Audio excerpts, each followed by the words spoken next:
we went from the Earth to the moon, where is the evidence? We would have never have met Kennedy's deadline of reaching there and returning by the end of the decade.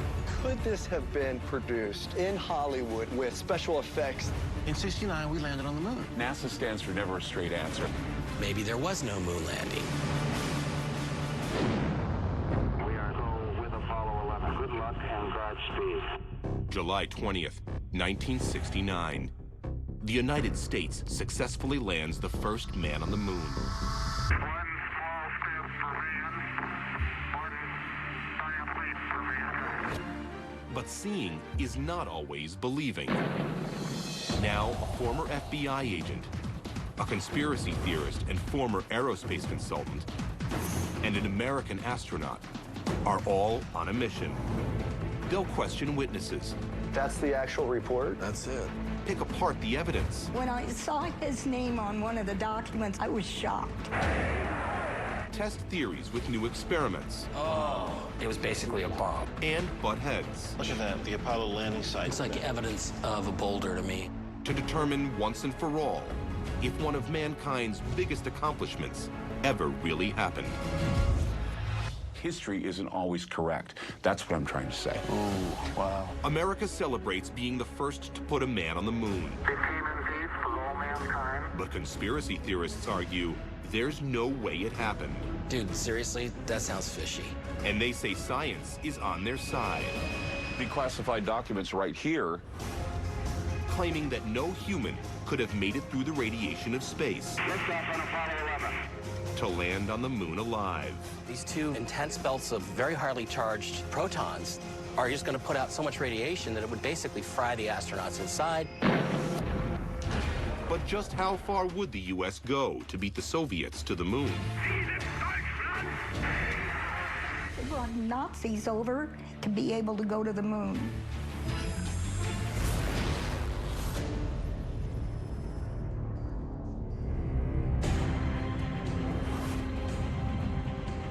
Oh, look, there's evidence there from Mike. the rover tracks. Excuse me if I'm skeptical.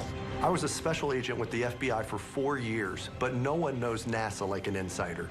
As an astronaut, Leland Melvin has insight into NASA's capabilities that I could never have. I want to show you what we're looking at out here. We are flying on STS-122. This is the tail of the Space Shuttle Atlantis. Look at that, right there. I hate conspiracy theories, and I know that Mike Barra is a big part of the conspiracy community that claim the moon landing never happened. There are a lot of people in my community who highly doubt whether or not NASA actually landed a man on the moon. But he was also an aerospace consultant. I think I can convince him once for all that the moon landing really did happen, like we've always known since 1969. Let's face it, we don't have any visual evidence, any video evidence. Come on. Come on, dude. I think I know as much about the moon landings as anybody, and at this point, I'm just as sure I'm right as Leland is. In the FBI, we follow the leads no matter where they take us, no matter how unpleasant those places may be. Is there any real evidence that we went to the moon in '69? Polls have shown that 1 in 20 people don't believe that man ever set foot on the moon. The moon hoax conspiracy theory is real. It's a living, growing thing. So I've got a guy in Portland that I would like you to meet. He's been one of the people that's been questioning the moon landing scenario for a long time. So who wants to go with me? I want to go. I want to hear what he has to say. Yes, I want to hear what he has to say. But I also want to use my experience and training to dispute whatever whacked out claims he has to say.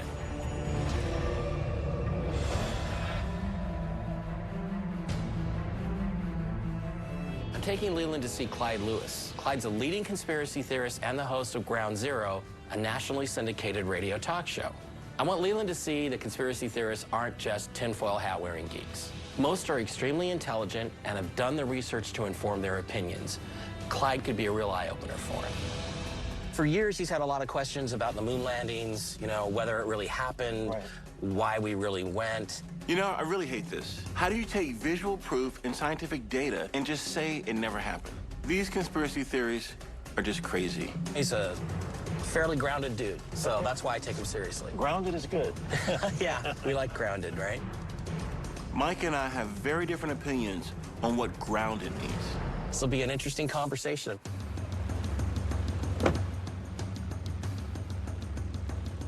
I'm Clyde Lewis, and this is Ground Zero. Tonight, a major discussion about Project Horizon from the 1950s. It was a very ambitious effort by the military here in the United States to have space dominance. Of course, they wanted to plant a flag on the moon. Clyde, how are you, man? Good to see you, Mike. This is Leland. Clyde, I'm Leland, man. Leland, good nice to to meet see you. Good to meet you, too. All You right. bet. Thanks for bringing us over. Oh, it's good to have you guys here. This is where it all starts, so. Mission control. It like? is. It's mission control. It's a lot like what you're used to. You know, a little bit more than what I'm used to. Right. I'm known as the guy, at times, the guy that questions the 1969 moon landing. You know, there were the rumors that before the moon landing, to put a moon base up there. So militarizing the moon? Yeah. Is that what? It was a military objective in the beginning to have an outpost on the moon, and it was called Horizon. Is there any proof that this happened? And you have something? Yeah, I have declassified documents right here that show that the proposal began in the 1950s. I believe 1957, 1958. First, a dream of Wernher von Braun, already discussed by the Russians long before that. Wernher von Braun was an aerospace engineer who designed rockets for Germany during World War II and later became the pioneer and architect of the U.S. space program. This is before Kennedy. This was even before NASA was formed. Clyde is presenting documentation for the earliest plans of the moon mission. But I haven't seen anything disproving the moon landing in 1969. Clyde, if they're this desperate to get to the moon, that they were willing to invest this amount of money and time and effort, and this is actually, you know, in some ways, it's a more ambitious project than even Apollo was. Well, that's exactly right. It was an ambitious project. We're looking at 250,000 miles out. I think a lot of people don't understand that that's how far the moon is. You know, the technology at the time was same equivalent as a toaster oven. Pretty, you know, primitive. I mean, we have more advanced technology in our cell phones. But why do you think we would fake it? PR. The Russians actually were ahead of us in the space program long before we landed anything on the moon. We were racing to the moon. We wanted to show dominance. I mean, we were like the fat kid on the track looking at the athlete going, I'm going to run a race. I'm going to beat you. I want to be like him. I want to be like him. You got to understand, what if we sent Armstrong to the moon and he walks off the limb and immediately gets sucked into the moon and he's like grasping for air, and here it is on national TV? They wouldn't want that, would they? I'm trying not to laugh here. This is a radio host telling a former astronaut that NASA didn't have solid data on the gravity of the moon and atmospherics. There is no doubt that we fired 3 astronauts into space. 400, 500 miles out before the Van Allen belt. They could be orbiting around. While down on the planet, we have a nice studio set aside to keep the astronauts from making any big mistakes or anything going on. Imagine this. The astronauts are kind of like orbiting up there, and then they splash back down again, and no one is the wiser. They had to make sure they covered every single base, including having a good PR situation going on with no one dying on the moon.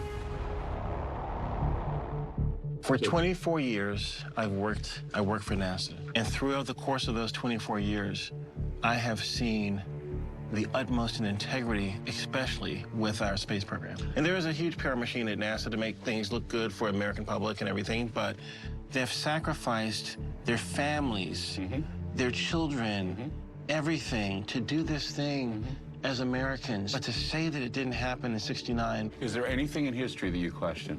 Do you believe that all these things started the way they told you? Do you believe that history told you the truth? I think there's revisionist history. You know, and that's the thing, is that it's people who manipulate the story. When you question the manipulation, immediately you're a villain for doing so. No, I'm doing it because I want to believe. I want to believe that my astronauts didn't lie to me. In fact, my heart tells me they didn't. But my brain is engaging now, and my confusion is there. There are so many things I have questions about that when I question, immediately people get pissed off. Now, why is that? I think some people get pissed off because of the sacrifices that we lost these lives. Right. And then someone is pissing over the graves. I guess being so close to it and listening to John Young, this man of utmost integrity. I would walk my dogs around to his house, and he would pet my dogs on the head, and would have these discussions about him walking on the moon.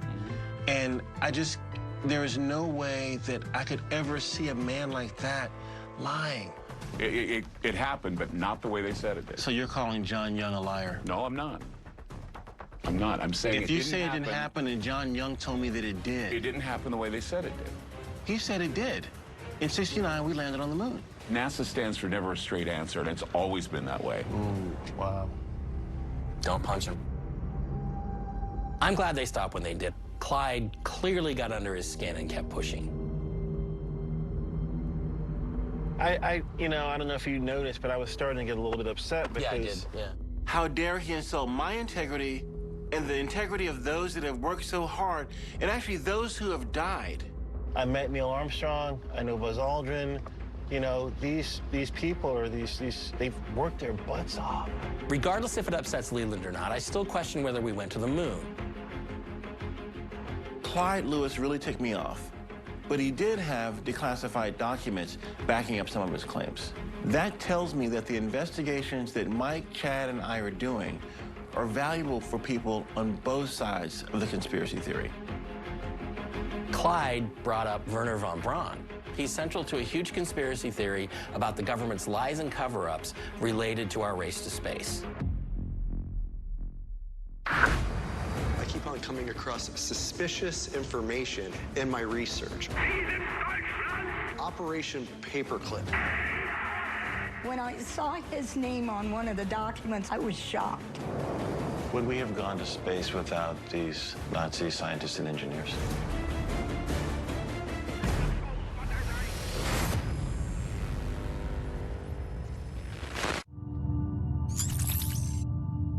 Nu bij Kruidvat alles van Dove, Andrelon of Rexona, tweede halve prijs. Plus gratis sokken ter waarde van €6,99. Kruidvat, steeds verrassend, altijd voordelig. Hoe groener het wordt, hoe cooler het wordt. Cooling down the planet. Just dig it. Neem je de snelste weg? Of de zwaardere weg? Of die met het mooiste uitzicht? Weet je wat? Welke weg je ook kiest, jouw e-bike vind je bij Upway.nl. Hoeveel is jouw auto waard? Via wijkopenauto's.nl kun je daar snel en eenvoudig achter komen. Voer gewoon de gegevens van jouw auto in en je krijgt de verkoopprijs. Niet alleen een geschatte waarde. En na een snelle controle in een filiaal verkoop je ons jouw auto. Vraag nu jouw prijs op bij wijkopenauto's.nl. Vervelende muggenbeet? Geniet van het moment zonder jeuk. We willen dat het goed met je gaat. Gebruik de insectenbeetheler van Boirer. Meer op boirer.nl. When the red phone rings, it's a huge bolt of adrenaline. Covering an area of over 400 miles of coastline. 11-year-old female pulled 10 foot off a rock. Prepared for over 5 million visitors a year. Jump on board with the Cornwall Air Ambulance Service. We had to work very quickly. Emotional turmoil does go home with you. Whatever the emergency, I'm immensely proud to be involved with it. they're at your service. All my family are as well. Cornwall Air 999, Friday on Discovery Science.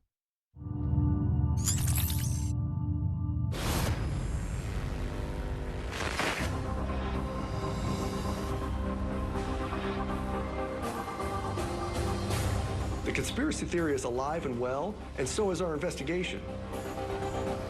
I keep on coming across suspicious information. Operation Paperclip. One of the more intriguing stories lurking behind the moon landing. Apparently, a secret U.S. government operation back in the 1950s to bring former Nazi scientists... Nazis? Yes, into the U.S. to help start the space program. At the start of World War II, German engineers were already developing rockets for space exploration. But then the command from the Third Reich was, make these rockets into weapons. This led to the development of the V-2 in the late 1930s. It was a game changer, the world's first long-range guided ballistic missile. The German Rocketeers had learned to generate enough thrust to deliver one-ton payloads of high explosive 200 miles across the European continent. The Germans were building these rocket missiles at a breakneck speed. The V-2 was such an effective delivery system that it provided the basis for the present-day Scud missile. I 100% believe that the U.S. was so desperate to beat the Soviets to the moon that they would recruit Nazis to gain access to their technologies. I've seen the evidence that proves this. You can't tell me that our country's leadership would bring in active war criminals to aid America's race to the moon. I've located someone that first uncovered this story, so we're going to Florida. Whatever Operation Paperclip was, it involves the earliest days of the space program. We're meeting with the investigative reporter who broke the story of the U.S. government bringing Nazis into the space program. So we're getting ready to go talk to Linda Hunt, former reporter. Where was she a reporter? CNN. Under paperclip policy, war criminals and ardent Nazis were supposed to have been excluded. This is Dieter Grau, who, like most of those under investigation, lives in Huntsville, where he worked for NASA as director of a lab at the Marshall Space Flight Center. I promised that I wouldn't make any further statements on the subject. I've known about Linda for years. She's won awards for her investigative journalism. I want Chad and Leland to hear how America recruited not just German engineers, but Nazi party engineers to help get the U.S. to the moon. If this is true, and they were working side by side with Nazis to get into space, that casts a huge shadow over NASA. Hello. Hello. We really appreciate you being able to speak to us today. We understand you broke the Operation Paperclip story. Can you share a little bit of how that took place and how you broke that story? I had a reputation as being somewhat of a tenacious journalist.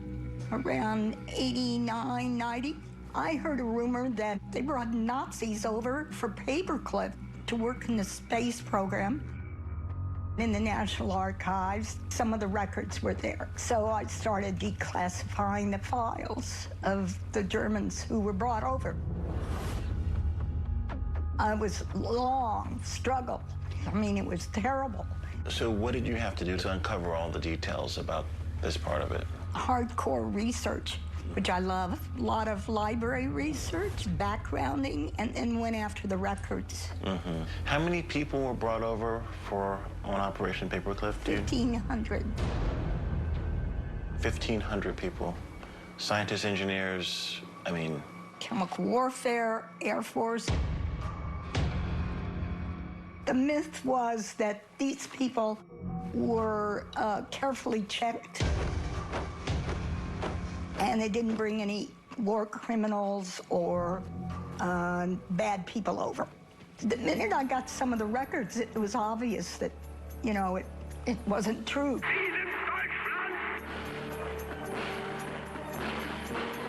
The records contain background investigations done in Germany by Army intelligence, which revealed a lot about their Nazi past, which they covered up.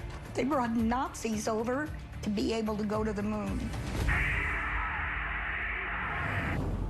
They brought von Braun and 100 more to work in the space program. When Allied forces captured the Germans' V-2 rocket complex in 1944, von Braun and more than 100 of his top engineers had already worked out a deal to get themselves to the U.S. As part of Operation Paperclip, the team of Nazi rocketeers was installed at Fort Bliss, Texas to begin work designing rockets for the U.S. Army. Paperclip was a top-secret endeavor orchestrated under the Joint Chiefs of Staff and carried out by Army counterintelligence.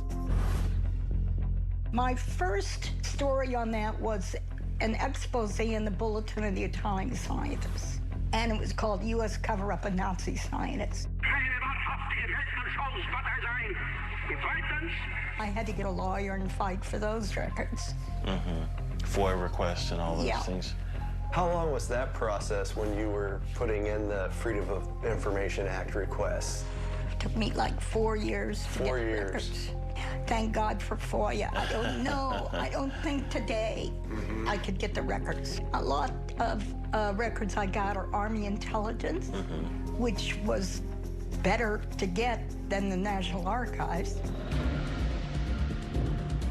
Peenemünde is the name of the rocket base where they shot off rockets for Hitler. They were tremendously in advance of us. Wernher von Braun was a brilliant scientist, somewhat arrogant. Peenemünde is where they developed the V2 rocket. So this is where the V2 was launched from? Yes.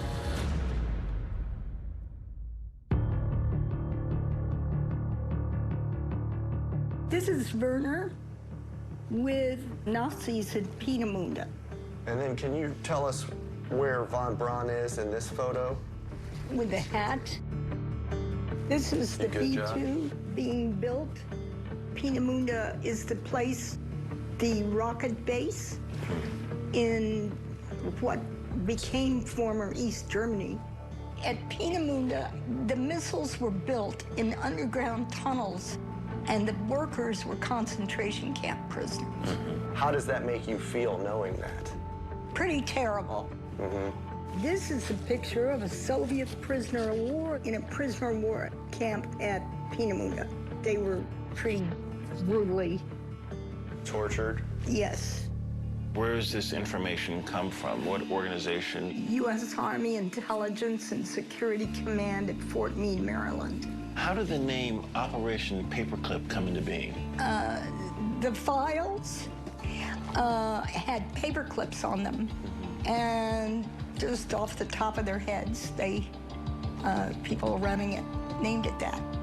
The intelligence officers running the project had to go through these dossiers, and there was a record with the bad stuff and a smoking gun that went to European command that said change it. Came back, changed. Wow. Werner von Braun was really admired at NASA for his role in the space program. When I saw his name on one of the documents, I was shocked. Von Braun's file, the records that I got were copies, but not the originals. I think they'd been destroyed. Why do you think those records of von Braun were destroyed by our U.S. government? Because they showed he was a member of the SS. Frightening, frightening. They just covered it up. The question as to what nation, to what victorious nation we are willing to entrust this brainchild of ours was a moral decision more than anything else. He was a major in the SS. How did you find that out? I got a tip. And I'm assuming that tip was within the military, correct? I know nothing. Here's his SS record. NASA, the same agency that I trained and worked for, recruited Nazis to develop the very same technologies that I would utilize decades later. This is truly disturbing. It's really hard to come to terms with this. Would we have gone to space without these Nazi scientists and engineers?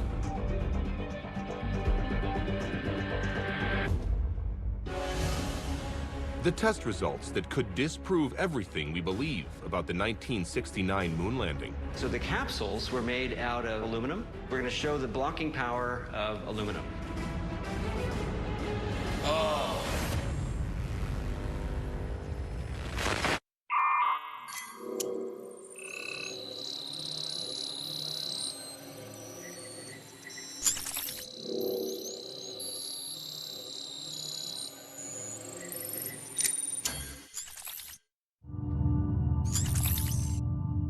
Stel je voor dat je je de hele dag niet fris voelt omdat je geen geld hebt voor douchegel. Dat mag toch niet? Daarom komt Kruidvat in actie. Want 1 op de 7 Nederlanders heeft wel eens te maken met verzorgingsarmoede. Help je ook mee? Nu alle Palmolive douchegel 1+1 gratis voor jou en 1 gratis voor een gezin in armoede. Kruidvat. Hoeveel is jouw auto waard? Via wijkopenauto's.nl kun je daar snel en eenvoudig achter komen. Voer gewoon de gegevens van jouw auto in en je krijgt de verkoopprijs. Niet alleen een geschatte waarde. En na een snelle controle in een filiaal verkoop je ons jouw auto. Vraag nu jouw prijs op bij wijkopenauto's.nl. Hey jij, op die mooie e-bike. Waar ben je naartoe op weg? De snelste weg! Oh, jij kiest voor de zwaardere weg.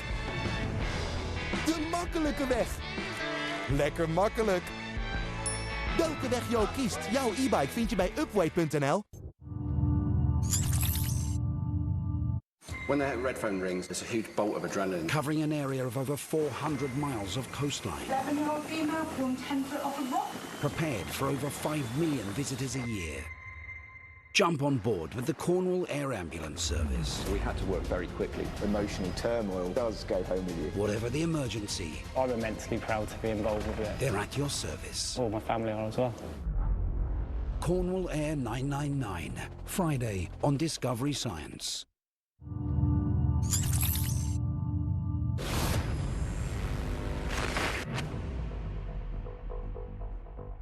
Would we have gone to space without these Nazi scientists and engineers?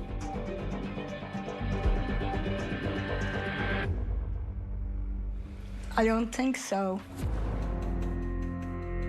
It's hard for me to say that, but I don't think so, to be honest. Our people weren't trained like that. They didn't have the expertise, they didn't have the knowledge or the experience. Von Braun and the group provided a base of education for them to be able to go to the moon. It's a real dilemma.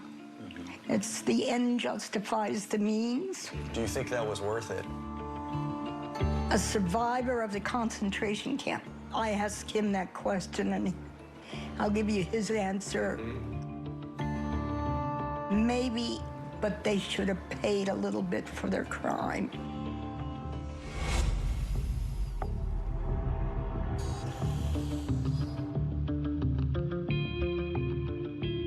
I tell you what, I'm kind of wrestling with knowing what our government was willing to overlook in order to meet its objective of trying to get to the moon first. Well, yeah, I mean, I was surprised that we've got Nazis helping us get to the moon. What Linda told us was really shocking. I had no idea how desperate we were to catch up with the Soviets in the space race. Less than 20 years after the Nuremberg trials that sentenced Nazis to death and imprisonment, other known members of the Nazi Party and SS were collecting government paychecks from NASA. If NASA can cover up a secret this big, who knows what else they've hidden from the public? Were they capable of faking the moon landing and keeping that hoax a secret as well?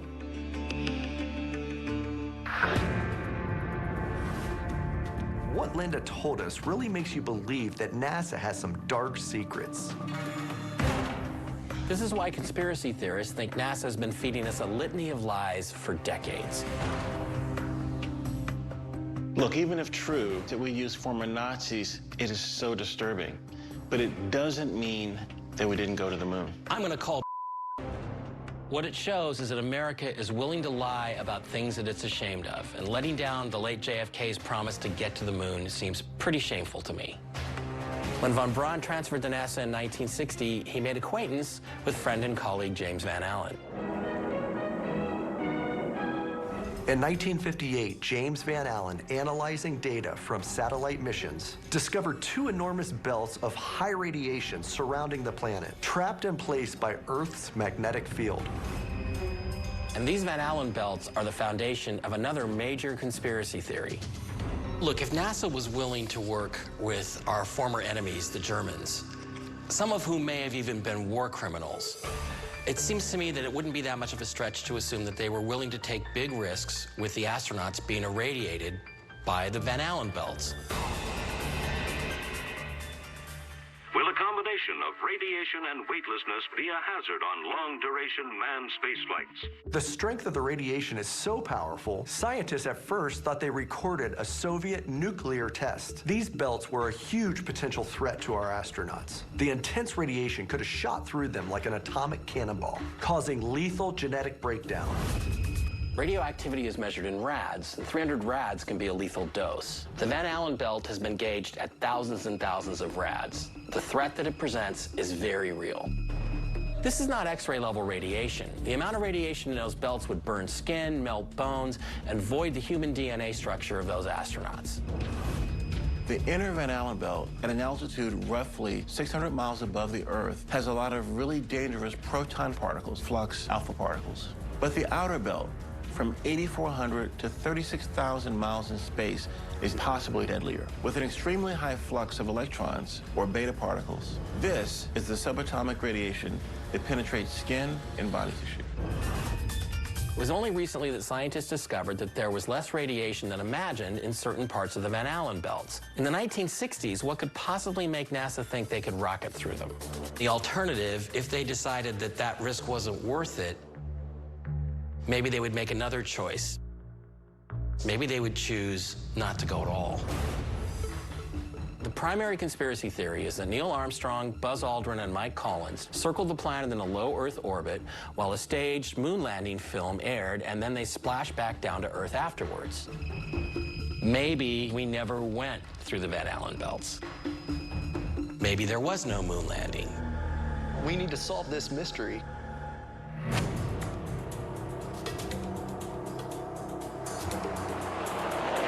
Our team is going to see the Apollo 11 capsule and investigate whether its construction is substantial enough to have survived Van Allen belt radiation. If it is, that could help prove that the craft made it through the belts, protecting the astronauts and even getting them all the way to the moon. Our engineers at NASA know exactly what they're doing.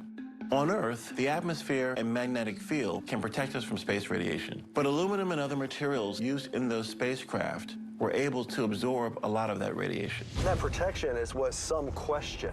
So that's why we're here in Seattle. We actually have the opportunity to get eyes on a really unique artifact. To celebrate the 50th anniversary of the moon landing, the actual Apollo 11 capsule is touring the country. That's the capsule that Neil, Buzz, and Michael flew home in. Roger, we got you coming home.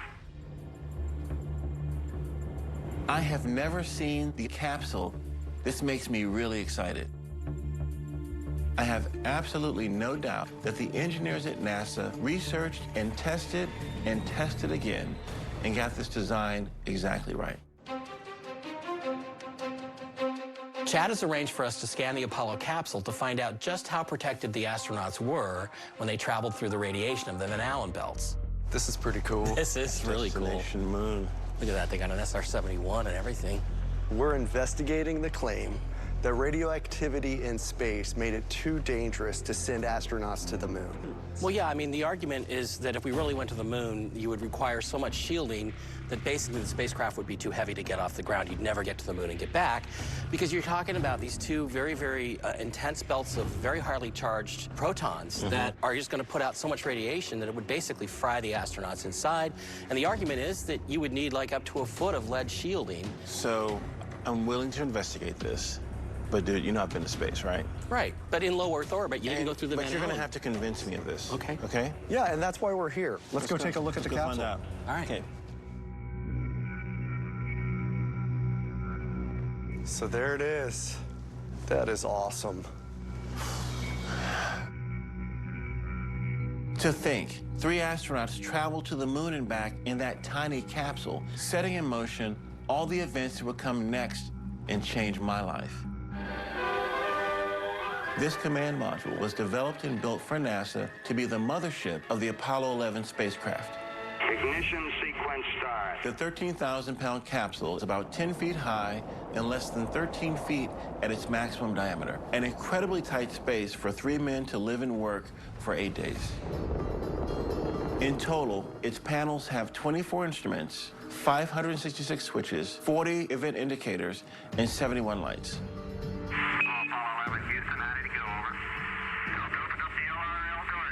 Learning from the tragedy of the Apollo 1 fire, NASA had this module designed with a hatch that could open outward in 5 seconds.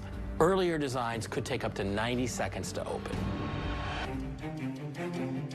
The capsule is constructed of a stainless steel outer shell, surrounding an inner shell of aluminum with several inches of fiberglass insulation between.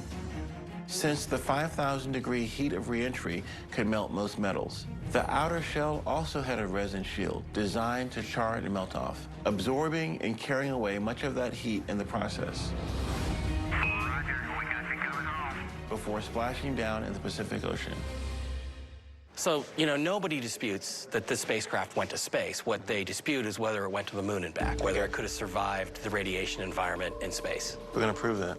while I have my suspicions, this is still really cool. The capsule that actually took Neil, Mike, and Buzz to space and possibly to the moon. Because we're not allowed to touch it, let alone get inside the capsule to see how thick it is, I've arranged for a team to come over. We'll be able to see how much shielding exists inside the capsule. Whenever I need high-tech gear for investigations, I call in specialists like Darren McDougall. Since we're not allowed to touch it, Darren's LiDAR scanner can compute the thickness of the capsule walls for us. Here's Darren with the scanner. How you doing? Good, how are you? Good to see you. We're really excited you have the scanner here. Can you tell us a little bit about it and how it actually works? Sure. It's a LiDAR scanner, light detection and ranging. It's going to take positions around here, and it's going to actually create a 3D model on a computer. All right, wonderful. Well, let's see it go to use. LiDAR is the same technology used in laser guidance, archaeology, high-res map making, and in driverless cars. Sure. The footage will get an exact read on just how protected the astronauts were when traveling through the Van Allen belts. Non-contacting, non-destructive, but can get out information that's going to maybe help us solve this mystery. Yeah. Just looking at it, it doesn't look like there's the lead I think it would need to pass through the Van Allen belts. We're going to head back to the Situation Room and analyze the results. It hinges on whether there was enough protection to safeguard the astronauts. And that's actually something we can test. That has radioactive stickers. How dangerous is that right now?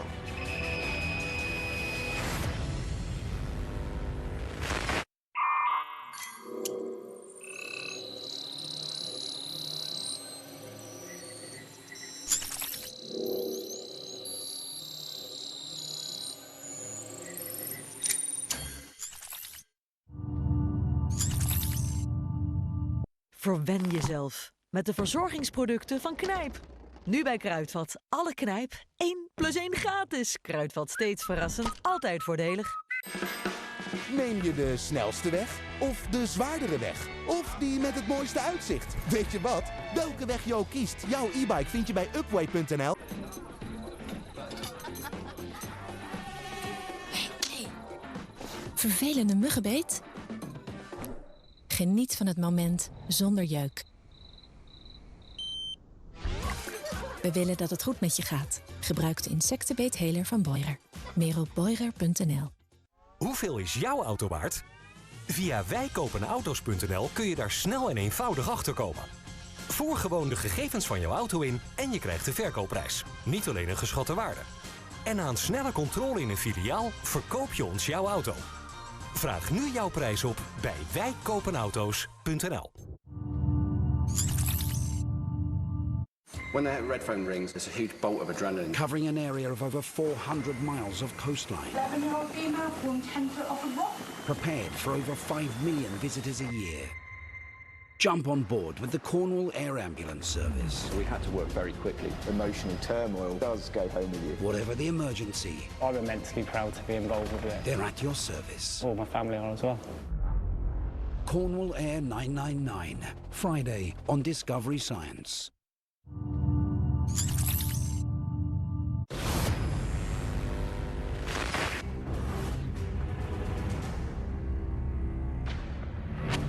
I gotta tell you, the outer skin was so ravaged by the return burn into the Earth's atmosphere.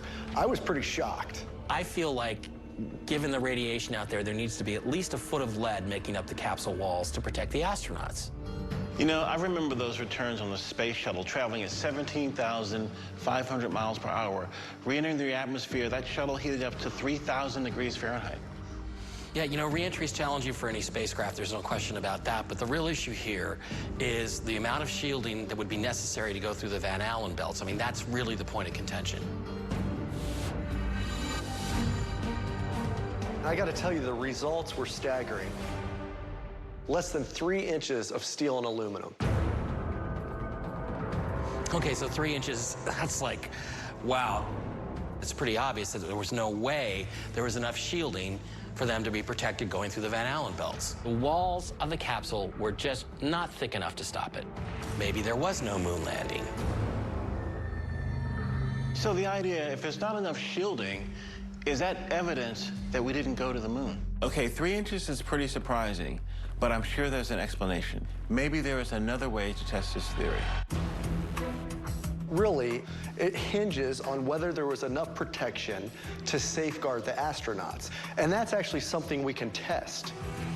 There's a team that's investigating how much protection is really needed for the Van Allen belt radiation. We're heading to the Carnegie Institution for Science, where we'll test the radiation effects on a space capsule. Whenever my investigations require analysis of energy and radiation, I go to Michael Walter and his team at Carnegie to break down the information. We're going to need to test just how dangerous the Van Allen belt radiation was before we can draw any conclusions. We're really wanting to see what risks are posed by the radiation going through the Van Allen belts. Right. There was a lot of radiation exposure or potential during the Apollo missions, and the Van Allen belts are, of course, a big part of that. And so a lot of the conspiracy crowd have argued that in order to survive the radiation intensity that the astronauts went through, the thing would have to be built out of a lot stronger material, you know, shielded with lead, that it simply wasn't possible to go through without getting burnt to a crisp. What exactly does it take to block the radiation of the Van Allen belts? We need to understand what that radiation is all about. These are particles, and these particles are of 3 kinds: protons, electrons, or beta particles, and alpha particles, which are 2 protons and 2 neutrons. The inner Van Allen belt has a lot of proton flux, and it's very dangerous. So what NASA did was simply avoid it, because it's relatively smaller and you can manage to get around it.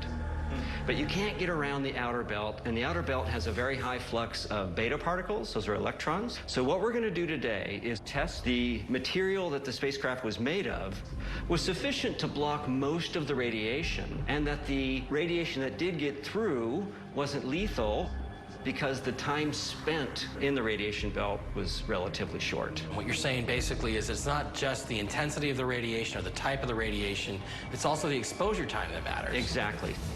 So we have a plexiglass mock-up of the capsule. We have 2 different kinds of radiation sources here that emulate the kind of radiation that exists in the outer Van Allen belt, which is what the capsule went through.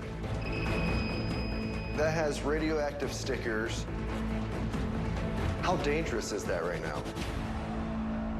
These aren't dangerous. The flux is so low that it's much, much less than getting an X-ray at a dental office. All right, just caution, radioactive material kind of alerts my senses. Of course. Here is our alpha particle emitter. It's radioactive, and you can hear all the counts going into that Geiger counter. It's about a millirad per hour. I'm curious to see what this radiation test shows us, because it will definitively tell us whether or not the astronauts could have survived a trip through the Van Allen radiation belts. So what we're going to do is we're going to show you the stopping power of just the plexiglass in our mock-up capsule here. Dr. Walter is placing his plexiglass replica of the Apollo 11 capsule on top of the radioactive pellet. He's going to measure how much radiation gets through the barrier. Put that there. If this scaled-down test of these materials cannot block significant levels of radiation, it means the astronauts did not go to the moon. Here's our capsule. The Van Allen belts have been gauged at millions upon millions of millirads. Even a scaled-down test like this can determine the percentage of radiation that gets blocked. The disk is emitting a low dose of radioactive protons, or alpha particles, approximately 1 millirad worth. Not enough to be harmful, but we're going to see how much can get through a piece of plexiglass. And we're getting a couple of counts, 0.05 millirads per hour. With a simple piece of plastic, we're able to drop the radioactivity of alpha particles by 99%. In terms of the alpha particles, no problem. So now let's test the beta particles. There's a much higher flux of beta particles in the Van Allen belt, and they're much smaller. They're electrons, and so they can penetrate through material. So this is a crucial test. Since beta particles have a much easier time breaking through protective surfaces, they posed a much greater danger to the astronauts. We are going to put the highest flux that we can in here. Highest flux meaning? Meaning the most electrons possible. So we've got a whole bunch of disks here emitting beta particles, and you can see that the flux is about millirads per hour, so considerably higher than what we had with the alpha particles. Okay, so now we're going to look at the blocking power of a thin layer of plexiglass. Okay, so now we're down to about 0.9 to 1. So we've blocked about half of them. Half of the beta particles are still getting through, and last time I checked, they don't cover you with a plastic-lined apron when you go get an x-ray at the dentist. They cover you with a lead-lined apron. There are some conspiracy theories saying that the capsule needed to be made of lead in order to stop any of these particles from penetrating. What is your thoughts behind that? Well, lead would be great because it's very dense, and so it would stop all these particles in their tracks. The problem is it's really, really heavy, and you would never get the spacecraft off the ground. So the capsules were made out of two materials. The inner shell was made out of aluminum, and then there was an outer shell that was made of steel. So what we're going to do here is we're going to show the blocking power of aluminum. Now we're getting to a test of the actual material used on Apollo 11. This is what we came to find out. 3 inches of aluminum and steel provide enough of a barrier against space radiation. So I've got an aluminum plate, which is about 2 millimeters thick. And if you lift that up, we'll put one plate over the discs.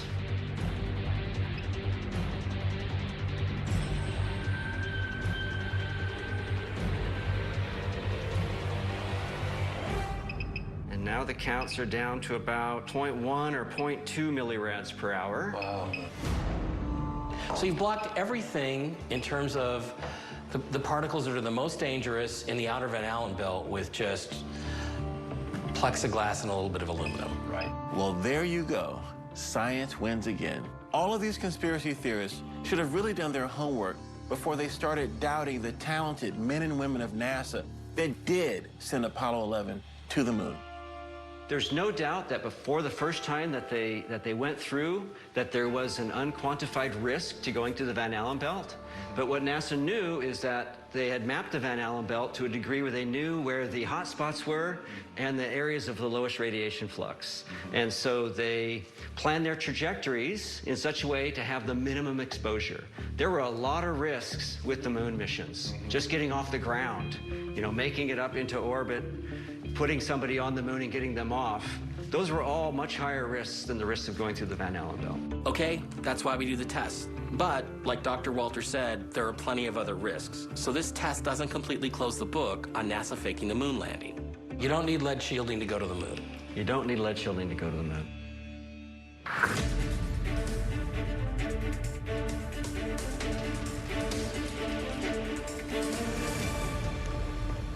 I think the radiation test was awfully convincing. With just a thin sheet of aluminum, it stopped 99% of the alpha and beta radiation. The science demonstrated it. And there's all types of radiation out there. Some of it's not harmful, but if it is, agencies like NASA, with all their scientists and engineers, can figure out how much shielding we need.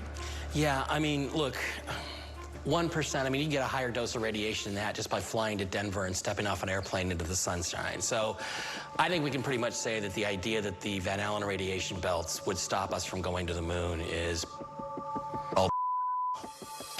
All right, so the scientific proof that I saw changed my mind. We could have made it safely through the Van Allen belt, but that still doesn't prove that we actually made it to the moon in '69. There is one other thing I'd like to bring up with you guys. Did you know that we've only scratched the surface? There are endless conspiracy theories out there. Here we go. Maybe there was no moon landing. All right, our investigations continue.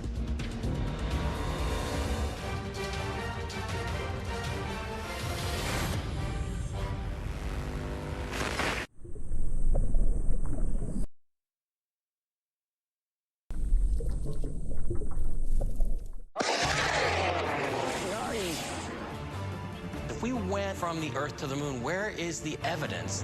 Even though America celebrates being the first to set foot on the moon, we would have never have met Kennedy's deadline of reaching there and returning by the end of the decade. Conspiracy theorists argue There's no way we could have done it. In '69, we landed on the moon. NASA stands for never a straight answer. Could this have been produced in Hollywood with special effects? And they say that science is on their side. Fire in the spacecraft. Ground zero of the conspiracy, the Apollo 1 fire. Was it set on purpose? There's never been an adequate explanation for how the fire started. Or part of a massive cover-up?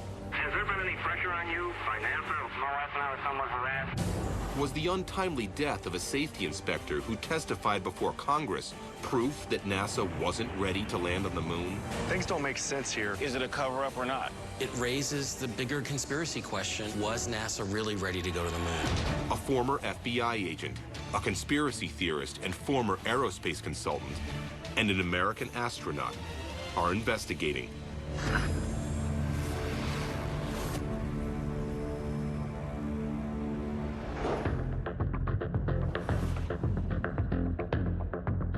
When conspiracy theorists claim we never landed on the moon, a big part of their argument is that we just didn't have the technology, so NASA faked it.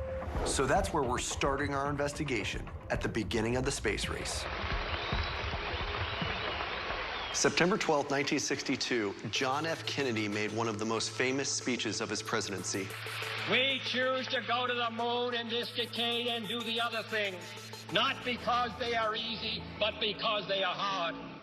The Soviets had already launched the first person into space. The space race was on. Yeah, and we were behind. Kennedy gave his "We choose to go to the moon" speech at Rice University more than a year after the Soviets put the first man in space. We have vowed that we shall not see it governed by a hostile flag of conquest. He was never a president who romanticized space as the glorious final frontier, but he was an intense Cold Warrior who was obsessed with besting the Soviets. We shall not see space filled with weapons of mass destruction, but with instruments of knowledge. NASA's challenges only began with JFK setting an aggressive timeline for a moon landing. They did not end there. Figuring out how to design and build a rocket powerful enough, yet light enough, to safely carry a payload that included astronauts all the way to the moon was job one. Then they'd need to develop the technology to land on the lunar surface safely.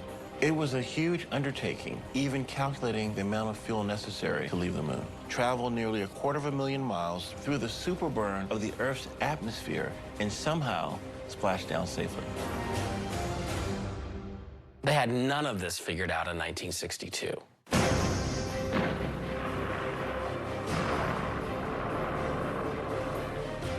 There was a lot of work to do if NASA wanted to get a man on the moon. Guys, I can tell you this. In my opinion, America has never done a bigger technological quest as going to the moon. Okay, so the timing was very ambitious, but eventually we did it. And that's why I'm so proud that my NASA brothers and sisters pulled it off. I'm just not buying it. 1963, the most powerful supercomputers in the world took up entire rooms. It would have taken such a quantum leap in technology to meet Kennedy's deadline. Ignition.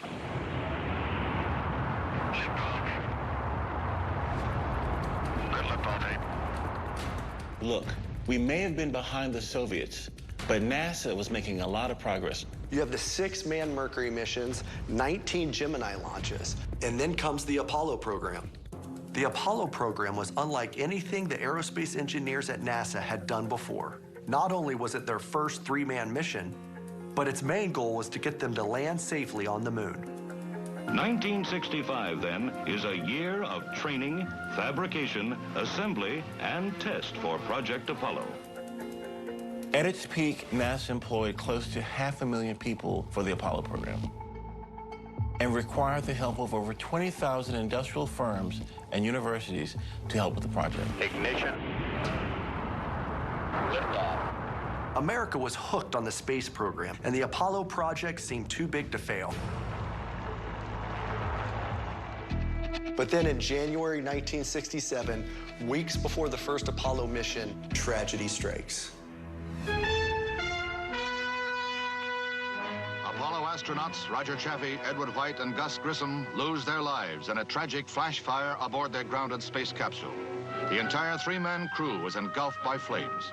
A blue ribbon panel of space experts is investigating. The review board report claims coolant leaked on live frayed wires, causing a fire in the capsule. It's one thing to lose astronauts in space, but this was a test on the ground. It seems as though political pressure to get to the moon in the height of the space race might have led NASA officials to overlook some safety concerns in favor of beating Russia to the moon. There were some concerns from the astronauts themselves. This is actual audio of Gus Grissom, one of the 3 Apollo 1 astronauts, during a test prior to the fire. I can't hear a thing you're saying. But how are we going to get to the moon if we can't talk between 2 or 3 buildings? How can we get to the moon if we can't even talk between 2 buildings?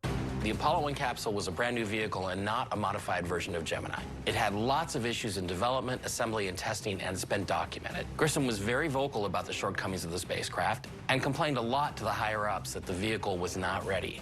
At one point, he told his wife, if there's ever a serious accident in the program, it's probably going to be me. Yeah, they definitely had some communication issues. Look, it was just growing pains at NASA. It raises the bigger conspiracy question, was NASA really ready to go to the moon? NASA couldn't beat the Soviets, and they just weren't ready. So they had to buy some time and fake the moon landing. The only problem is that many of the astronauts would never have gone along with a plan to fake the moon landing. So extreme conspiracy theorists will tell you that NASA set the fire on purpose in an effort to silence them. These conspiracy people really annoy me. They accuse NASA of this moon landing hoax. It's outrageous, it's unpatriotic. As an astronaut, this really annoys the hell out of me. I think we're missing the bigger picture here, which is the fire. There's never been an adequate explanation how the fire started. And I think that is what has pushed all these suspicions. So that's where we start. We recreate the fire to see if the official story holds up. We have a team in place to test the conditions that may have led to that fire. Let's do it.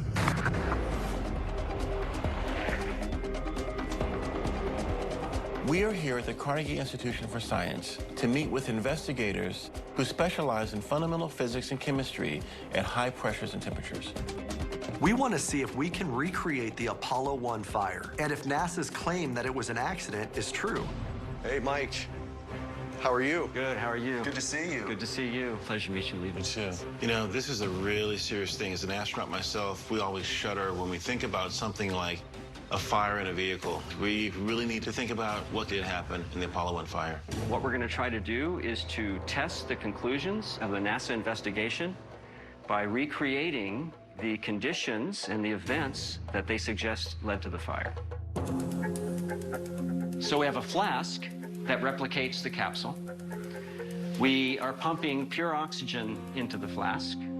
We've produced a replication of the coolant that they used in the spacecraft at that time. It's a mixture of water and ethylene glycol.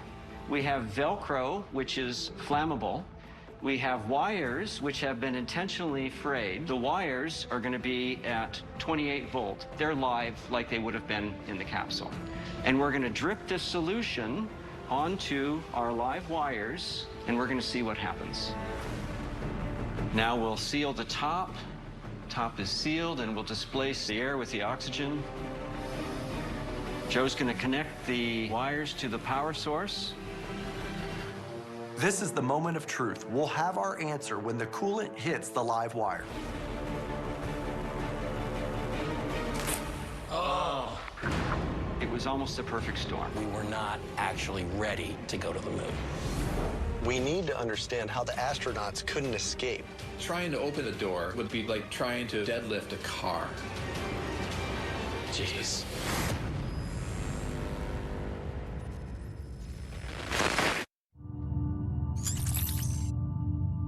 Last van vaginale jeuk of een branderig gevoel? Dit kan een vaginale schimmel zijn. Canestengino doodt de schimmel met slechts 1 zachte capsule en verlicht zo snel de klachten.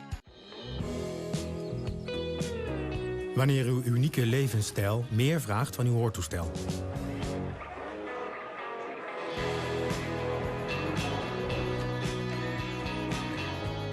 Nieuw. De lifestyle collectie hoortoestellen van Specsavers. Nu bij Kruidvat alles van Dove, Andrelon of Rexona, tweede halve prijs. Plus gratis sokken ter waarde van €6,99. Kruidvat, steeds verrassend, altijd voordelig. Neem je de snelste weg? Of de zwaardere weg? Of die met het mooiste uitzicht? Weet je wat? Welke weg je ook kiest, jouw e-bike vind je bij Upway.nl.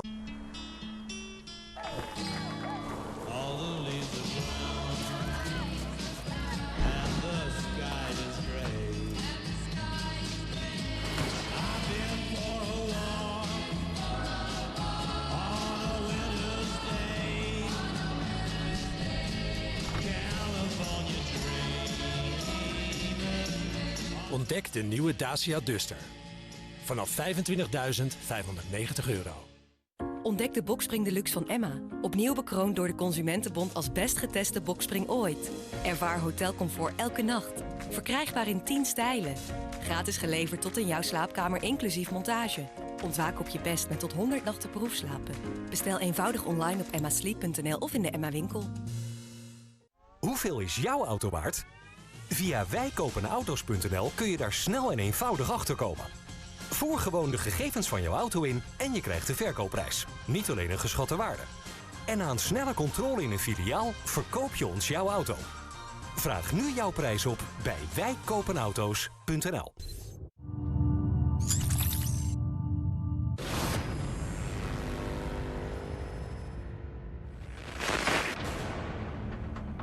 We are here at the Carnegie Institution for Science, attempting to recreate the conditions that could have led to the Apollo 1 fire. So Joe is putting a drop or two of the coolant mixture onto the wires. Joe's going to connect the wires to the power source.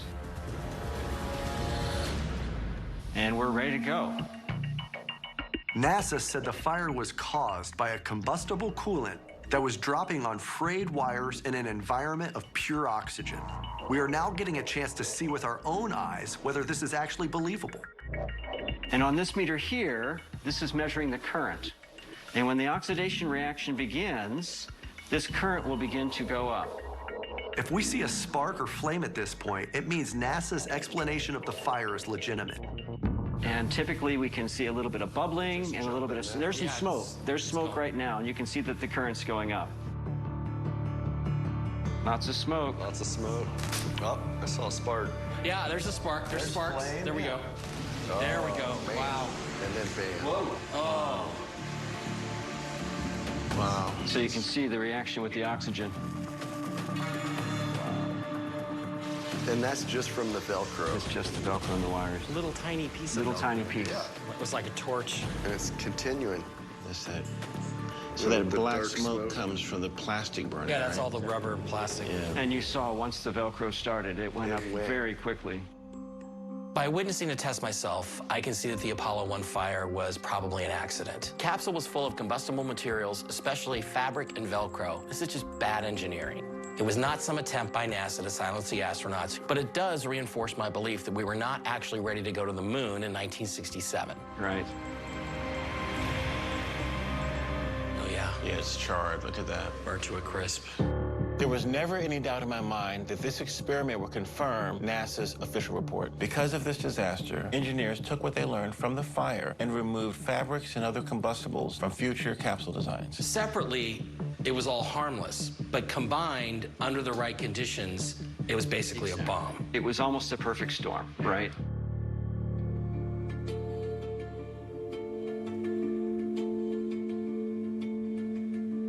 This is a plausible, reason why the fire happened. They were doing something which was incredibly difficult. And they had lots of things to think about. I think thinking about a dripping bit of coolant onto a bare wire wasn't one of them. It's really unfortunate that these pioneers had to give their lives so that NASA could learn from their mistakes.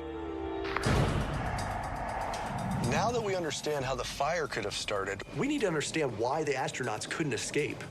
The second part of the conspiracy theory surrounding the Apollo 1 capsule is the hatch design. Some argue that in the rush to get to the moon, key features were overlooked. The investigation into the Apollo 1 fire concluded that because the capsule door opened inwards, combined with extreme cabin pressure, that the crew had no chance of forcing the hatch open and escaping. Conspiracy theorists believe that NASA knew about these design flaws, but they were so intent on beating the Soviets to the moon that they pushed ahead and put the Apollo 1 crew in danger.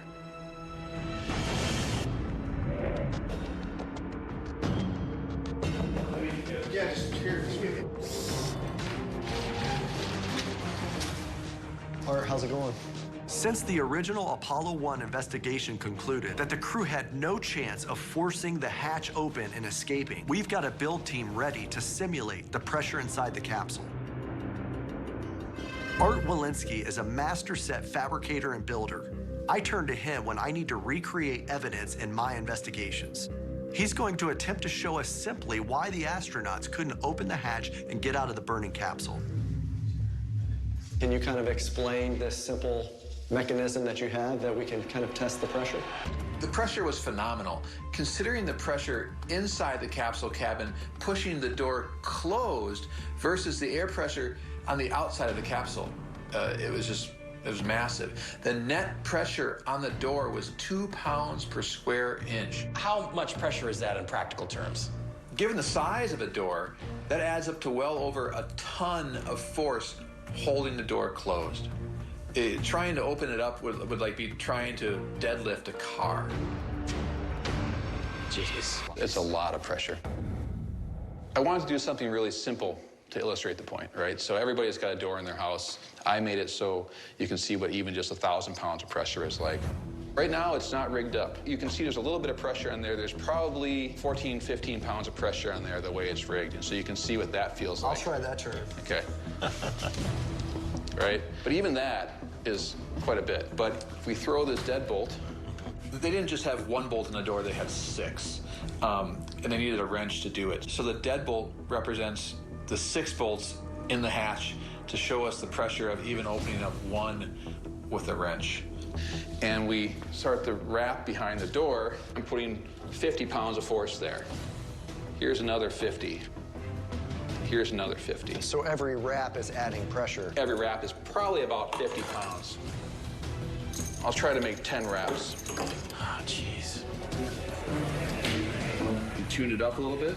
If you want to give it a try. I am going to stand aside while you attempt to open this door, okay? All right. All right, I'll go for it first.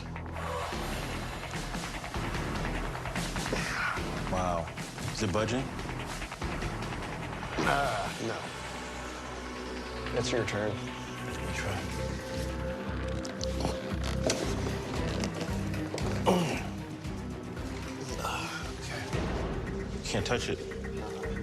What if one of us pulls on it? So I'll pull the handle, you take the... So let's try to pull it back.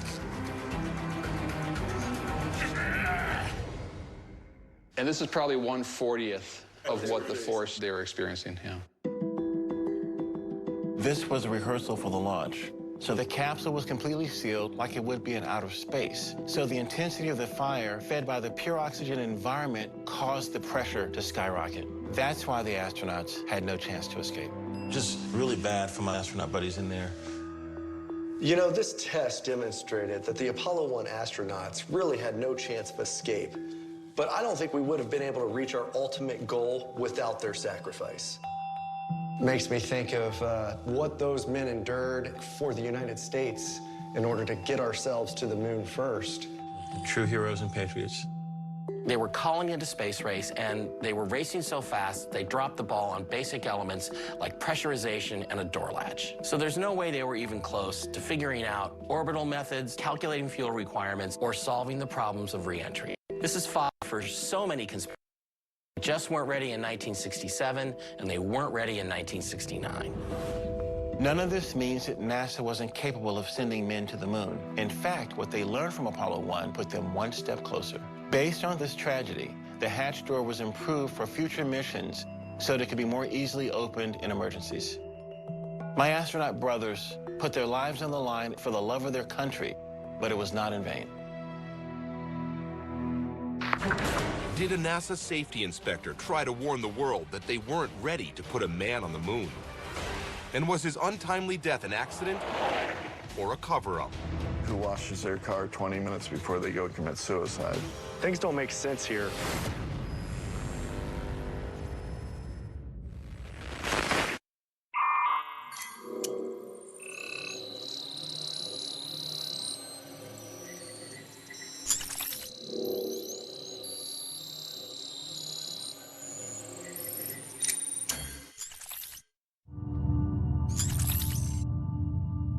verzorgt de zomer in. Nu alle gezichtsverzorging en reiniging van L'Oréal Paris, Garnier en Men Expert 1+1 gratis. Kruidvat steeds verrassend, altijd voordelig.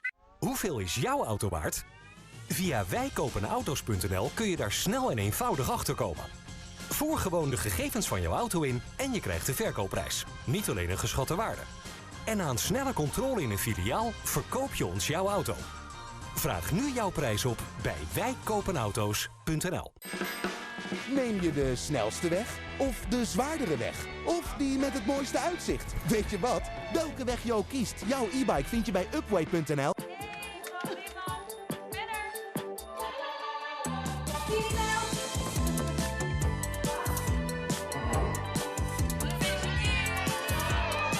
Glasvezel van Odido, want soms is je internetverbinding belangrijker dan je dacht.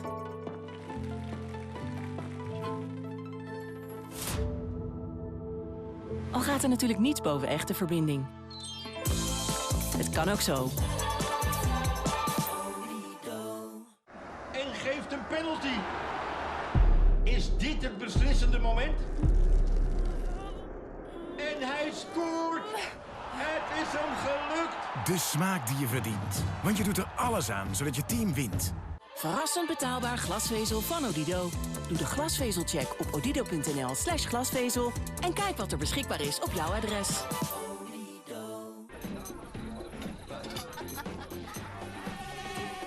Hey. Vervelende muggenbeet? Geniet van het moment zonder jeuk. We willen dat het goed met je gaat. Gebruik de insectenbeetheler van Boirer. Meer op boirer.nl. Hoe groener het wordt, hoe koeler het wordt. Cooling down the planet. Just dig it.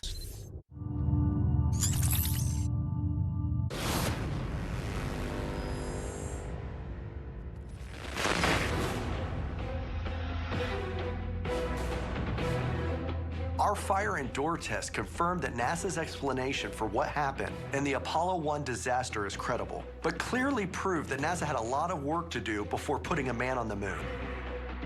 Even if those astronauts died because of an accident, there are still conspiracy theories that NASA would stop at nothing to silence dissent or criticism. Even before the Apollo 1 disaster, did you know that concerns were being raised within NASA itself? Have you ever heard of Thomas Ronald Barron? From September of 1965 until November of 1966, Barron was a missile pre-flight inspector in the Quality Control Department of North American Aviation, the company in charge of building the Apollo 1 command module.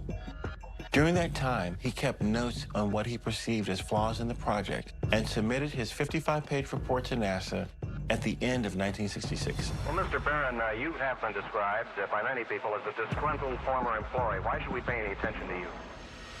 Barron felt ignored by his superiors, so he deliberately leaked this report to the press, forcing North American Aviation to fire him on January 5th, 1967.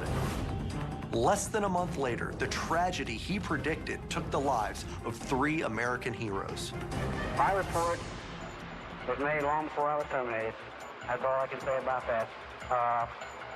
I'm not a disgruntled employee. In fact, if North America wanted me back today and they, same type of situation, if they improve their treatment of personnel and their safety practices, I would go back with them.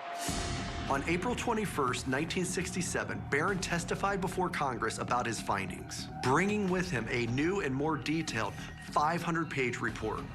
Barron's appearance before the subcommittee lasted hours. At the very start, he spoke of what he called extensive problems at North America concerning safety. I have a transcript of his hearing, and at one point, he's asked what he would consider the most significant of his points. So reading from the report, he says, I mean, if I were to write a letter about a particular instance or a fire or something like this, or something that we have had, and try to get it up through channels, it would be stopped along the way. This has occurred. And at the end of his testimony, when asked if he'd like to make any final statements, he says he'd like to submit as part of the record his 500-page report. So they tell him we can take it as an exhibit. Whether we print it as part of the public record is something we will decide after we see it. Only 1 week after testifying, the guy's dead. Barron and his family were killed when their car struck a train. The 500-page report was never made public and has disappeared. Maybe he was disgruntled. He dies suddenly, which I find very, very suspicious. In the conspiracy community, Barron is a legend for taking on NASA, and I believe he was silenced. I'm sure this is going to be hard for Leland to hear, but the space program had its flaws. To be honest, as an astronaut, it really pains me that we have to investigate his death as a conspiracy. I don't remotely believe it, and it's actually very offensive. But I'll do this to put this conspiracy nonsense to bed. We need to investigate the death of Thomas Barron and determine if there was any foul play. If there was, we're back to wondering whether NASA was covering up their lack of readiness to go to the moon. Until Apollo 1, NASA had lost only 3 astronauts, and all of them on jet training flights. We had to beat the Soviets at any cost, and if the Apollo 1 tragedy wasn't going to stop NASA, neither was Thomas Barron.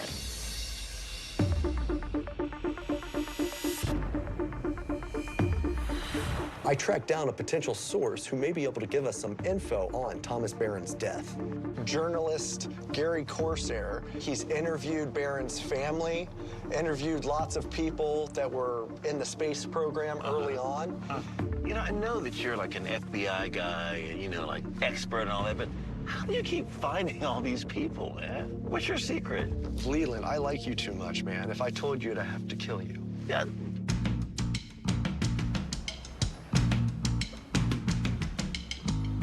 They can see him. Here we go. Gary. Good morning. Hey, good morning. Chad Jenkins. Nice to meet you, Chad. Thanks for meeting us. Leland Melvin, how you doing? Nice to meet you, Leland. Have a seat. Yeah. We're looking into the early days of Apollo, and what we'd like to ask you about is a little bit about Thomas Barron. He was a guy in his mid-20s who was very intelligent, very meticulous, very exacting. High school education, but went straight into the Air Force. Spent about 4 years working as a tech on all sorts of aircrafts. So really had a lot of know-how as far as aeronautical. What was his biggest concern about the Apollo 1? Wow, there was, you know, the other guys don't care. They're taking shortcuts. They're not following the specs. They're changing the specs. They're disregarding tags. I mean, they loved it when he was out sick because they got work done. So he wasn't a popular guy amongst his peers or his supervisors? They were behind schedule, and he was putting them farther behind schedule every day. This deadline of less than a decade or a decade to get to the moon. Right. And that was very real within NASA. By golly, we've got to get there before the Russians. Was he getting in trouble at all for complaining the way he was to his superiors? It got to the point where his supervisor said, you need to ratchet it down. You need to look the other way a little bit. So he got his hands slapped all the time. Instead, he went and talked to the press. My report was written before the accident. We had repercussions at our property out there after this cleanup happened. You say essentially the criticisms you're making here were made to North American while you were an employee? Oh, they absolutely were, on a daily basis, practically. Well, what was their reaction? Forget it. I think NASA went to great lengths to discredit Tom Barron. And Barron had real concerns about that. I do know that Barron was followed. Someone had ransacked his trailer. I think it's safe to assume they were looking for his 500-page report. This is all crucial, sensitive stuff. Many of the astronauts supposedly had some problems with the way operations was going on. Yeah, Grissom. I mean, he hung a lemon on one of the prototypes. He says, we're going to fly in this. And he also made a comment that the technology and the engineering wasn't as good as it was on Mercury and Gemini. Well, with this kind of evidence, a lot of people were saying that NASA really wasn't ready to go to the moon. Gus was worried they were not going to come back from that flight. And as you know, Barron, right up until the fire, said something bad's going to happen. So Thomas Barron wasn't a popular guy amongst his peers. They were behind schedule, and he was putting them farther behind schedule every day. And the president had this, mandate to get us to the moon in 10 years, and people were pushing for that. They're like, brother, can't you look the other way once in a while? Right. We got a deadline to meet.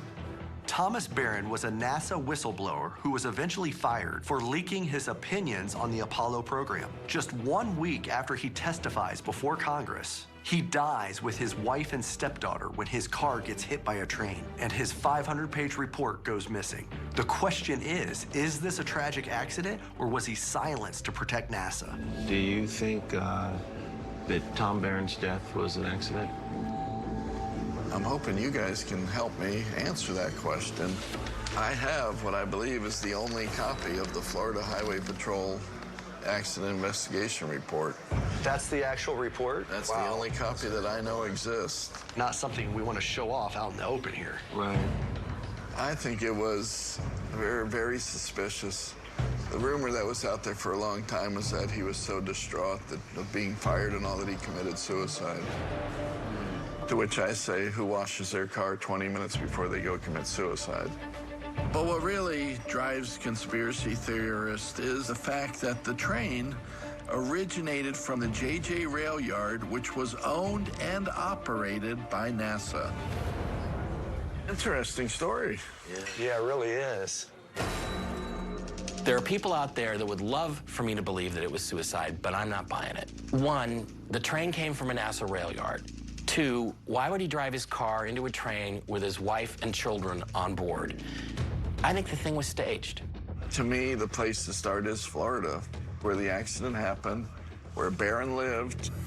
Let's go to Florida.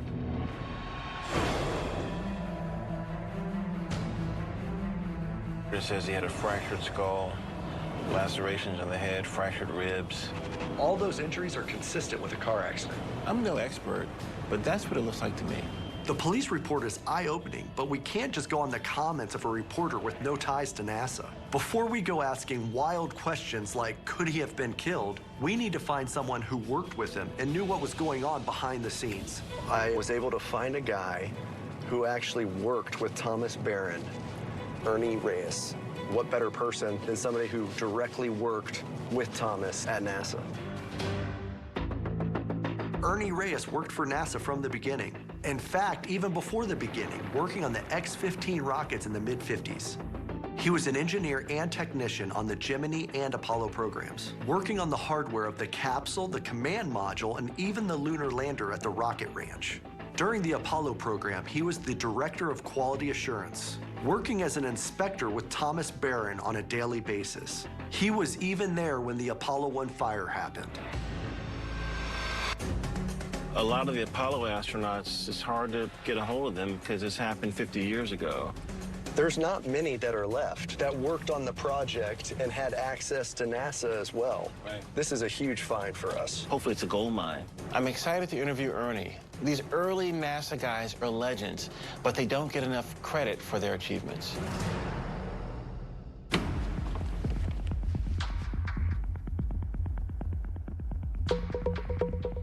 Hi. Hey, sir, are you Mr. Reyes? Afraid so. I'm Chad Jenkins. I'm a former FBI agent. Hello, sir. How you doing? My name's Leland Melvin. Leland, I didn't recognize you without your blue suit. Come on in. Right. We appreciate you letting us come here and ask you a few questions. This whole place is decorated with space era goodies because I spend my life at the rocket ranch. Is it true that you were part of the Apollo 1 program in 1967? Yes, sir. Ernie, how long did you work at NASA, and what was your job while you were there? President Kennedy made an announcement, and we all took it one way or the other. I was working for the Air Force at the time as a civilian engineer at Wright Field. And when Kennedy made his famous speech about we're going to the moon, shortly thereafter, he canceled the Weapon System 110A. It's a B-70 bomber. There's a model of it up there. That's what I was working at Edwards for. From there, I put an application in, and in 1961, 62, I was recruited by NASA. So I went to work for NASA, and I went to join them at Langley. But they said, don't come here. We are moving to Houston. So I showed up at Houston, and we worked out of shopping centers and other places. But anyway, I was with the Weapon System 110A dissipated. That's what Kennedy did for me. And I didn't think too much about we're going to the moon. I was just looking for the next gig. So anyway, it was an exciting time. You joined the Space Task Force, that's what we were called then. And I joined NASA at Houston in early 60s, because we started working on the Apollo hardware for NASA in '62 at White Sands. Okay. We were going to do all these things here in Florida and other places. But the politicians and the guys above me, higher pay rate guys, said, no, you get the ALA-3, Army Launch Area number 3, for your abort test and things like that. And we're going to build a test facility for rocket engine firing in the other side of the mountains by Las Cruces, New Mexico. When we got the capsule, we also got like a Georgia contract. You got the vehicle plus all the parts. And these are called engineering orders, EOs. Okay. And they kept coming, and they kept coming, and they kept coming. And over the period from the time of shipment to the time getting ready for launch, we reported that we had close to 640 something or 650. I forget the numbers. Hey, man, it's been 50 years. Can you tell us a little bit about Thomas Barron? Oh, my God. He was stubborn as the day is long, and he was hungry to write up things that were sometimes true discrepancies and times they were not. And this was slowing down the process? We had a tremendous constraints to get the crew trained, the crew launched, the Apollo program. The president had said by the end of the decade. Yep. Was he liked by fellow coworkers, or was he like a nuisance? He was not looked at somebody that was on the same team. Not bringing anything to the party, okay? Kind of a naysayer? A naysayer. Then in '66, they said, what are we doing here? The guy's making nothing but trouble for all concerned, including our company. Do we need him? Right. Boop. He was terminated. I happened to review his report the year of the accident, 1967. I went through that whole report. He kept saying that there was going to be a disaster if they didn't fix what he found. There was nothing that involved anything that would have caused the fire. So Thomas Barron predicted that there would be a disaster, but none of the items he flagged actually led to the Apollo 1 fire. NASA would have no reason to silence him. I knew it. Not so fast. Barron said before Congress that in his new 500-page report, the one that is now missing, that he had information in there regarding the flammability of materials in the capsule. So NASA may not have won him silence for his initial 55-page report, but they sure as hell would want him to shut up if he had 500 pages proving that they didn't take the flammability of the materials they used in the capsule into account. Do we really think that Tom was murdered because of the testimony he gave?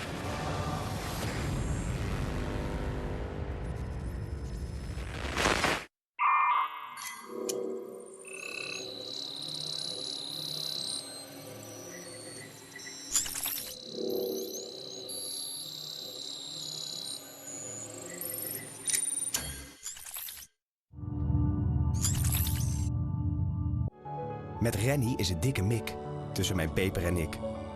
Rennie begint brandend maagzuur te verlichten na 40 seconden. Rennie, uit liefde voor je maag. Laat eczeem je leven niet bepalen. Bepanthen eczeemcrème start jeukverlichting binnen 30 minuten. Verlicht eczeem met Bepanthen eczeemcrème. Zonder cortisone. Stel je voor dat je de deur niet uit wilt vanwege vet haar omdat je geen geld hebt voor shampoo. Dat kan toch niet? Daarom komt Kruidvat in actie. Want 1 op de 7 Nederlanders heeft wel eens te maken met verzorgingsarmoede. Help je ook mee? Nu alle Kruidvat merk shampoo 1 + 1 gratis voor jou en 1 gratis voor een gezin in armoede. Kruidvat.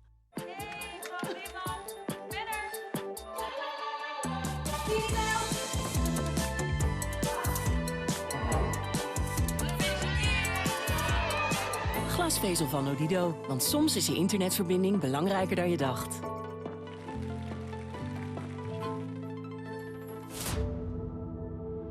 Al gaat er natuurlijk niets boven echte verbinding. Het kan ook zo. Neem je de snelste weg? Of de zwaardere weg? Of die met het mooiste uitzicht? Weet je wat? Welke weg je ook kiest, jouw e-bike vind je bij Upway.nl. Verrassend betaalbaar glasvezel van Odido. Doe de glasvezelcheck op odido.nl/glasvezel en kijk wat er beschikbaar is op jouw adres. Hoeveel is jouw auto waard?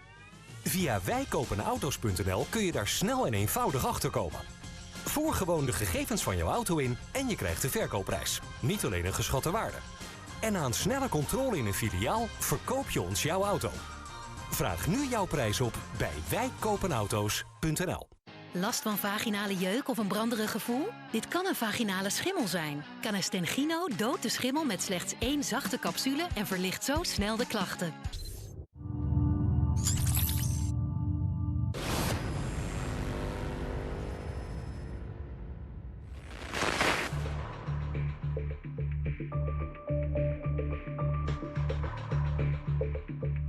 Do you have any concerns about the accident that took place on those train tracks? On my list of concerns, that didn't even make the top 20. I didn't look into that, and I could not concern myself with that. We had an Apollo capsule fire. We were disassembling it 1 nut at a time. We had burned 3 astronauts. I went into an area where I had been working every day. Fire bottles, burned items, everything was a mess. And he put the flashlight into the cockpit.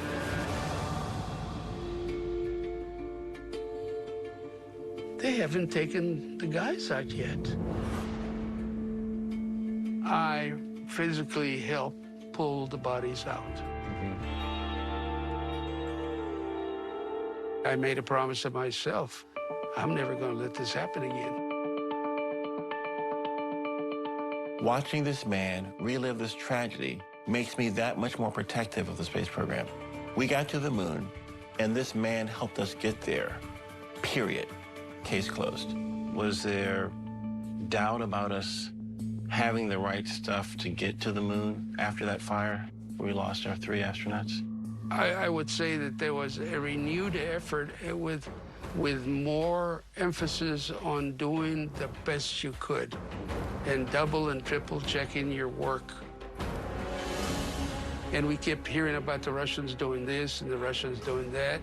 Well, we're going to do the same, but plus more. Right. We're going to make the president's desires, and we're going to make this nation #1.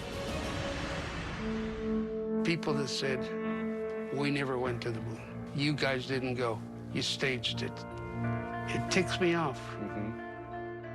I want to say something. I just want to thank you for everything you've done for the program, for the legacy of the Apollo 1 crew members, for all of the astronauts that have sacrificed and given their lives, and the people on the ground like yourself that have sacrificed and given of your time for the space program. So just thank you from the bottom of my heart for everything you've done. You're quite welcome. It was an honor. Every day was a challenge. There's no question that Ernie's words are sincere and heartfelt, but it doesn't convince me and other conspiracy theorists that Thomas Barron was not silenced by NASA. Ernie is a credible character witness, but we can't ignore Thomas Barron's crash site. And it's just 8 miles from here. After he gave that congressional testimony, it was 7 days to the day that this accident actually took place. Wow. I mean, can you imagine the emotion that was running through that man at that time? Yeah. So for Tom to come forward with this information, it didn't make the agency look good. There was already enough pressure there.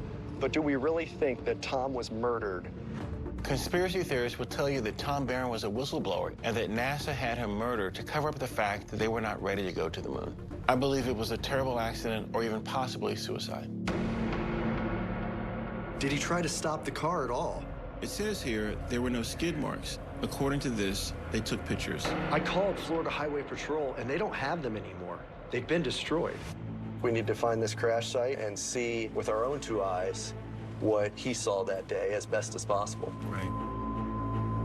Thomas Barron's death was ruled an accident by the Florida Highway Patrol. The investigating trooper concluded that Barron had tried to beat a train at a crossing. But conspiracy theorists believe that since the train originated at JJ, a train yard owned by NASA, that the government could have orchestrated Barron's murder to look like a tragic accident. It's important that I see where this accident actually happened and compare it to the report so I can see for myself whether this was a murder, suicide, or accident.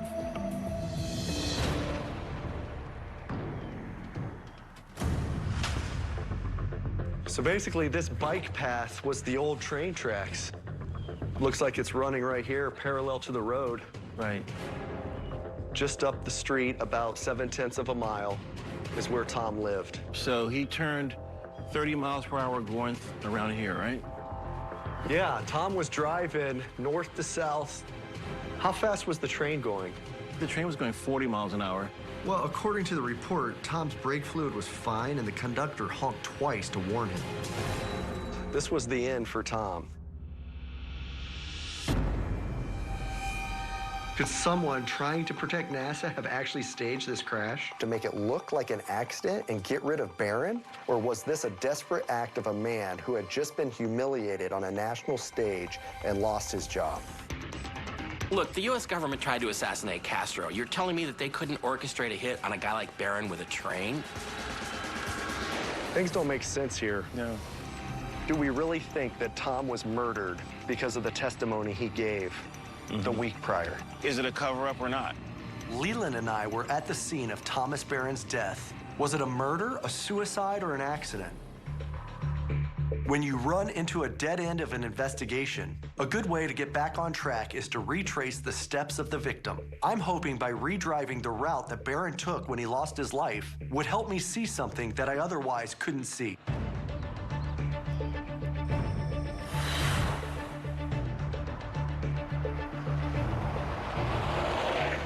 Taking that turn at 30 miles an hour in a modern vehicle with power steering was dangerously fast. I wouldn't even want to try taking that turn in a 1959 car.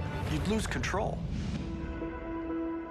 He must have just tried to make that left-hand turn and beat the train. With all the pressure that he was under during this time of the Apollo fire, stress, the space program in itself. Right. You know, getting people to the moon, getting fired.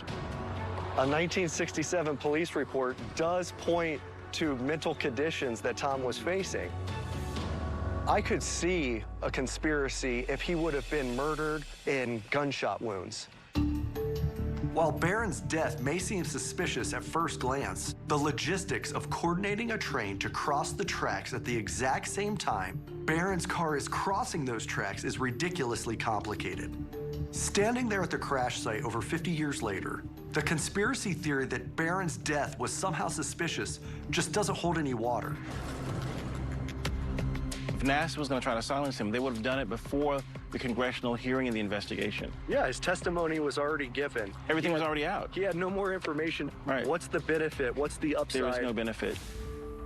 I'm leaning towards it's either an accident or, unfortunately, Tom decided to take his life and part of his family members with it. Which is very sad. Regardless of whether or not this was an accident, the 500-page report that Barron submitted to Congress is still missing. And in that report, he claimed there was relevant information on the flammability of materials used on Apollo 1. Dead men tell no tales as far as I'm concerned. The whole thing is pretty convenient for NASA.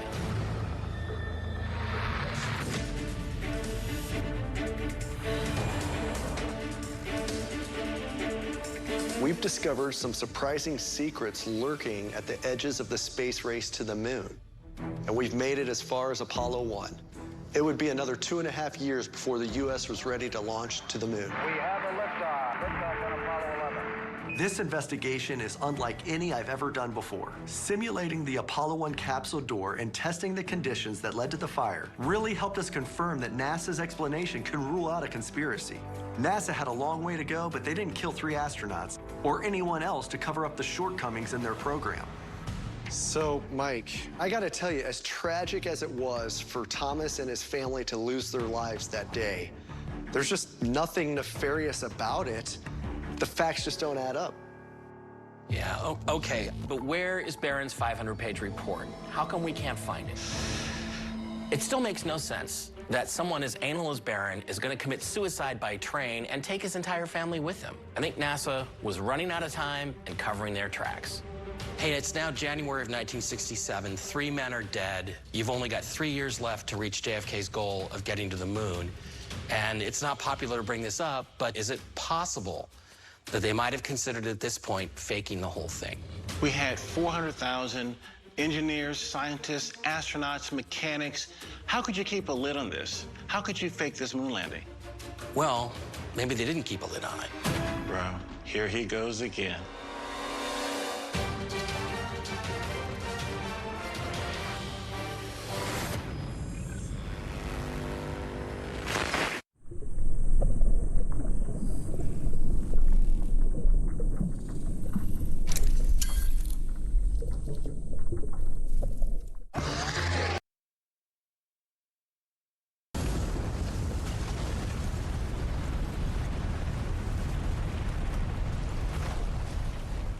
I think you should read this carefully.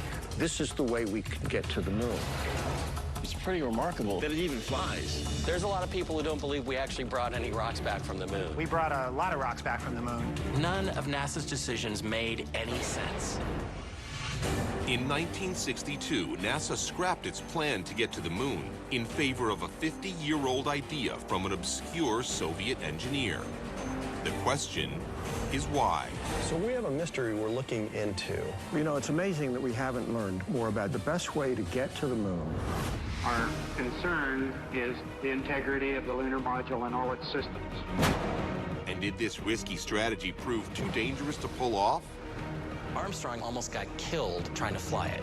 So NASA had to fake the lunar landing to save face. A former FBI agent, a conspiracy theorist and former aerospace consultant, and an American astronaut are investigating the truth behind the moon landing.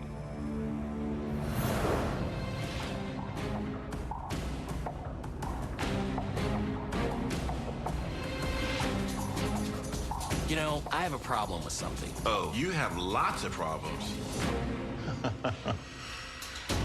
What I want to know is how did NASA build a spacecraft that was able to get from the Earth to the moon and back again? That's actually a good question because NASA's chief engineer, Wernher von Braun, didn't believe we can build a big enough rocket to make it to the moon and back. Wernher von Braun was NASA's lead aerospace engineer and a former member of the Nazi SS during World War II. After the war, von Braun was one of more than 1,500 German scientists and engineers who secretly moved to the U.S. in Operation Paperclip to help America defeat the Soviets in the space race. The Soviets were beating us. But not for long. The Soviets had taken the lead, so President Kennedy threw down the gauntlet to get us to the moon before they could. Because that goal will serve to organize and measure the best of our energies and skills. The problem was, von Braun initially put his weight behind a flawed strategy called direct descent that ultimately proved unworkable. In direct descent, the astronauts fly from the Earth to the moon and back again in a single spacecraft. In order to do that, you'd need a vehicle that could hold enough fuel for both legs of the journey. But that would require a rocket almost as big as the Empire State Building.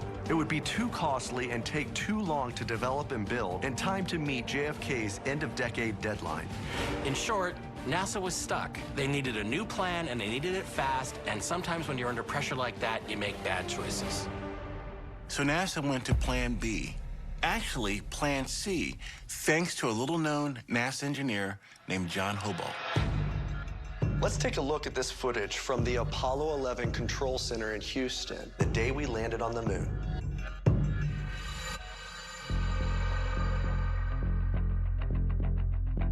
Okay, now pay attention to von Braun right here.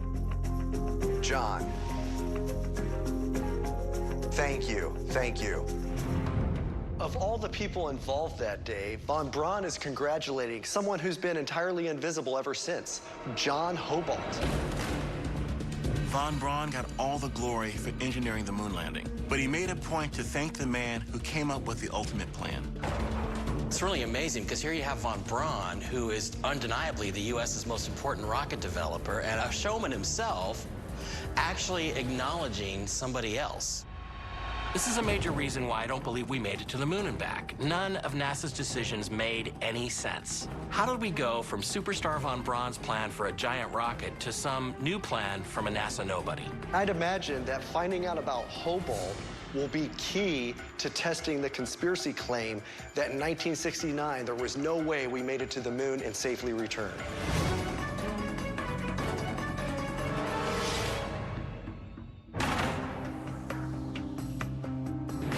I'm gonna do some digging on my own. John Hobalt died in 2014, so I'm heading to the Bueller Planetarium in Davie, Florida, to talk to an expert on Hobalt's theories, historian Bill Causey. Hi, nice to meet you. Nice to meet you as well. I'm hoping he can shed some light on Hobalt's role in all of this.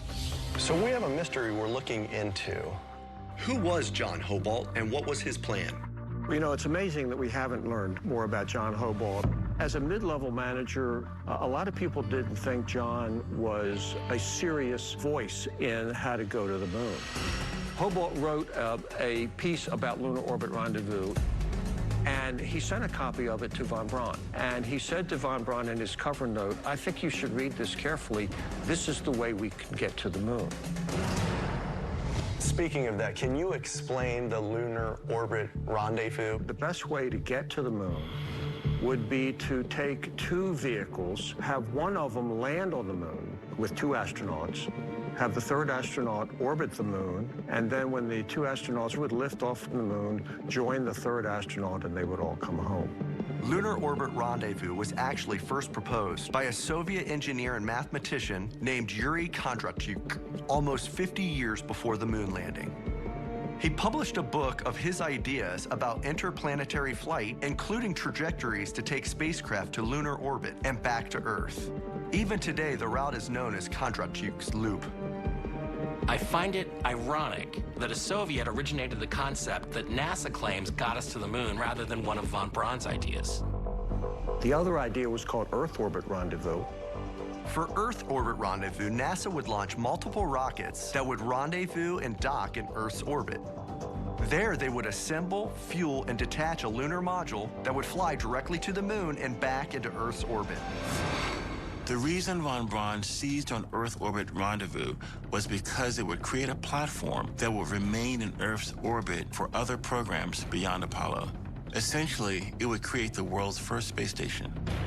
To this day, some scientists insist that Earth Orbit Rendezvous would have had the best long-term results. The first lunar landing will be a hard act to follow. Von Braun and the rest of his team at NASA had settled on Earth Orbit Rendezvous, but it was not without its challenges, including a heavy fuel payload needed to fly to the moon and back again. Lunar Orbit Rendezvous, with its lightweight lander, would require less fuel. But Hobalt's solution was falling on deaf ears. When John first proposed his idea, it was not well received. He was very stubborn, and he was convinced he had the right idea of how to get to the moon. Imagine all these NASA scientists debating the right plan and no one could agree. Maybe they should have spent less time arguing and more time building. The thing that I have a problem with is Hobalt's lander itself. Armstrong almost got killed trying to fly it.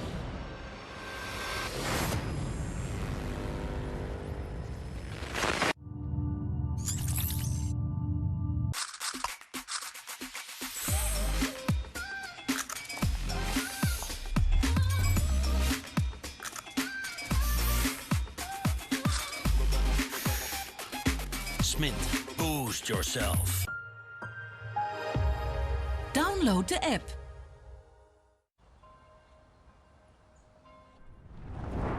Sing with me, sing for the year, sing for the laughter and sing for the tears. Dream on, dream on, dream on, dream on till your dreams come true. Hi, ik ben Arne. Carglass zoekt servicemonteurs. Ik werk al 15 jaar bij Carglass. Begonnen als servicemonteur. En nu ben ik regioleider. Geen dag is hetzelfde. Nieuwe klanten, auto's en klussen. Maar het beste zijn mijn collega's. Ik kan op ze rekenen en zij op mij. Solliciteer nu op werken bij Carglass.nl. Carglass repareert. Carglass vervangt. When the red phone rings, it's a huge bolt of adrenaline. Covering an area of over 400 miles of coastline. 11-year-old female pulled 10 foot off a rock. prepared for over 5 million visitors a year. Jump on board with the Cornwall Air Ambulance Service. We had to work very quickly. Emotional turmoil does go home with you. Whatever the emergency, I'm immensely proud to be involved with it. they're at your service. All my family are as well. Cornwall Air 999, Friday on Discovery Science.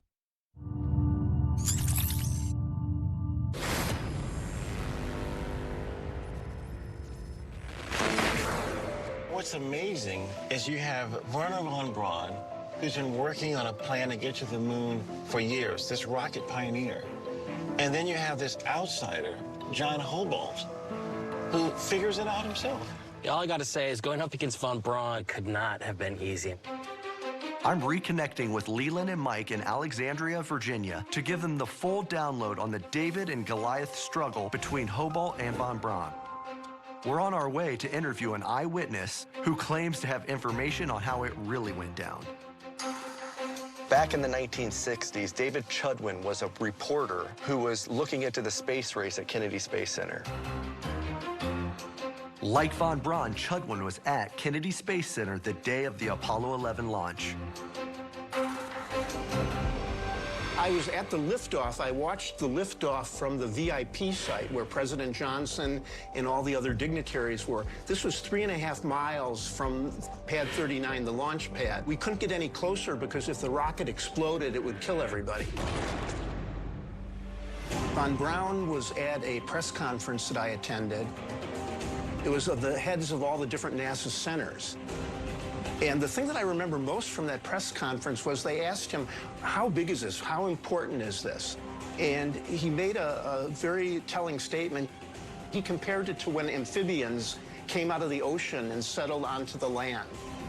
Whenever a former SS officer starts talking about evolution, I get a little nervous. So there must have been a lot of rivalry between the two camps, the EOR people and the LOR people, right? Everybody felt very strongly that their way was the best way to get to the moon. It was an important national decision to figure out how to meet Kennedy's goal. You see, it was a very gutsy decision to do Lunar Orbit Rendezvous because it involved a rendezvous between two spacecraft in lunar orbit, 250,000 miles away from Earth. Von Braun was reluctant to even consider Hobalt's idea because an Earth orbit rendezvous, if something went wrong, the spacecraft could just parachute back to Earth. But in lunar orbit rendezvous, even a small problem could leave our astronauts stranded in the cold vacuum of space. Now, do you think we would have made it to the moon if we had gone with von Braun's plan? We would have made it to the moon, but we would have never have met Kennedy's deadline of reaching there and returning by the end of the decade. Earth orbit rendezvous would require NASA to develop 2 enormous rockets and the construction of a platform in Earth's orbit, and that would likely put us past Kennedy's deadline. At a conference where they were looking at the different ways of getting to the moon, von Braun kind of threw in the towel and said that he agreed with Hobalt's method of getting to the moon. Von Braun was eventually persuaded by the engineering arguments that lunar orbit rendezvous was the way to go. Now, at NASA, it's always been my experience that the best idea always wins. Von Braun was savvy enough to know that he needed to get behind the idea that would get us to the moon first. Do you think there was any animosity towards Hobalt from von Braun? Von Braun was complimentary to Hobalt and very graciously invited him to come to Mission Control during the landing to be a witness to it. So he wasn't supposed to be there originally. Von Braun's who invited him personally? Right, exactly. Wow, that's incredible. Yeah. Von Braun's really regarded high, yet Hobalt, outside of NASA, no one knew who he was. Well, I don't think Hobalt was in it for popularity or fame. Hobalt was a very serious engineer. He was not a political figure, whereas von Braun was very much a politician. And then everyone lives happily ever after, right? Wrong. Because now, von Braun is committed to Hobalt's overly complicated plan, which has one major defect that I believe stopped us from getting to the moon.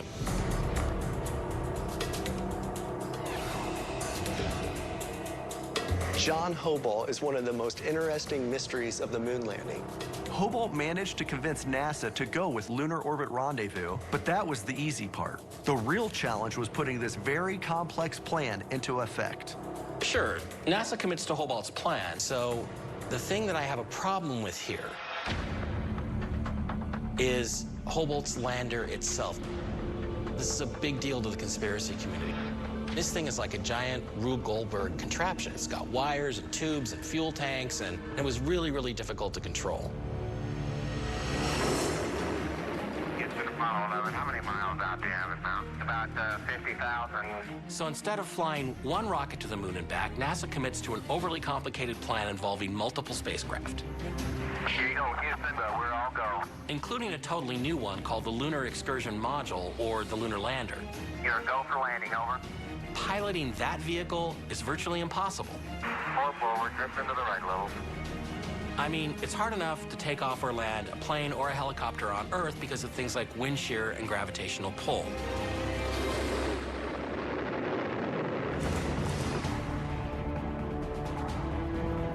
On the moon, it's a whole other deal. There's virtually no atmosphere and just a sixth of the gravity. So to take off and land, you need a brand new kind of specialized vehicle and an entirely new set of skills to operate it. Do you expect me to believe that Neil Armstrong flew this crazy contraption for the very first time and it went flawlessly? Come on. It sure wasn't beginner's luck. Neil trained for hundreds of hours in all kinds of conditions. Here's a video of Neil training. At the time, NASA had the world's most sophisticated computerized flight simulators. Look, this is like a video game. This is not really representative. That's how we train. NASA also developed the Lunar Landing Training Vehicle, the LLTV, that Armstrong learned to fly. It was very, very difficult to control. In fact, Armstrong himself almost got killed trying to fly it. I think we have that footage. There he is.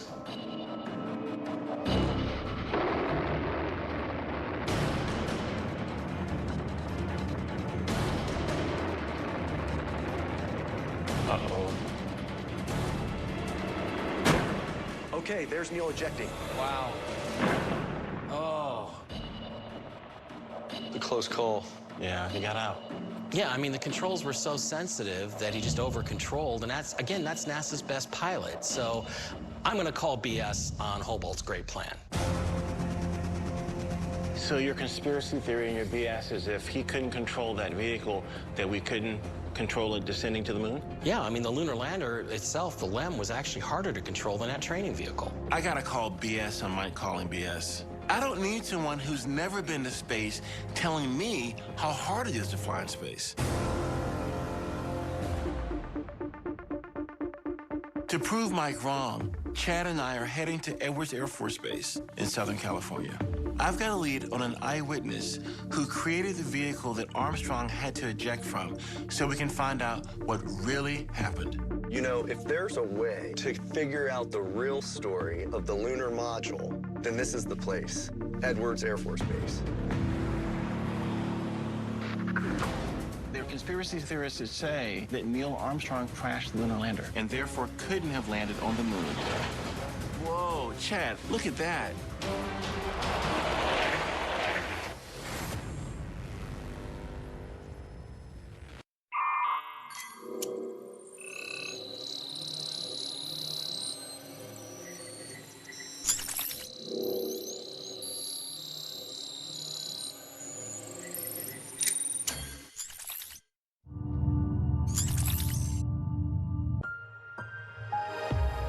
Download de app. Hi, ik ben Arne. Carglass zoekt servicemonteurs. Ik werk al 15 jaar bij Carglass. Begonnen als servicemonteur. En nu ben ik regioleider. Geen dag is hetzelfde. Nieuwe klanten, auto's en klussen. Maar het beste zijn mijn collega's. Ik kan op ze rekenen en zij op mij. Solliciteer nu op werkenbijcarglass.nl. Carglass repareert. Carglass vervangt. Sing with me, sing for the year, sing for the laughter and sing for the tears. Dream on, dream on, dream on, dream on till your dreams come true. Bescherm je hond tegen vlooien en teken voor maar liefst 1 maand met VonPro. De lekkere kauwtablet waar honden gek op zijn. Frontpro kou-tabletten, zodat er niets meer tussen jullie in komt.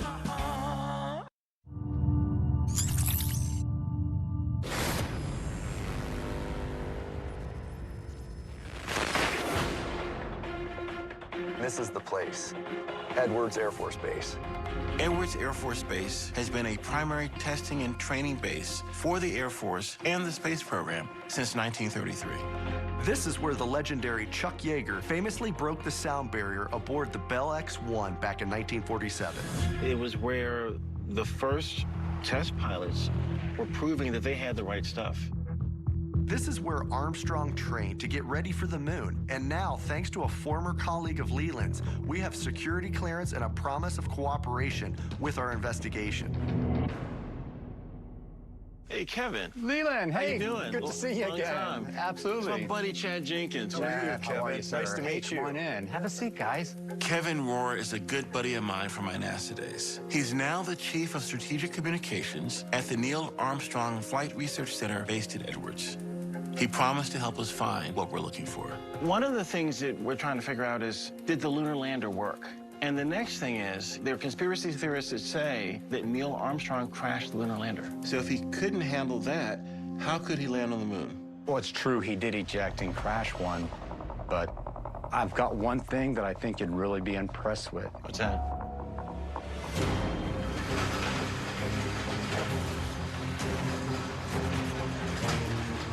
Whoa, Chad, look at that.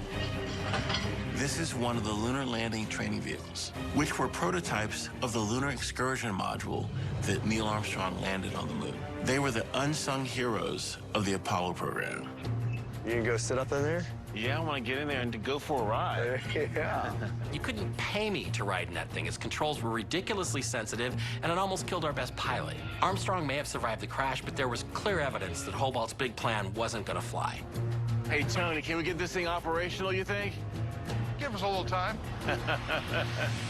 Leland, he's like a kid in a candy store. Unfortunately for him, this thing hasn't been operational for decades. This really looks like a Tinker toy with engines and jets, you know? And for someone to be sitting up there flying it as a simulation for the lander, it's pretty remarkable that it even flies. You know, It's like the first human drone ever to be built. I mean, that's what I see it. Yeah, was it a drone? Yeah. I just think it's cool from a history standpoint that Neil Armstrong and all the astronauts under the Apollo trained on this. Yeah.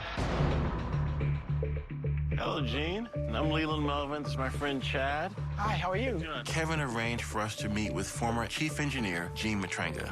He offered to reveal the story of what really happened the day that Armstrong lost control of the vehicle. You're a living piece of NASA history. It's a pleasure to meet you. Pleasure's mine. As one of the chief engineers, Gene knows all the secrets. Let's see if he's willing to give them up. Could this thing really fly? Yes, it really flies. So there are conspiracy theorists out there that don't believe that this vehicle could balance on a thin column of thrust. What do you say to that? I say that we demonstrated that it does it. It works. The proof is in the pudding. The conspiracy theorists say that the lunar lander was too unstable to fly. They insisted that it would have been impossible to hover, balanced on a thin column of thrust, and that any movement would have caused it to spin out of control. But the truth is, every rocket must balance on a column of thrust. This stability problem is as old as rocketry itself. But engineers had already solved the issue of rocket balance by the 1940s. This is but a small part of the training necessary to learn to fly the lunar module itself. The lunar lander used an onboard computer that had two guidance systems to correct for balance. They would automatically adjust the center of gravity based on the movements of the module. This is really another case of conspiracy theorists thinking something's impossible because they don't understand the science. How does this work? It works that the jet engine supports 5/6 of the vehicle weight, which simulates the lunar gravity. It always points straight down. On Earth, we live on the bottom of an ocean of air weighing us down. But the moon has no atmosphere. So this test vehicle has to compensate for that. The vehicle is allowed to tip because of the gimbal system A gimbal is a pivoted support that allows the rotation of an object around a single axis. The reason it's used is so that the jet engine always points down toward the surface, allowing the rest of the craft freedom to maneuver. And it allows the vehicle to maneuver the way it would on the moon, getting the very extreme angles that they would have to successfully maneuver to where they wanted to land. You had to do all of this to simulate the lunar condition. Sure, the engineers at NASA had it all figured out. Theoretically, it worked. It could get off the ground, but an aircraft is only as good as its pilot. And if it's too hard to operate, it's basically useless, and that's what we were dealing with. To give him familiarization with the extreme attitudes required for acceleration and deceleration is the primary reason for learning to fly the lunar landing training vehicle. Were the controls sluggish? The attitude control system was such that it was either on or it was off. And the thing that gave him was the acceleration. And acceleration is the thing that the pilot senses first to know that something is doing what you wanted it to do. Why was this the design to come down from the capsule to land on the moon and not a plane or to be tethered or some other type of design? You couldn't do it. The physics of it don't work to come down the way you'd come down with an airplane. Okay. You have to get the trajectory that you want. And in order to get that trajectory, you have to have the attitude rockets pointing in their orientation, and you have to have the lift rockets pointing in their orientation as well. So this was really the only configuration that would simulate a lunar lander. Hey, Gene, I'm going to go up in the cockpit, take a look.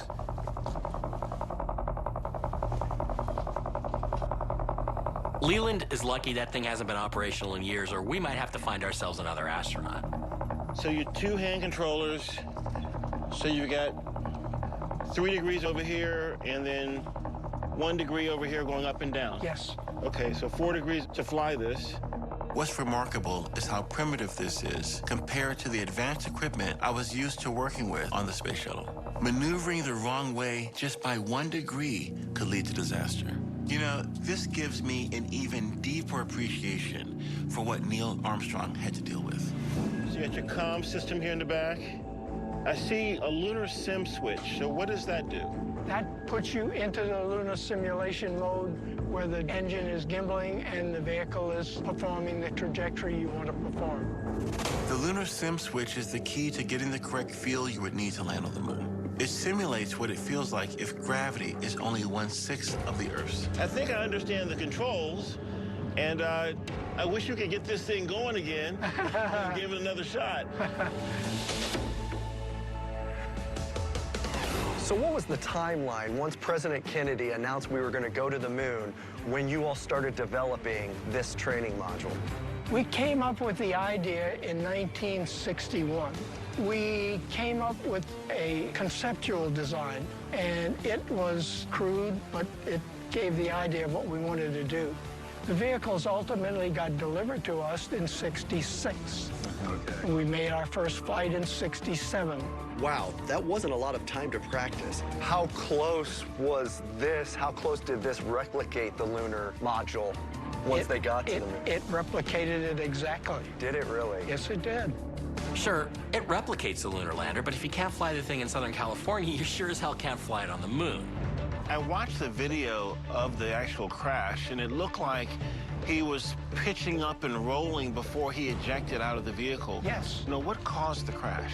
The problem wasn't with the vehicle itself, it was the way that it was operated. It was a human error. Somebody on the ground was watching to see the usage of the fuel as it was expended, and he got distracted. Oh, and he ran out of fuel. He ran out of fuel, yes. So Neil didn't have the insight on the vehicle to see that he was running out? He did not know. We telemetered all the information to the ground, and we relied very heavily on ground people monitoring those things. And then they could radio to Neil then? Yes. And that never got, that communication never got passed. Never happened. Wow. Armstrong had to rely on his ground crew. But as an experienced pilot, he knew when he was in danger. When he hit the emergency ejection switch, small rockets propelled his seat upward, and an explosive charge opened his parachute. No matter how good the craft and the pilot, sometimes things do go wrong and you need a backup plan. So we all know about Neil's time that he crashed one of these, but how many times did he fly this before and after? I know he had about 20 flights when he crashed it. And so he flew it a number of times, besides just the one time he crashed. Absolutely. Yeah. You know, this is really typical of conspiracy theorists. They take one little detail and blow it way, way out of proportion. I can't wait to see Mike's face when we drop this truth bomb on him.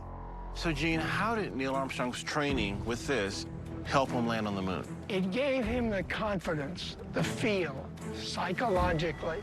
If Neil didn't have extensive training in the test vehicle, I believe the landing of the Apollo 11 could have ended in tragedy. When he flew the lunar lander to the moon's surface, things didn't go as originally planned. The navigational computer made an error and had them on course to land in a boulder field. So Neil had to manually override the system and fly the lander to a safer area. He was dangerously low on fuel, so every move he made was crucial. Neil made the comment, and it was repeated by several other people, that if they had not had this experience, to feel this feel, they would have been very seriously considering aborting on the moon. Oh, really? It's July 20th, 1969, and the Apollo 11 lunar module, with Neil Armstrong and Buzz Aldrin on board, detaches from the command module and begins its descent down to the surface of the moon. Almost immediately, things go wrong. Apollo 11, this is Houston, over. Radio communication between the lunar module and mission control starts to falter. Program alarm, 1202. And then, 4 minutes into the landing sequence, the onboard computer guidance system suddenly displays the error code 1202. Armstrong and Aldrin don't know what that means, and they don't have time to look it up in the flight manual. Armstrong radios to mission control. Give us a reading on the 1202 program alarm. Roger, we got you. We're going at alarm. Down on Earth, 240,000 miles away, the flight controllers in Houston scrambled to figure out what the problem could be. Picture it. Armstrong and Aldrin are cramped in this rather flimsy vehicle that is descending quickly towards the moon's surface. Communication is spotty, the computer's freezing up, and fuel is very limited. More than 500 million people around the world are on the edge of their seats watching the landing on TV. They know how high the stakes are, but very few understand just how dangerous the situation actually is. There are 3 possible outcomes: land safely, crash, or abort the mission.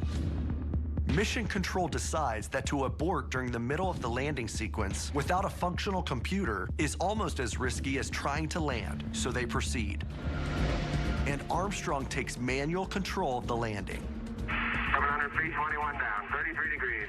Manual attitude control is good. But then they discover another major problem. They suddenly realize they're not where they should be. They overshot the planned landing area. Instead of a nice flat plain, now there's a crater field with massive boulders. Armstrong levels the module and starts looking for a better place to touch down. They're whizzing along the surface and running low on fuel. Meanwhile, down on Earth, Mission Control isn't exactly sure what's going on. 700 feet, 21 down, 33 degrees.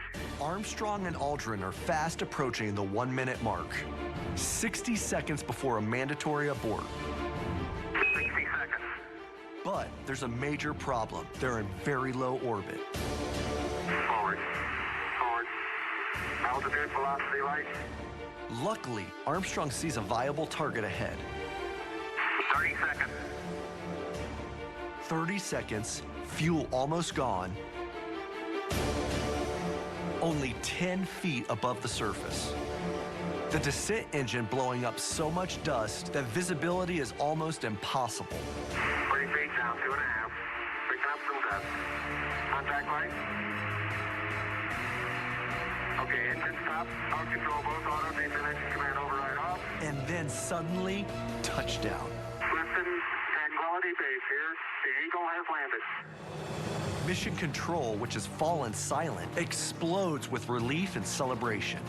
Roger, Tranquility. We copy you on the ground. You got a bunch of guys about to turn blue. We're breathing again. Thanks a lot. The Eagle has landed. So without this, we probably would not have landed on the moon. It's a distinct possibility. If anything, Neil's crash helped us identify what some of the potential problems were and made sure the actual lunar lander was ready for a successful moon landing. Tranquility Base here. The Eagle has landed.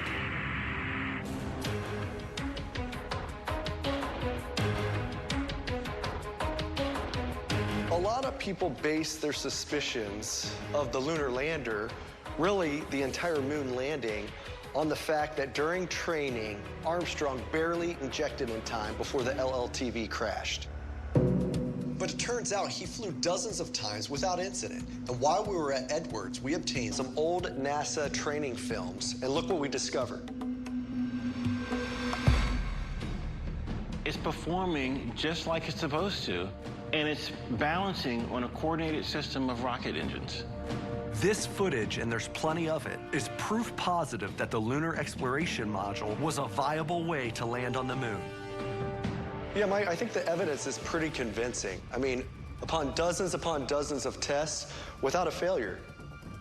Yeah, I've actually never seen this footage before. I've only seen the footage of Armstrong, crashing and injecting, so I gotta say this is fairly impressive.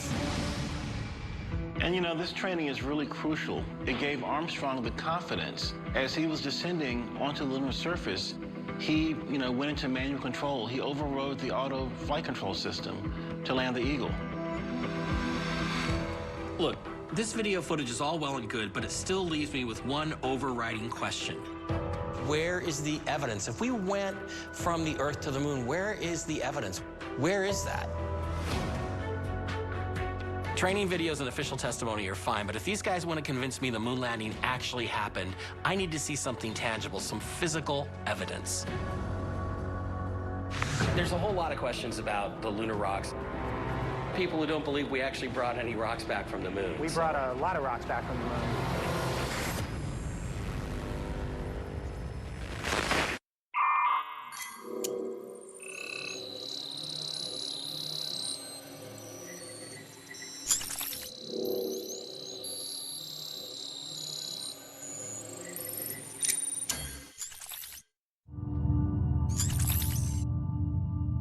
I'm Jeremy Wade. I'm searching the world to bring you the most iconic underwater mysteries known to science. I almost feel like an astronaut landing on the moon. It's a dangerous, unexplored frontier that swallows evidence, where unknown is normal and understanding is rare. My investigations have brought me face to face with the bizarre and the downright horrific. Mysteries of the Deep, tonight on Discovery Science.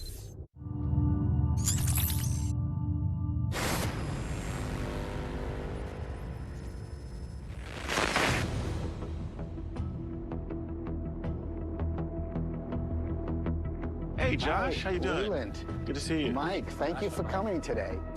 Mike wants physical evidence that we've been to the moon, so I'm gonna give it to him. Hi, Leland.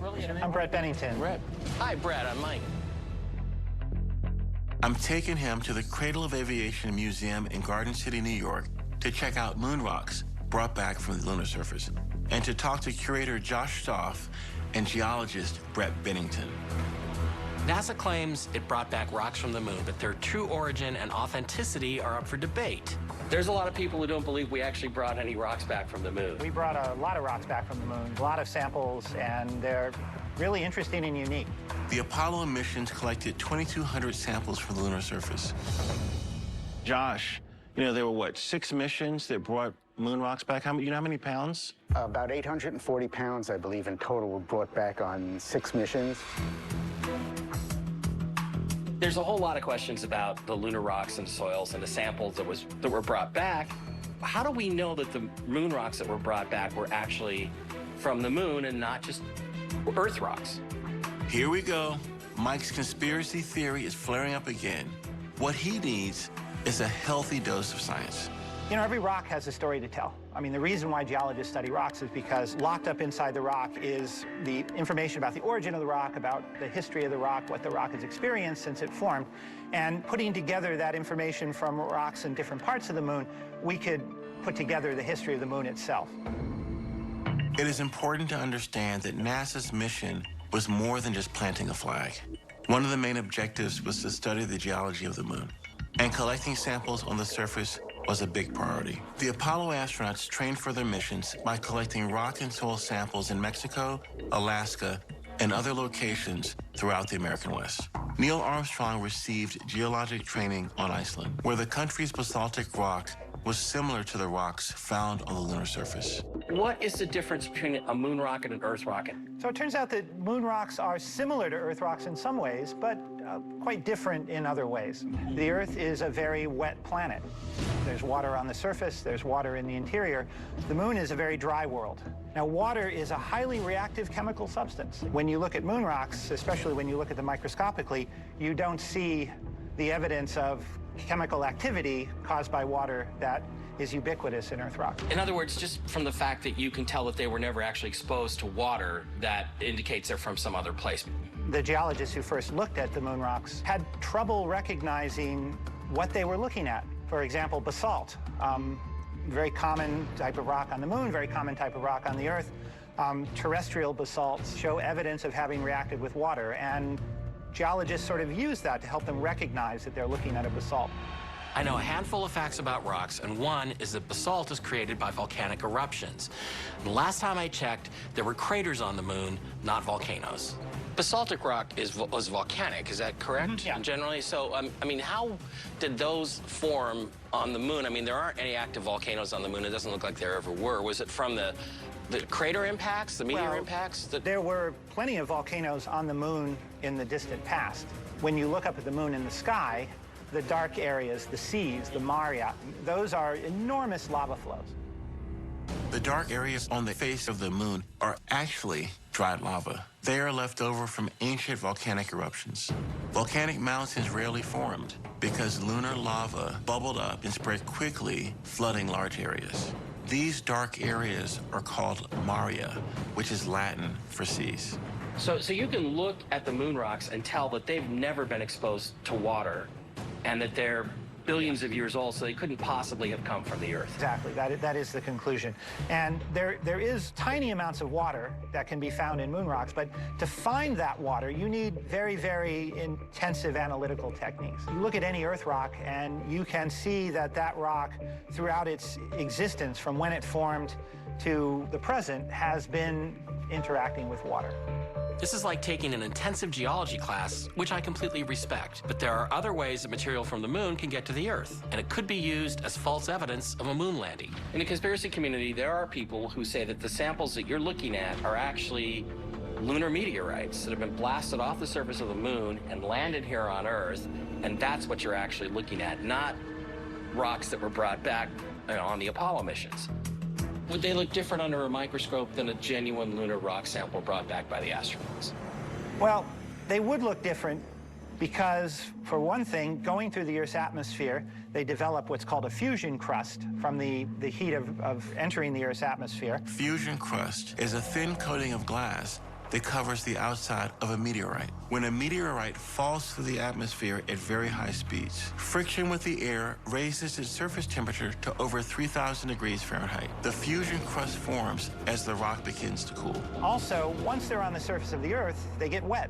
And so the minerals inside the rock begin to react to the surface of the Earth, whereas a pristine sample of moon rock brought back by the Apollo astronauts, kept in a sealed environment, delivered to the Lunar Receiving Lab in Houston, is not going to have any evidence of having ever seen any water. So you can tell a lunar meteorite from a pristine sample of moon rock. Nice. Dr. Bennington revealed that many of the rocks brought back from the moon were shared with geologists from around the world who all verified their authenticity. To me, that verifies that we shut down the conspiracy theory that we'd never landed on the moon once and for all. What about the soil? I mean, there's a lot that's been made about the so-called lunar regolith, which is basically just means soil, right? It means the lunar soil. Well, so the regolith is the broken up rock that accumulates at the surface. The moon doesn't really have soils in the way the Earth does, because soil on Earth is a combination of organic material mixing in with the rock. So on the Earth, you go from soil to regolith to bedrock. On the moon, pretty much just have regolith and bedrock. So the regolith is going to be made up of whatever the bedrock underneath is made out of that's just been broken up by impacts. So on the moon, the particles of dust, the fine-grained material, doesn't have oxygen to react with, it doesn't have water to react with, so the particles don't wear down, and they're very angular and they're very sharp, so they interlock with each other. So if you kind of pack them down, they hold a shape. And no wind to blow them away? And there's no wind to blow them around. Surface is fine and powdery. I can pick it up loosely with my toe. It does adhere in fine layers like powdered charcoal to the sole and sides of my boot. I only go in a small fraction of an inch, maybe 1/8 of an inch, but I can see the footprints of my boots and the treads in the fine sandy particles. The particles have electrostatic charges from the ionizing radiation coming from outer space. One of the big problems that the Apollo astronauts had was how sticky the dust was. It got on everything. It got on their spacesuits, it got on their skin, it got up their nose, and I mean, they just couldn't get rid of it. That's a pretty big engine. That's a pretty big spacecraft. And how come when it comes down and lands, it doesn't leave like a depression, a crater underneath, a blast crater from the actual engine of the lunar module? On the moon, you don't make a cloud of dust that settles over a period of time. The dust that's kicked up immediately falls back to the surface. It's not held up by the air. So if they shut the engine off at the last minute, the lunar module comes down. By the time the lunar module hits the ground, the dust has already hit the ground. If you look at any of the footage from the moon, when they're walking around, when they're driving the lunar rover, and you watch the dust, it behaves very differently than dust behaves on Earth. It comes up and it immediately falls back down to the surface, and all the dust particles take what we call a ballistic trajectory, basically a parabola right back down. Nothing lingers, nothing floats around.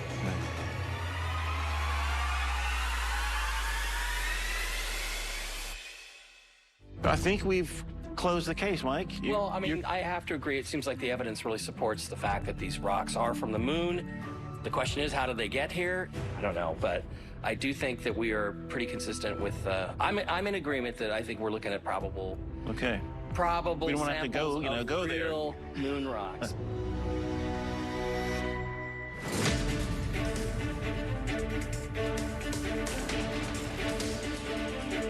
We gathered so much substantial evidence the past few days that I think we really shattered several conspiracies that challenged the moon landing.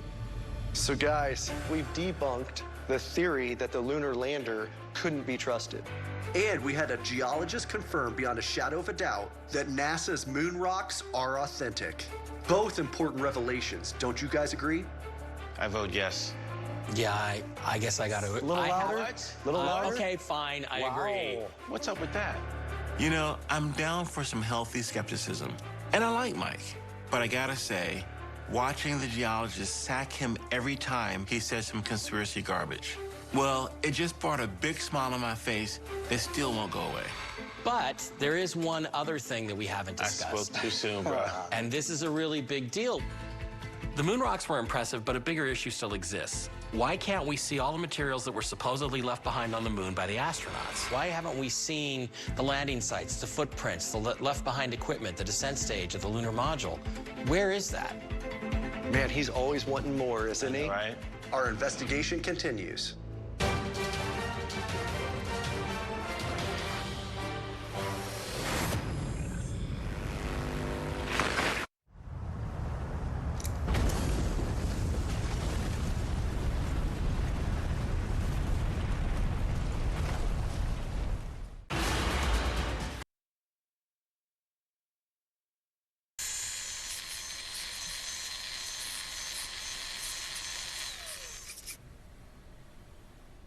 We have no evidence to see anything on the moon. When Buzz Aldrin switched on the TV camera, image quality was lost. Could the disappearance of a priceless moon landing artifact What happened to those backup tapes? be proof of a cover-up? Something's fishy, boys. Wow. Why can't modern technology deliver better evidence of the lunar lander's presence on the moon? If this is there, why can't we see it? There's evidence there, proof. And what important detail is missing from NASA's official photos? Why can't you see it in any of the photos? Whoa, hold on. A former FBI agent, a former aerospace consultant, and leading conspiracy theorist, and an American astronaut are investigating the truth behind the moon landing.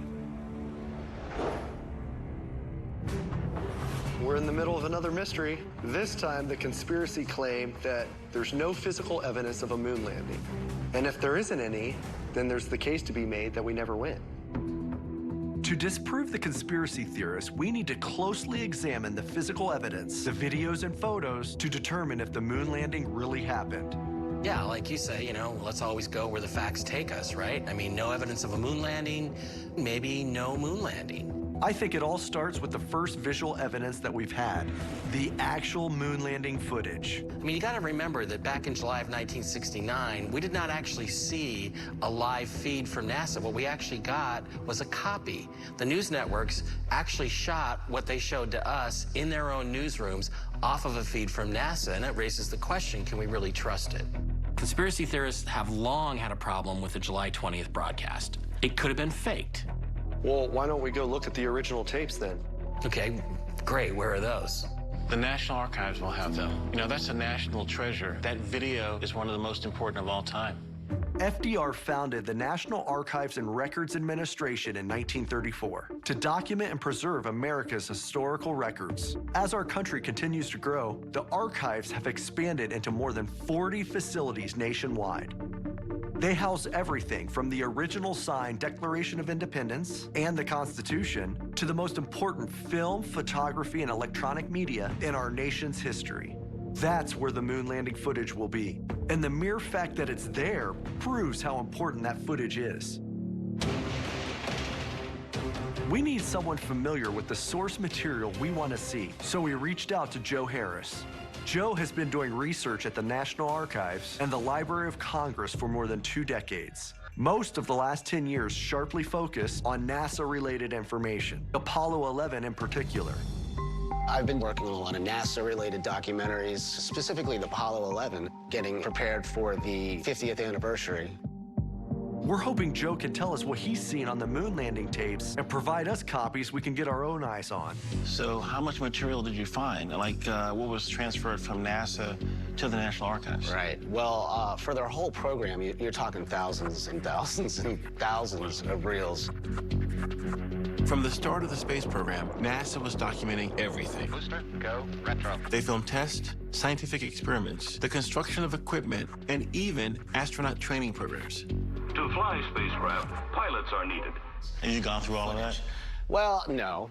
I haven't had, you need more than several lifetimes to look through all of it, but a lot of it. And specifically for Apollo 11. Do you think you can open the hatch at this pressure? We're going to try it. Okay, Houston, I'm on the porch. To facilitate the filming of the Apollo 11, the lunar module and the moonwalk, NASA had 2 16mm film cameras, a television camera orbiting the moon in the Columbia, and a black and white TV camera located outside the lunar module itself to transmit those first steps on the moon. 2 Hasselblad cameras were aboard Apollo 11. One remained inside the vehicle and was used for interior pictures of the capsule and the photos shot through its windows. The other Hasselblad was used for outside the vehicle. It was heavily modified to survive the harsh lunar surface and painted silver to help regulate its temperature. So what have you been able to find regarding Apollo 11? Well, I actually brought a sample of something is from the mission control room, and then they zoom right into the moon landing right here.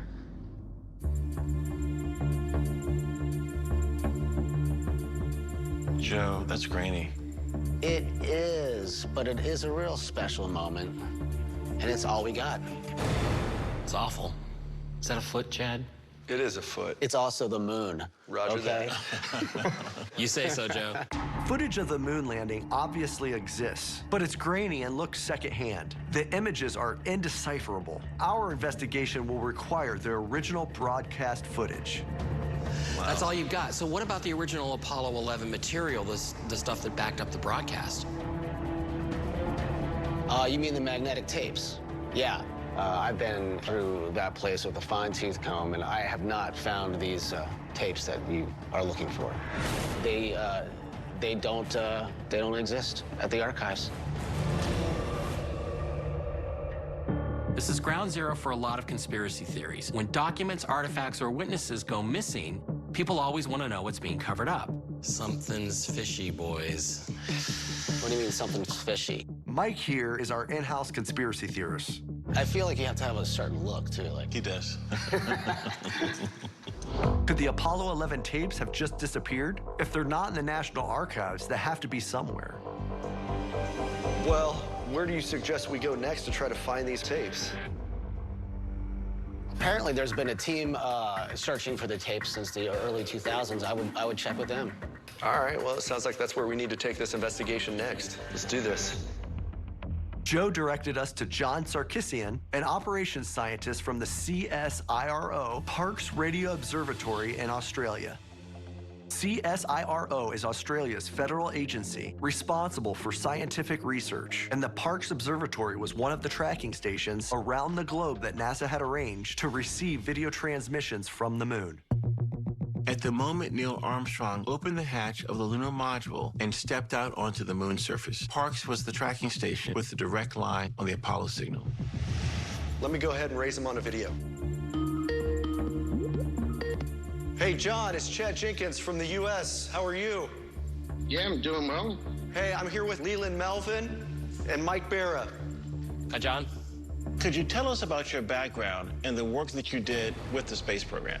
I work at the CSIRO Parkes Radio Observatory, and in 1969 it was one of the stations that received the signals direct from the lunar module, and then those signals were relayed to Houston for distribution to the worldwide TV audience.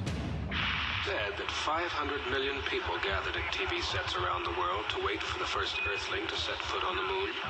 Never before had so many people been attuned to one event at one time.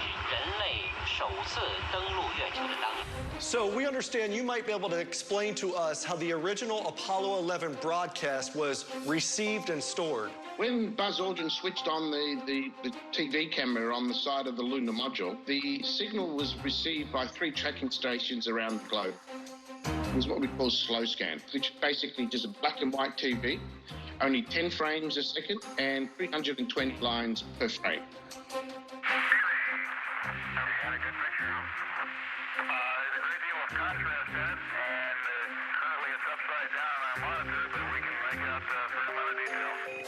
The bandwidth needed to transmit video from space was already being utilized to send vital ship data, the Apollo 11's bearing and electronic status, to Earth. They couldn't transmit the amount of data needed for a standard TV signal, so they needed to cut back on the data they would send via a TV camera. So, a new format was developed, one that was smaller and slower and required less bandwidth. Just 320 scan lines and only 10 frames per second. That's why it looks so jumpy. That's a third of the speed of a conventional TV camera. What was the process for converting the signal so that the people could see it on television? NASA couldn't just transmit that to the rest of the world. It had to be converted to a commercial standard. And the way they did that was very simple in 1969. As the TV was being received, it was displayed onto a small 10-inch black and white TV screen, only about this big, very small. And they had a little Vidicon camera pointing at the screen. But as a result of doing that, image quality was lost. It wasn't as good as what was actually being received from the moon directly. So the best way to get this on TV was literally to point a camera at a monitor and film that? That's like photocopying a photocopy over and over, and we all know how that looks. If this was the best TV tech America had, how is it possible we had all the other technology necessary to get to the moon? We've heard there's been a backup tape that was recorded of the moon landing as well. Can you describe to us what that is?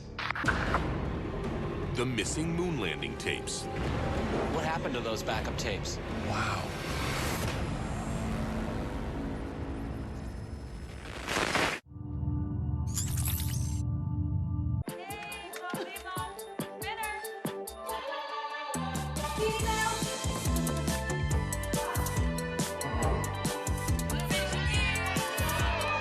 Glasvezel van Odido, want soms is je internetverbinding belangrijker dan je dacht.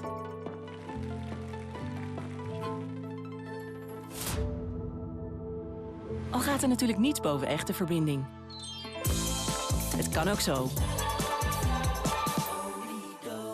Stel je voor dat je de deur niet uit wilt vanwege vet haar omdat je geen geld hebt voor shampoo. Dat kan toch niet? Daarom komt Kruidvat in actie. Want 1 op de 7 Nederlanders heeft wel eens te maken met verzorgingsarmoede. Help je ook mee? Nu alle Kruidvat-merk shampoo 1 + 1 gratis voor jou en 1 gratis voor een gezin in armoede. Kruidvat. Verrassend betaalbaar glasvezel van Odido. Doe de glasvezelcheck op odido.nl/glasvezel en kijk wat er beschikbaar is op jouw adres.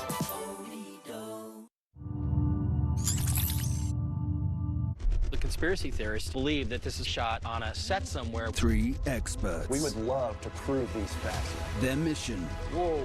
Find the truth. There's a bunch of questions still unanswered. What does it take to block the radiation? I've worked for NASA. Why do you think we would fake it? The technology at the time was the toaster. Ooh, wow. The investigation must go on. Truth behind the moon landing. Monday on Discovery Science.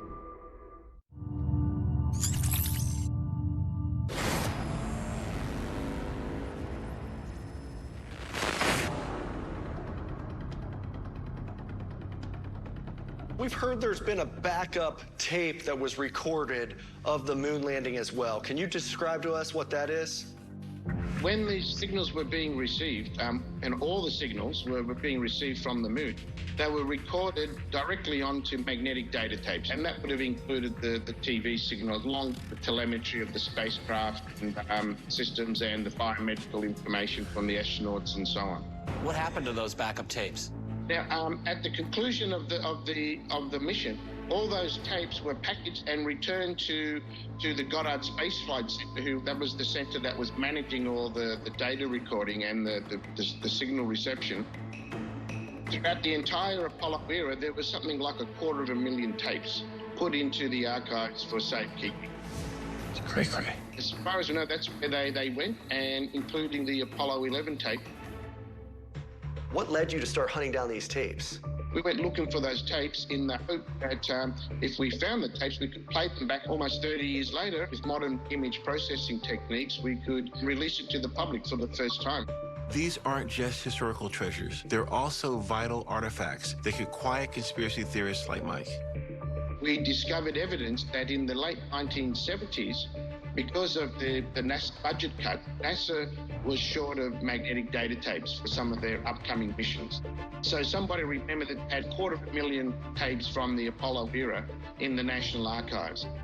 So they began pulling them from the National Archives. They all had very complex little codes and so on. So if you didn't know that code was for Apollo 11, you wouldn't have known what was on it. So we had to conclude that those magnetic data tapes were erased and lost. Wow, erased? They coded these important tapes with a system that left it unclear what was even on them. Hey, John, thanks a lot. It's been a great pleasure, and they're still looking for these tapes. Hopefully the search will come to a good conclusion at some point. Fingers crossed. Thank you. Thanks, John. Thanks, John.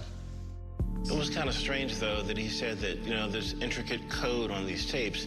No one had the decoder ring to tell that these were the Apollo tapes. Someone, you would think someone had written Apollo 11 moon landing tapes, but, Or pull the little tab so you couldn't record over them, I mean, it's actually baffling. I mean, look, without those tapes, is there any real evidence that we went to the moon in '69?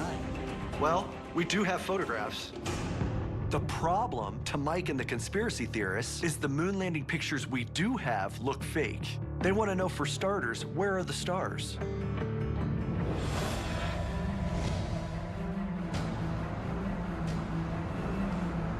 The reason so many conspiracy theories exist is because there are so many illogical details surrounding the 69 landing. It makes people wonder. You have to jump to conspiracy. Of course.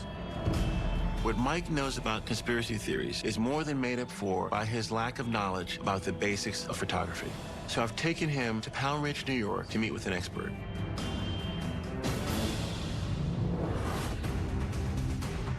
Stan Honda is an old friend of mine. He's a photojournalist whose astronomy-related photography has been featured in dozens of magazines, newspapers, and websites. He did a 5-year stint photographing the Space Shuttle program. And NASA's used his photography on their own sites. We need him using the science behind astrophotography to explain to Mike why there are no stars visible in those moon landing photos. Hey, Stan, how's it going? Leland, It's good to see you again. Yeah, good to see you. You know, hey, Mike, this guy took pictures of me when I was walking to go out to the space shuttle in the Astrovan. Both my missions, right? For your very first flight. STS-122. 122. And 129. So you could prove that he actually got on the space shuttle. He's not making it up. No, right? he's not making it up. That wasn't a conspiracy theory, right? Yeah. Cool. I may be the resident conspiracy theorist, but I don't doubt Leland's space shuttle missions. I've seen proof. I have evidence of those flights. I respect that. Well, hey, this guy, we got to convince him about some things. You know, you're a professional photographer, and you do all of this incredible work, astrophotography at night, but there's these pictures that were taken of Earth from the moon. Right. And these conspiracy theorists believe that they're fake. Well, I think it's more than that. The issue from the conspiracy community, the way people talk about the photos is a lot of them just don't look right. And kind of the biggest thing that comes up is the fact that, there's no stars in the sky. People expect to see stars and planets and galaxies in the Milky Way and things like that. So everybody wonders, why can't you see it in any of the photos? You just get this absolute sort of black curtain over the astronauts at the landing sites, and that's kind of considered very suspect. It's simple. If they were on the moon, why aren't there stars in the pictures? And also, there's the fact that all the sort of pre-production art that NASA created for the missions that they would show to people always showed the stars and the Milky Way and everything. That pre-mission artwork has conspiracy theorists digging in even deeper. If the moon landing was faked on a soundstage, why wouldn't NASA just fake stars too? It'd be easy enough. The explanation you'll hear in some circles is astronomers would be able to detect that particular constellations weren't where they would have been on that date. It all starts with NASA training astronauts in photography. Leland, I think you underwent a lot of that training. Yeah, we do something called photo TV. And I know that the Apollo astronauts had many, many months of training to have the right settings for those Hasselblad cameras that were taking these pictures on the moon. The Apollo crew underwent intensive training for the rigors and requirements of their space mission. But like Leland and the Space Shuttle astronauts would do in subsequent years, the men of the Apollo mission were also trained in the use of the photo equipment they would be taking to the moon.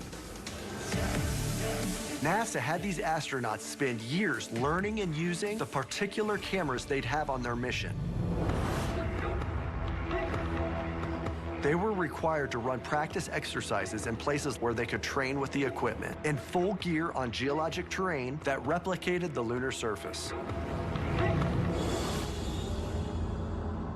Why don't you tell us a little bit about the photography and pictures we take of the moon, of space, and astrophotography? What are the main differences between photography on the Earth versus on the moon?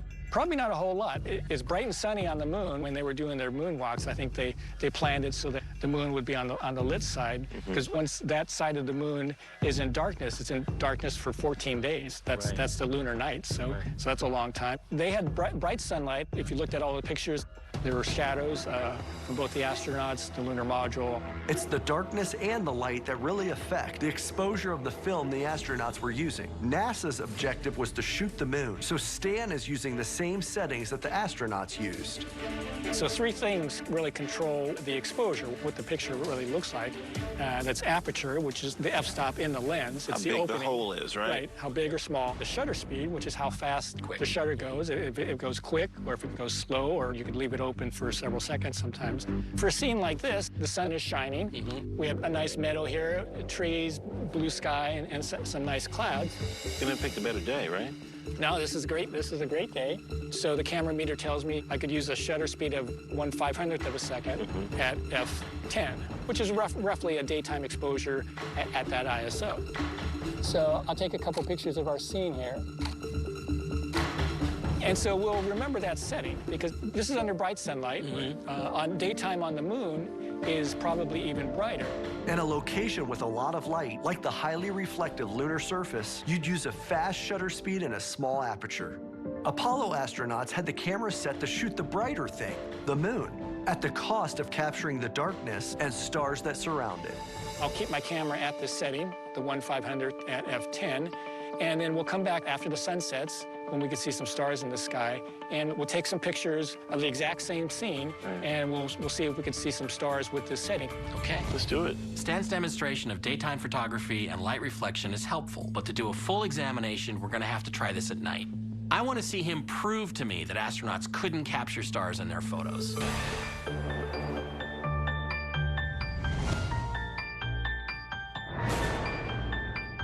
Beautiful night, perfect night.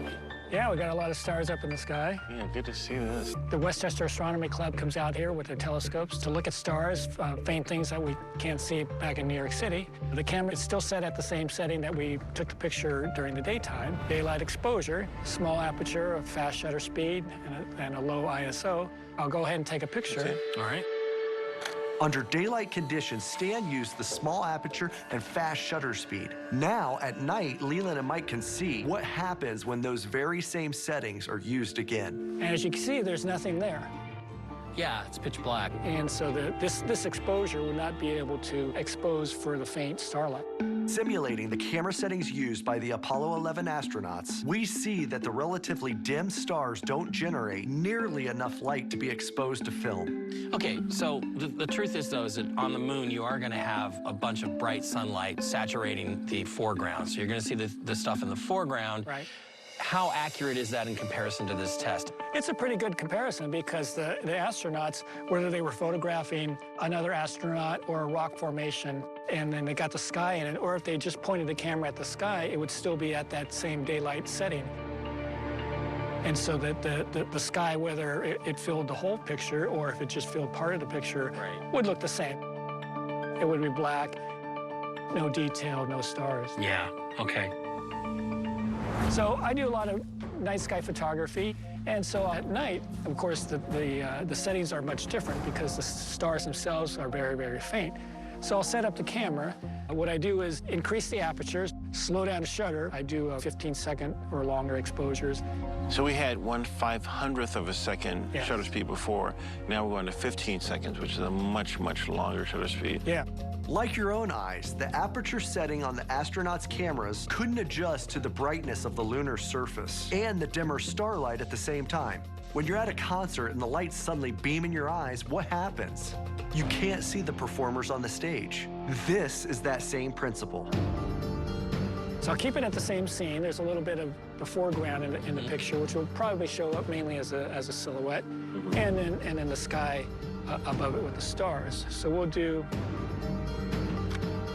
a 15-second exposure. So the camera is collecting the faint light from the stars. For 15 seconds. For 15 seconds, you need that long time. If we use this setting during the daytime while the sun was up, your picture will probably be pure white. There'll be nothing there. And just to prove his point, he opens his shutter for 15 seconds using night settings, and we get stars in the shot. So let's take a look at the picture here, and you can see the stars. Wow. Yeah. Look at that. Do you feel like Stan, with his expertise, has now satisfied your crazy little theories? My crazy conspiracy theories? Yeah. Well, I mean, I will say this, Stan. I think you've demonstrated that it's really hard to get a background picture of the stars unless you're specifically set to do that.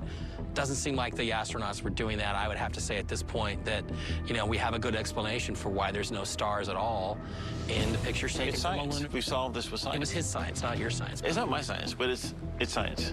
There's no conspiracy here. That's a point for Leland, I guess. can massive telescopes be the key to finding evidence that proves we were on the moon in 1969? This is the best image of the moon. The lunar lander would occupy a single pixel. 1 pixel.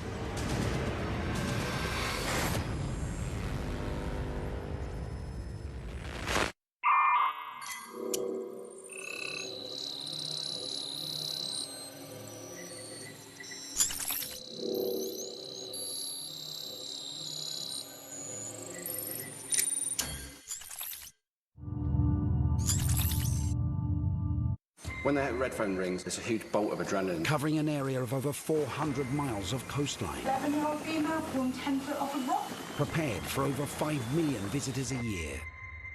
Jump on board with the Cornwall Air Ambulance Service. We had to work very quickly. Emotional turmoil does go home with you. Whatever the emergency, I'm immensely proud to be involved with it. they're at your service. All my family are as well. Cornwall Air 999, Friday on Discovery Science.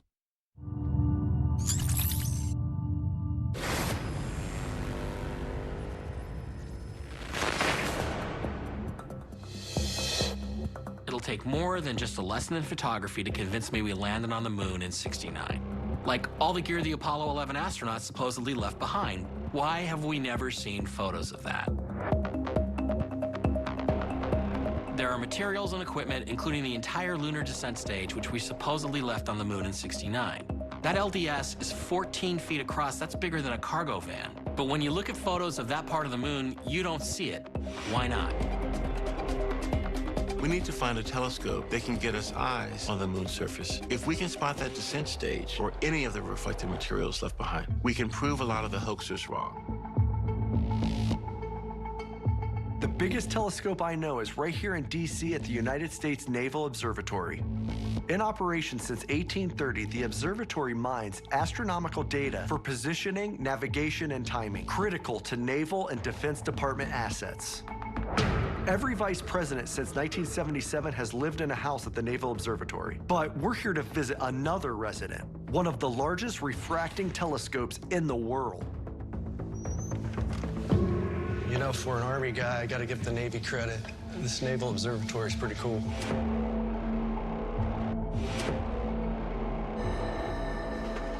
Jeff? That's me. Hey, how you doing? I'm Leland. Hi, Leland. Nice to meet you. Hey, Chad. Nice to meet you. Nice to meet you as well. All right, great to see this. Isn't this a wonderful instrument? We're meeting with Jeff Chester, an astronomer who's been with the Naval Observatory for 22 years. This is our 12-inch Alvin Clark George Seigmuller refractor. You get great views of the moon and the planets with this. Let's start with the basics. Let's check it out. All right. See what we see. Wow, look at that. The night sky. Yeah. So we're gonna align the telescope and the slot. That's right. Yeah, the moon, fortunately, is a pretty easy target to hit, at least with a telescope. The Apollo 11 landing site is actually in the center of the field of view here. So that's the Sea of Tranquility? That's the Sea of Tranquility. It's called a sea because early astronomers saw large, darker areas like this on the moon and mistook them for bodies of water. The actual landing site of the Apollo 11 lunar module is now referred to as Tranquility Base. Contact light. Okay, engine stop. Listen, Tranquility Base here. The Eagle has landed. So keep in mind that the smaller craters that you're looking at that sort of pockmark the so-called lunar seas are actually pretty big. They're on the order of 5 to 10 miles, the smallest ones that we're looking at. The bigger ones can be up to 100 miles. Is there a way to get it zoomed in even more? Yeah, we'll put another eyepiece in and get you a little closer. So what magnification is this? We are looking now with the magnification of about 90 power. Now, one of the things that you'll notice is that it's kind of wavy. It's almost like looking at something that's in the bottom of a swimming pool. That's due to turbulence in our atmosphere. Chad and Leland are finding the telescope large enough to search the moon's surface for remnants of Apollo 11. Even if they find the right telescope, I think it's a dead end. You can't see something that isn't there. So, Jeff, what distance are we looking at now? Right now, you're looking at about 600 miles. 600 miles? Yeah. I mean, you have to keep in mind that the moon is a long way away. You're looking across almost 240,000 miles of empty space. The field of vision is 600 miles. This is like looking at a satellite picture of all of New England and trying to spot an SUV. There's no way we'd see a lunar lander that's 14 feet wide. So this is as close a detail as we can It's get. about as good as we're going to get. So no lunar lander up there and no American flag that I'm going to be able to see with this. Not that you'll be able to see with this. All right. The telescope at the Naval Observatory is enormous, and yet we still can't see the lander and materials left on the moon. You know, I was really surprised that the telescope at the Naval Observatory can't see any traces of the moon landing sites. You know, we're going to need a much bigger telescope. Yeah, and right. So I found astronomer Alicia Weinberger here in D.C., and she actually uses the Hubble. Clear the pin. Clear the pin. Mode switches and off. On April 24th, 1990, the Space Shuttle Discovery successfully launched the Hubble telescope into orbit. Oh, baby, look at that. Hubble isn't just a satellite. It's about humanity's quest for knowledge. The Hubble was the first major telescope to be placed in space above the distortion of Earth's atmosphere, weather, and light pollution. With an unobstructed view of the universe, scientists have been able to use the Hubble to observe the most distant stars, galaxies, and planets in our solar system. It has even viewed locations more than 13 billion light years from Earth. What the Hubble can do has been compared to standing in Washington, D.C. and seeing a firefly in Tokyo. So it should be able to reveal objects on the moon. But will it? Alicia is an astrophysicist at the Carnegie Institution for Science, whose research work utilizes the Hubble Space Telescope to observe and study distant galaxies.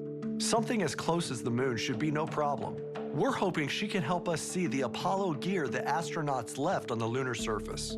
Alicia, hey, Hi. how are you? I'm Chad. Nice to meet you. Yeah, nice to meet you. Hi, very nice to meet you too. Yeah, so we're looking at a number of mysteries involving the original moon landing. And one of the questions that we're looking at and seeing if you could help us on is the exact location of the Apollo 11 landing on the moon. It's very hard to see that level of detail on an ordinary picture of the moon that you would take from the ground. We can certainly look at an image of the moon and see roughly where it is. Okay. Let's do it. Here we have that Tranquility area. That's the Sea of Tranquility? That's the Sea of Tranquility. So that's about 876 kilometers across, or 550 miles. The lander was a few meters across, so it's about 300,000 times smaller than the size of the Sea of Tranquility. This is a beautiful image. It was taken from the ground. What limits our ability to see detail is the Earth's atmosphere, which blurs everything that we look at. You could try to go above the Earth's atmosphere, and that's why we've built the Hubble Space Telescope. HST, right? Right. Now, the Hubble Space Telescope was not meant to look at the moon.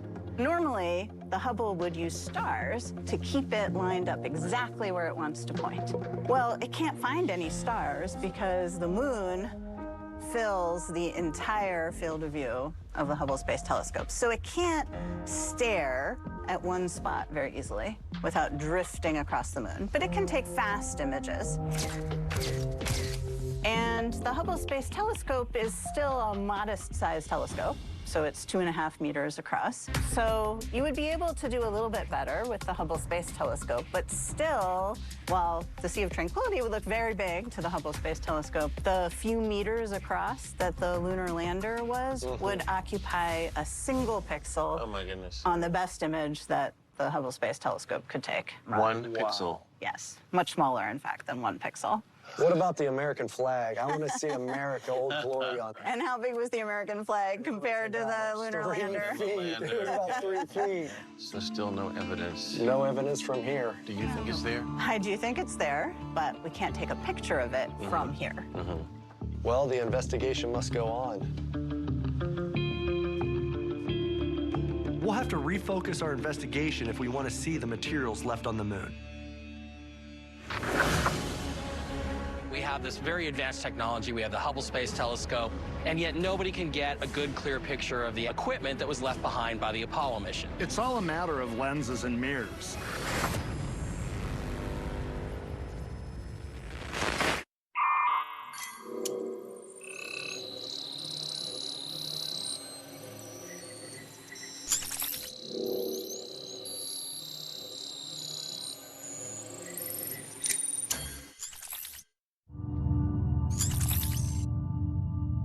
I'm Jeremy Wade. I'm searching the world to bring you the most iconic underwater mysteries known to science. I almost feel like an astronaut landing on the moon. It's a dangerous, unexplored frontier that swallows evidence, where unknown is normal and understanding is rare. My investigations have brought me face to face with the bizarre and the downright horrific. Mysteries of the Deep, Sunday on Discovery Science. When the red phone rings, there's a huge bolt of adrenaline. Covering an area of over 400 miles of coastline. 11-year-old female pulled 10 foot off a rock. Prepared for over 5 million visitors a year. Jump on board with the Cornwall Air Ambulance Service. We had to work very quickly. Emotional turmoil does go home with you. Whatever the emergency, I'm immensely proud to be involved with it. they're at your service. All my family are as well. Cornwall Air 999, Friday on Discovery Science.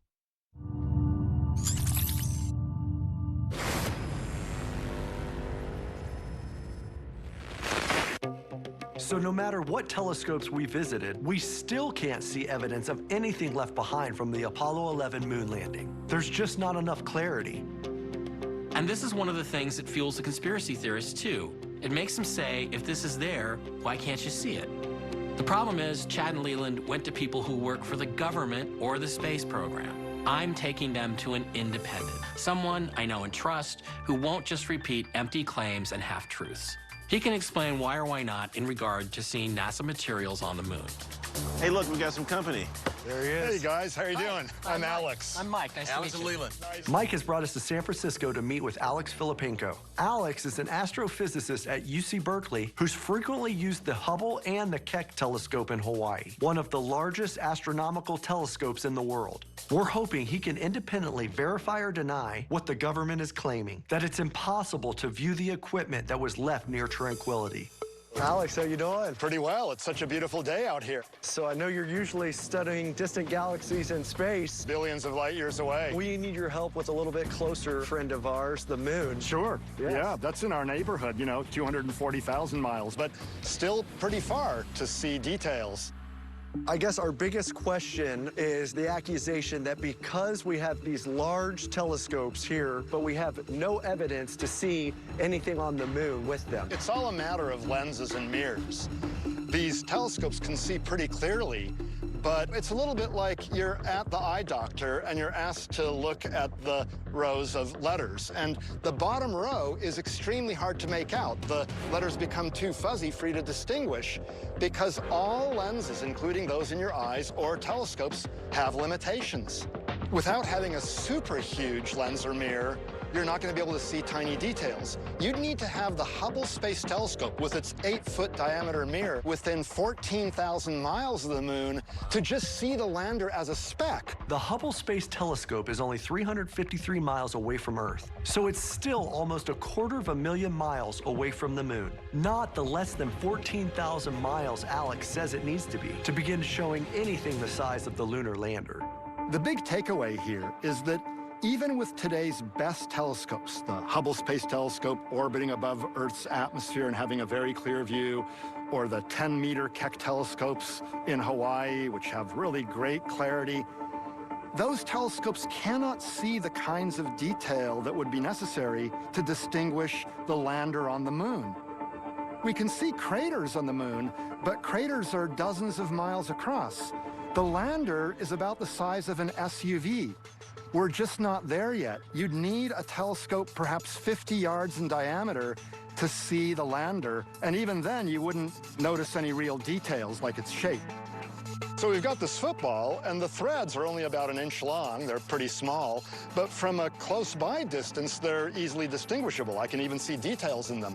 But we've got this powerful 1,000 millimeter lens, and we're gonna see whether the threads are visible as Leland gets farther and farther away. And this will help replicate the big telescopes here on Earth looking at the moon. Exactly. And whether they can see the evidence up there. Sounds like a good plan. Good. All right, Chad, I'm gonna go long. Hit me. Go.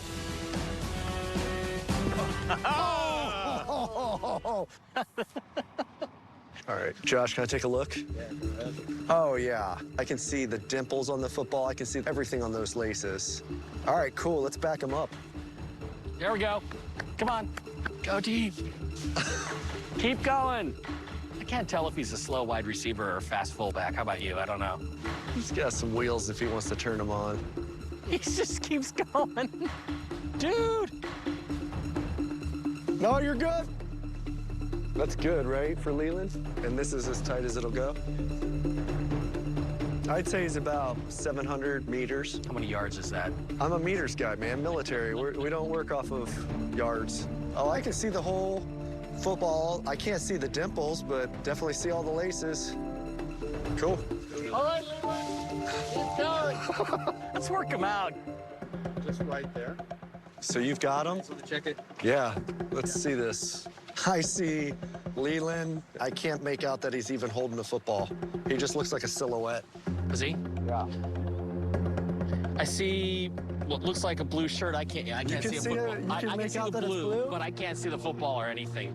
Hence, we can see the moon, but we can't see many details. All right, well, let's go pick up Leland and tell him what we saw. Hey! Hey! Glad to see you guys. The weather's changed, man. What did you guys see? Because, you know, I mean, I backed up to a mile. Well, I could see you. I could see blue. So you could see my blue shirt. Exactly. By the time we got to the complete distance, I couldn't even see the football anymore. As soon as you came to the final resting spot, here, your silhouette could be seen. Your blue shirt could be seen. But really, maybe one white stripe of the football, and that's it. My smiling face? Yeah, your smiling face.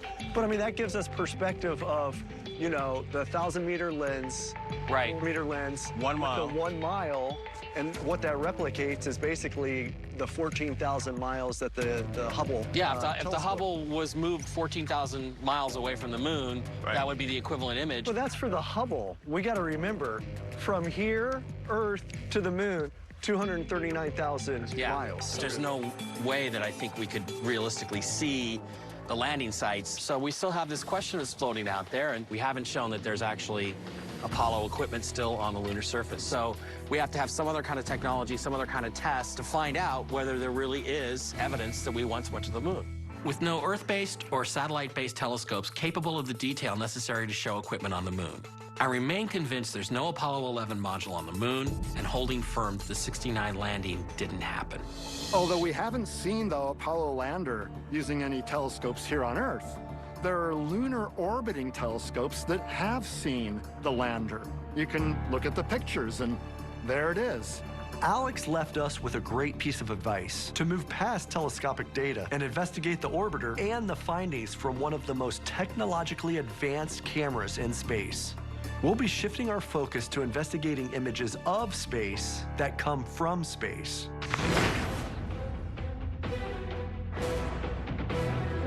What a strange trip this one's been. We went to observatories, we looked through telescopes, we talked to astronomers, talked to astrophysicists, learned that the moon landing tapes are missing, and why there are no stars in the moon photography. Still no clear evidence of the moon landing. Point for me. Yeah, but in San Francisco, we realized that there's no telescope on Earth that can see the Apollo sites. They're just too small.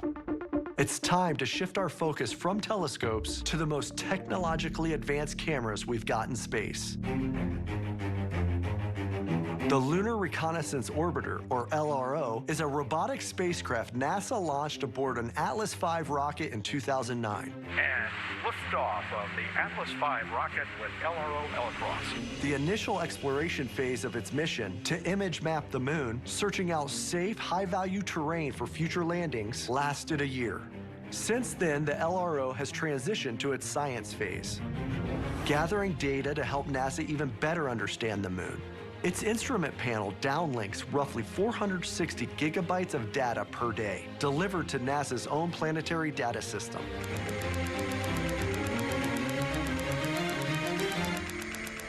The craft has a system of 3 high-resolution cameras mounted to it, 2 narrow-angle cameras that can provide images covering about a 3-mile swath, and a wide-angle camera providing coverage of more than 37 miles. Since the LRO is orbiting just a few dozen miles over the lunar surface, the photographic images it sends back would be vastly more detailed than any telescopic image we've seen. The LRO has provided NASA scientists with scores of new discoveries, including subsurface hydrogen deposits in regions cold enough for ice to survive. The first direct evidence of the presence of highly silicic volcanic moon rocks, and the first ever radar measurements of the moon's far side. The Lunar Orbiter program began with 5 successful unmanned lunar orbit missions in 1966 through 1967. They were outfitted with more than just the cameras necessary for imaging. They were self-contained floating robotic photo labs. The 70mm film could be processed and scanned by the orbiter before it would beam the images back to Earth. In addition to moon photography, orbiters on those 1960s missions provided some of the first ever images of the whole Earth from space. Let's go look at the results. Excuse me if I'm skeptical.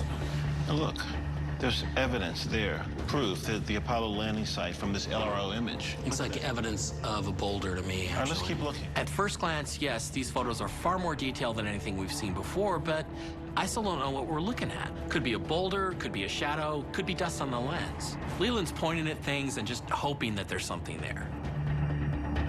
All right, let's keep looking. Whoa. Camera. Hold on. Lunar module. Look at that. The lunar module right there. They're in tracks there. Mike, The rover tracks. For the This is first evidence. time. Come on, what's... Let's see what else we... Station 11. Eagle descent stage? Look at that, right there. You still don't believe? It's a little... okay, now that... Look at that, the flag. Yeah. There are tracks there. That's clearly man-made. And look at the outline of the lunar. The descent stage. Yeah, descent stage. Now we're starting to see some evidence, proof of the Apollo 11 landing. The LRO images definitely show the objects we've been looking for. We can even see the shadows that they cast. Hey, for the first time in this investigation, we have verifiable photographic proof of man's presence on the moon. Yeah. Okay, I'll admit you guys got me on this one, but you have to understand that we're talking about the fact that NASA did get to the moon eventually. That doesn't mean that Apollo 11 was a legitimate landing. The LRO photos only prove that we've been to the moon, but they don't prove that those are remnants of a 1969 landing, that the U.S. was ready to get there by JFK's deadline. What we've got is we've got no visual evidence, no video left of Apollo 11 that proves that we actually went way back in 1969 because we simply weren't ready to go to the moon yet. We're obtaining solid, factual evidence of the 69 landing. And Mike still refuses to face reality. We have to cure him of his skepticism. Our investigations continue.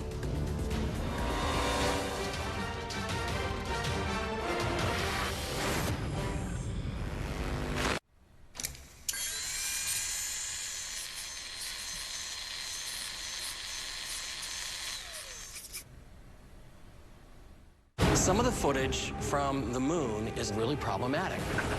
Keeping it secret for 50 years? That's crazy. Is there any evidence to validate the claim the Apollo 11 moon landing was staged on a Hollywood set? In pitch black shadow, you shouldn't have any reflected light whatsoever. That looks totally fake, though. It's fake for sure. If the moon has no wind, then why does it look like the American flag is waving in the NASA footage? And did NASA enlist the help of motion picture icons to direct the production? Did you have any involvement in conducting a fake lunar landing? Oh, wait, he got a lens from NASA? Yeah. We're going to Hollywood to see for ourselves if it was possible to fake the moon landing. It's really dark. Holy mackerel, how does anybody know? A former FBI agent, a conspiracy theorist and former aerospace consultant, and an American astronaut are investigating the truth behind the moon landing.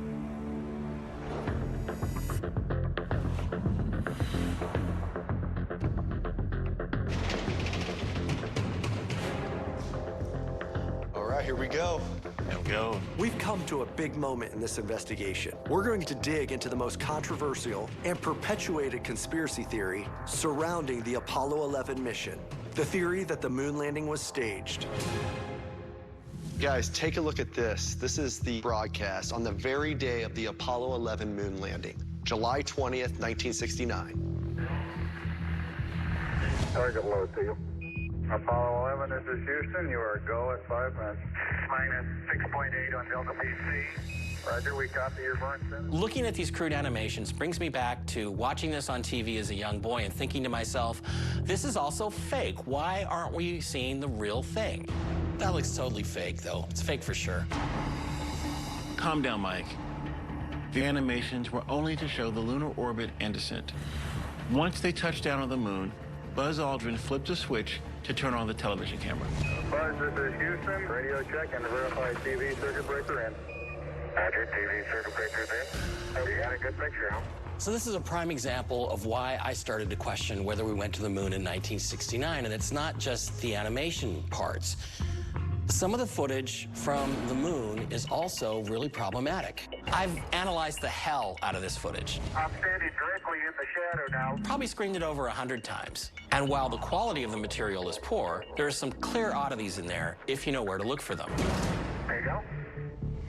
I know the quality isn't that great, but in 2009, NASA found film copy of man's first steps on moon, and it allowed them to restore the detail that was lost in the TV network broadcast.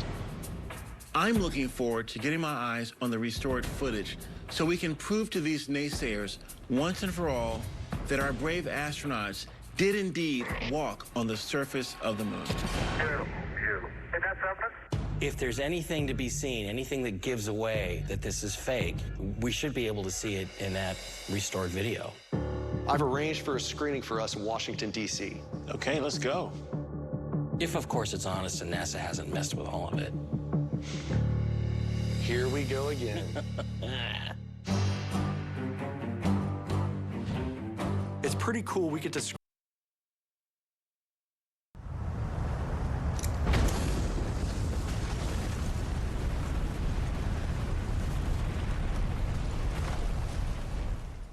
Three, two, one, launch. Soviet-Russia scores a dramatic victory. The Soviet Union was winning the race to space, and the United States was struggling to catch up. I ask you, sir, what are we going to do about it? After so many setbacks, what lengths would the Americans go to surpass their superpower rival? Seeing if they could knock a Russian satellite out of orbit or completely destroying a Russian satellite. So it sounds crazy. It sounds like a movie plot. Did the U.S. military create an undercover astronaut program to spy on the Soviets? The whole idea was to put one of the biggest cameras ever created into a orbiting space station. That was totally secret. The public had no knowledge about that. Wow. And would the U.S. go so far as to kidnap a Soviet spacecraft to obtain new technologies? If there was ever any hint that the Soviets knew what happened, you know, the CIA never caught wind of it. So it seems like they got away with this epic, historic thing that is insane. A former FBI agent, a conspiracy theorist, and former aerospace consultant, and an American astronaut are investigating the truth behind the moon landing.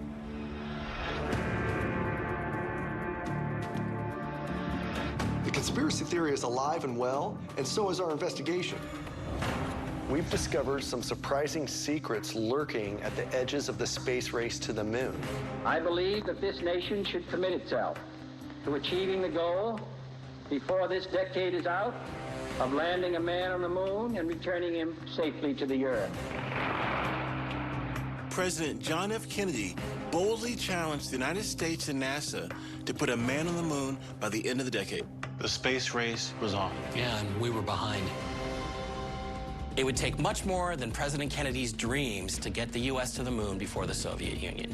The U.S. was trailing far behind the Soviets in the race to space. Even before NASA had opened its doors in 1958, the USSR had already launched Sputnik into space, the world's first artificial Earth satellite. President, Russia has launched an Earth satellite. They also claim to have had a successful firing of the intercontinental ballistic missile. What are we going to do about it? NASA didn't seem to have the right stuff to develop the rocket technology, to get to the moon and leap past the Soviets. The United States space effort takes a giant step as scientists and technicians prepare to orbit Enos, a 5-year-old chimpanzee, around the Earth. That's why many conspiracy theorists think there was a cover-up and we didn't actually land on the moon in 1969. How could we have caught up to the Soviets and beat them to the moon? I mean, the Russians have already sent a man into space and we're still sending chimps. The U.S. had already brought over 1,600 former Nazi scientists and engineers to work on military and space programs. It was clear that the U.S. wasn't playing games. Would we use Cold War espionage tactics to gain an advantage and catch up?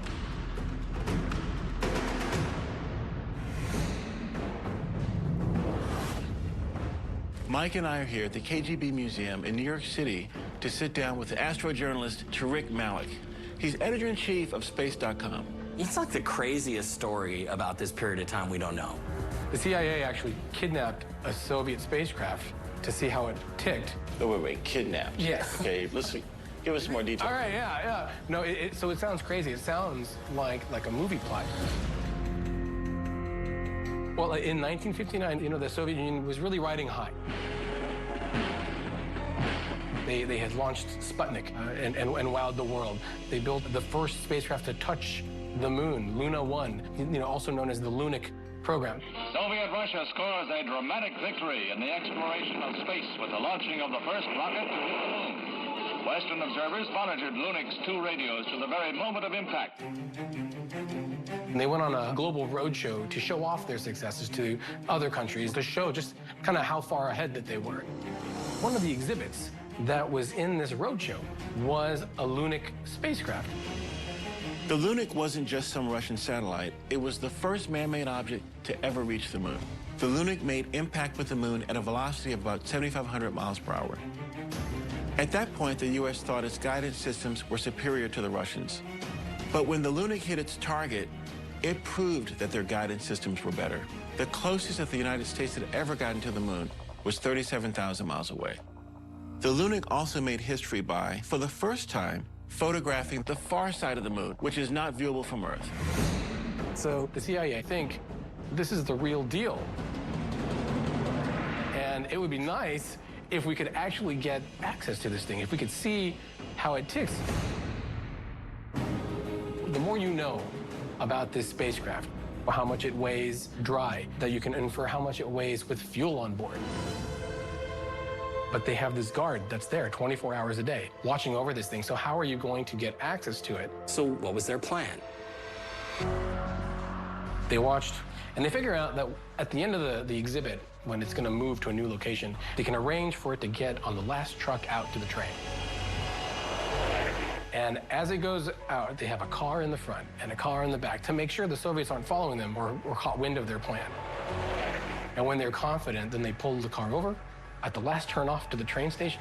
Tariq tells us that many of the facts in this mission have been redacted by the CIA. But the best we can tell, this took place sometime in Mexico in 1959. The driver was probably a non-Russian, and the CIA convinced him to rest overnight at a hotel rather than drive on.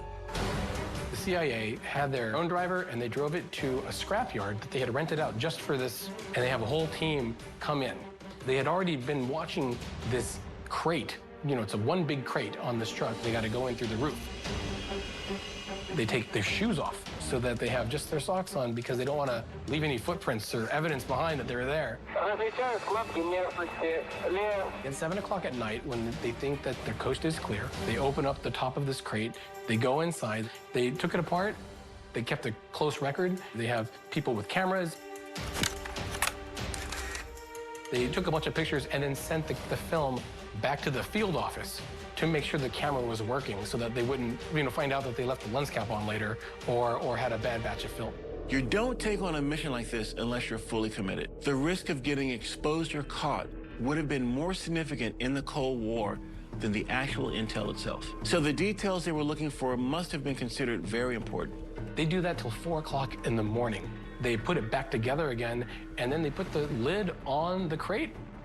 Woke up the driver that they had sequestered overnight and just drove a Lunik back and left the truck there. It seemed like no one was the wiser, but at the end of the day, they had detailed information about what this spacecraft looked like, how it was put together, what it weighed, what the rocket they needed to launch it, and they could use that information to infer so many other things about the rocket program. It sounds insane. Still, any way we could get new and important information, we had to do it. And the Americans did come away with the kind of specific details they needed to send a spacecraft to the moon.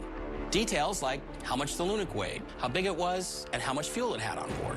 If there was ever any hint that the Soviets knew what happened, the CIA never caught wind of it. So it seems like they got away with this kind of epic, historic thing, and we only found out about it later when they declassified it in the early 2000s. Straight up spy movie stuff, right?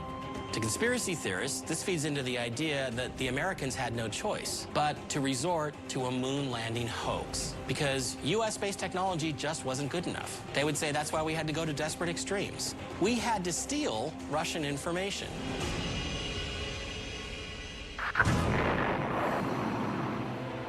So were there other purposes to this besides just the reconnaissance? Yeah, it was very, very serious in terms of actual warfare. So they actually fired a cannon in space. They fired a cannon in space.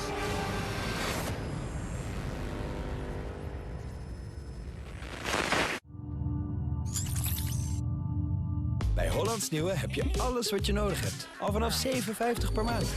En heb je internet van Ziggo? Dan krijg je Combi tegoed. Een extra dikke bundel.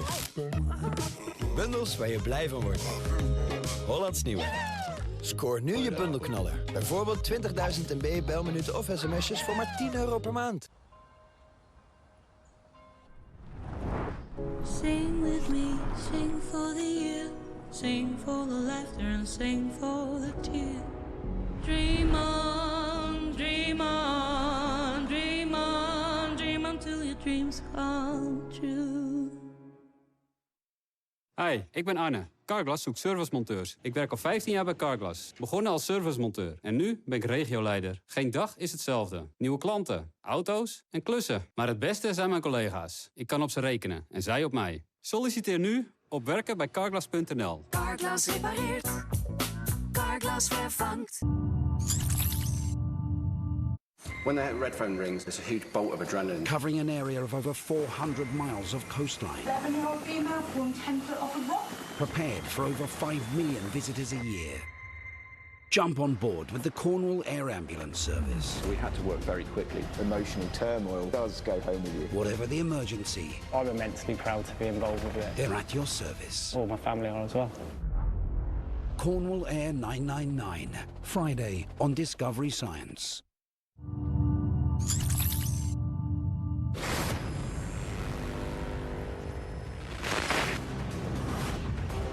Here at the KGB Museum in New York City, it's been amazing to discover the details of the secret American space espionage plot. So far, what we've heard seems to be proof that the U.S. was far behind the Soviet Union in developing the technology to land a man on the moon. So, the Americans had to resort to desperate measures. Conspiracy theorists think that one of those measures was to cover up that we couldn't actually pull off a moon landing. Mike and I are here to sit down with intelligence expert James Bamford. He is the author of 3 books about the United States National Security Agency. We want to find out to what lengths the U.S. would go to win the race to the moon and whether they had a secondary objective, to militarize space. The U.S. and at the time Soviet space program, there was this competition to see who could get to the moon, but it was not just a space race. It was kind of like a space war. Yeah, there were 2 space races that went on largely in the 60s. The space race that everybody saw on television, astronauts going up to space, building satellites, ticker tape parades, and then going to the moon. It's one small step for man. But besides that, The U.S. was basically at war with Russia in terms of intelligence. Were these space war programs known to the public and other government agencies? Did NASA even know about them? No, they were totally secret.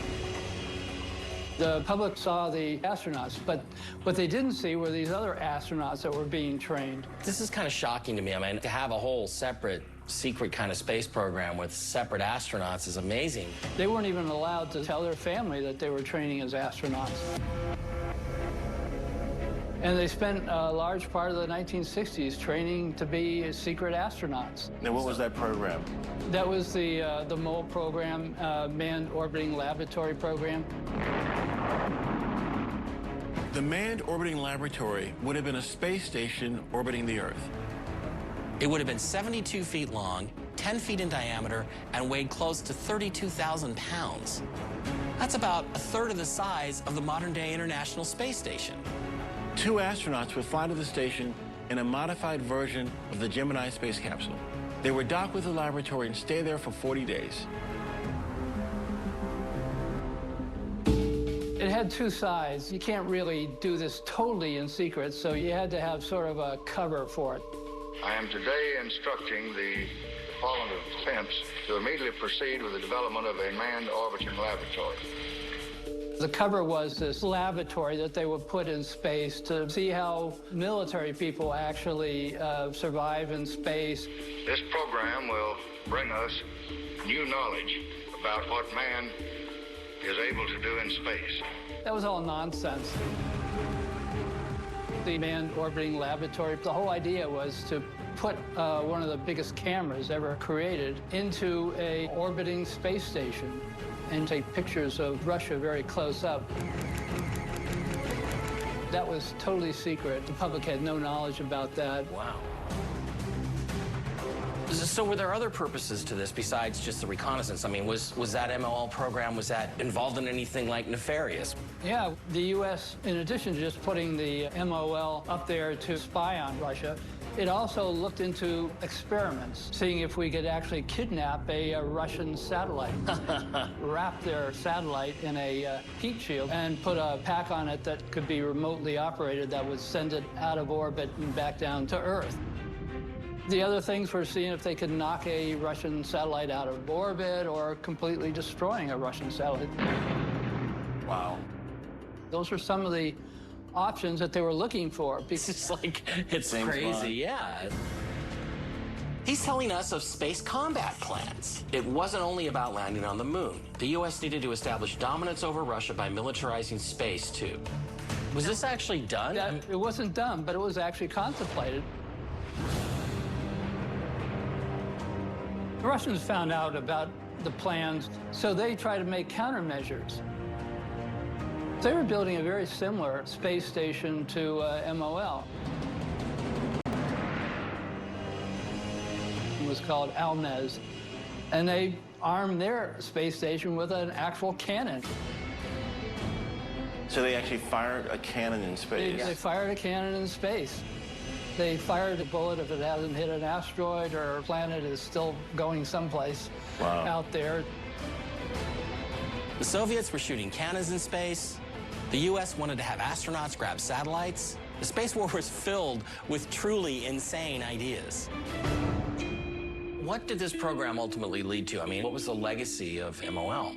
The major legacy, I think, was training some of these people to go up as astronauts in the MOL. They spent a lot of time training to be astronauts.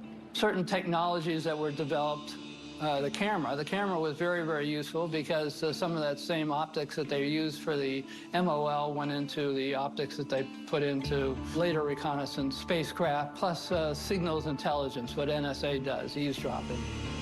So we had satellites to spy on Russia. The Americans couldn't beat the Soviets in technology, so they had to resort to covert measures. The Cold War pretty much handcuffed the U.S. Americans were splitting their focus into A, going to the moon, and B, militarizing space. If we were going to fight the Russians, the next war front was likely to be in zero gravity.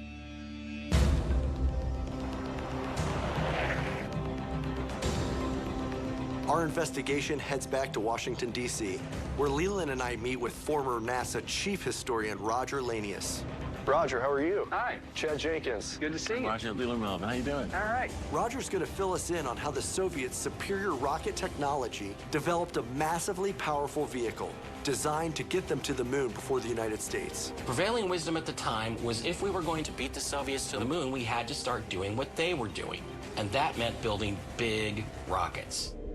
The Soviet Union had a very aggressive program early on, notable for some of the really tremendous successes that sort of got the space age rolling. And for Americans, we looked at that and we thought, oh my gosh, they're so good at what they're doing. Can you give us an idea of what the goals were of the Soviets and how badly did they want to get to the moon? Well, the fundamental goal was to best the Americans. Because of this larger geopolitical rivalry that's taking place between the United States and the Soviet Union over the political and economic systems that were going to dominate the world.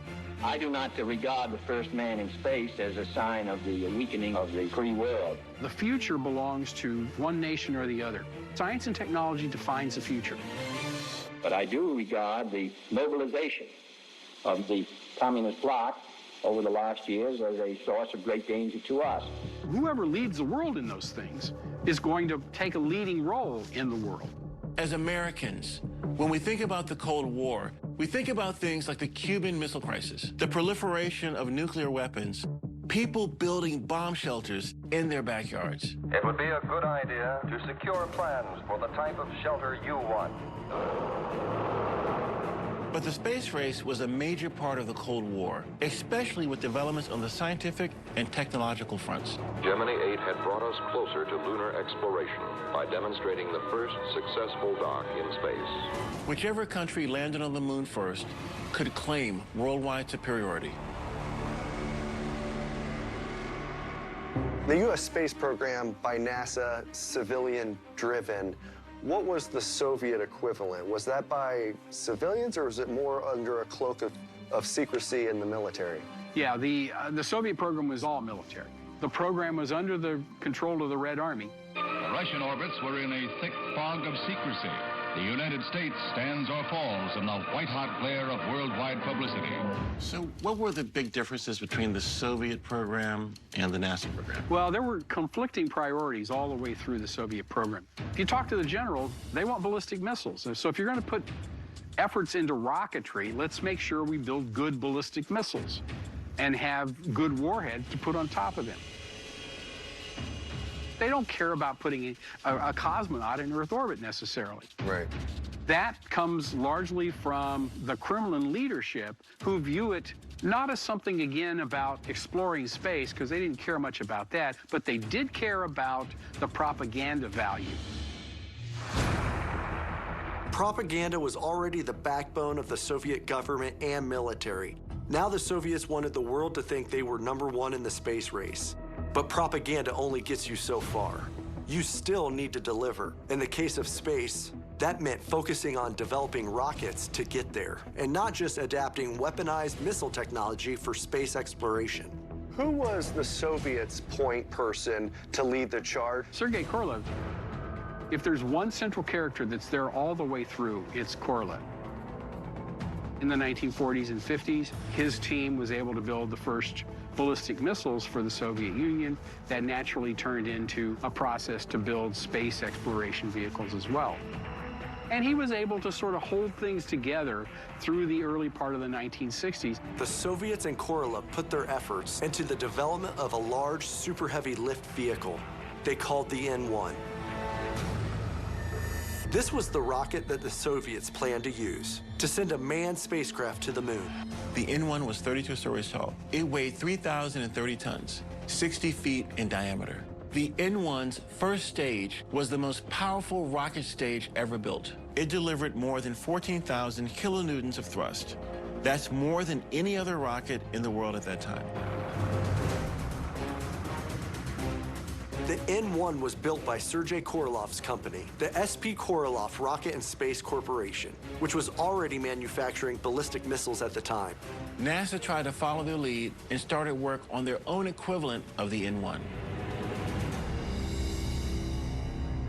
There was an American effort called NOVA, which was going to be a big rocket that would enable us to do a direct descent to the moon. A liquid hydrogen, liquid oxygen engine for initial use in the second and third stages of the NOVA program for NASA will have a thrust of 1,200,000 pounds. The U.S. was already a couple of years behind. We had to play catch-up to the massive rocket the Soviets had built. The United States worked on the Nova rocket from 1959 to 1962. The rocket would have been powered by the F-1 engine with its 1.5 million pounds of thrust. But we gave up. It was too complicated and would take too long to accomplish. In April 1961, when President Kennedy announced that he wanted a man on the moon before 1970, NASA felt the Nova could not be developed in time because it would require building new manufacturing facilities. This is another reason why conspiracy theorists don't believe we could have landed a man on the moon. How could we eventually build a proper rocket to get there if we abandoned building a powerful large rocket? Let's see what testing we were doing out here. We got to get to the remnants of that rocket engine. There's got to be something underground. Watch yourself. Wow.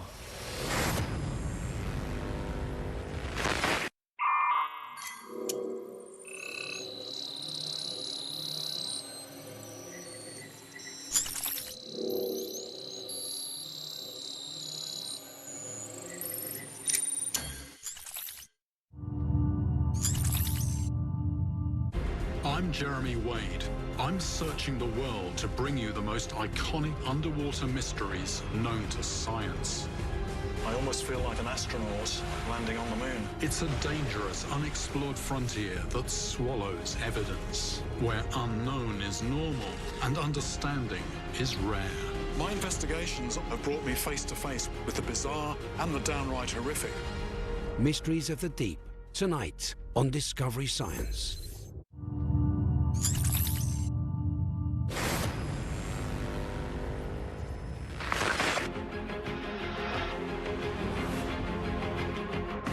In the early 1960s, the Soviet Union was way ahead in the space race. What we heard from our Soviet space expert was that the Russians were all in.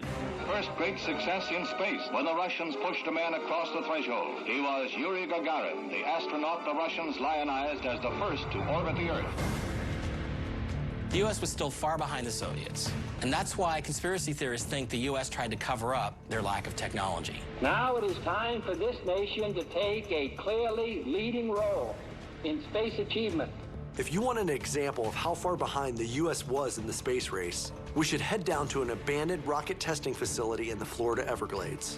It's proof we were trailing in the race to the moon. Wait a minute. Are we going to the swamp?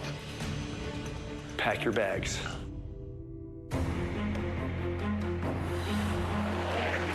Leland and I are heading to the former Aerojet Dade rocket testing compound outside Homestead, Florida.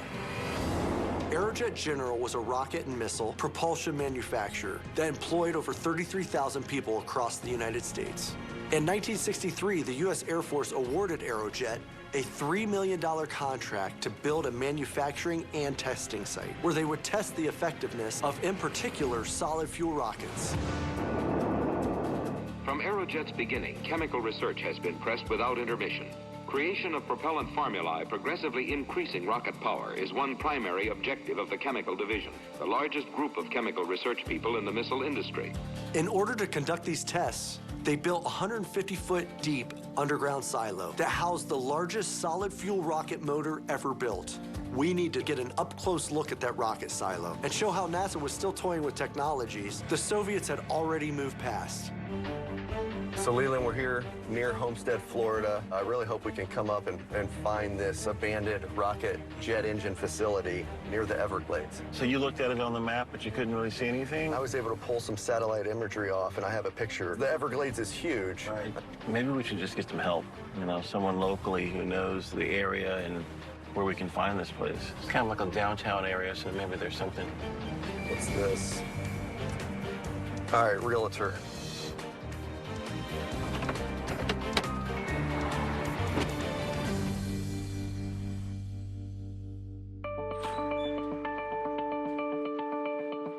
Hello? Hey, are you the realtor? Yes, hi, Hi, I'm Julie. Chad. Nice to meet you. Nice to meet you. Hi, Leland. Hey, we're not familiar with this area. We're actually looking for a old rocket site that they used to test rockets in the Everglades. We wanted to see if maybe you could help us out. Okay. Could you help show us maybe where we are and how to get there? Okay, let's see. Okay, so we're in this general area, but you're actually going over here. So you're telling us we're going off the map? You are. You're going off the map. All right. And 15 miles away, will it take 15 minutes, or is it going to be a longer drive? No, I don't expect. The roads are paved, so it should be a good ride out there. All right. But then once you get closer to the entrance of Everglades National Parks, it's going to be right there. And will they let us into the park, or do you know if they guard that area? They do probably guard that area, but it's going to be before the national park. All right. Okay. Very good. Let's go do this, Leland. All right. Hey, thank you for your help. Nice meeting you both. You too. Thank you. Thank you. Nice to meet you. Thank I'll you walk for you your out. help.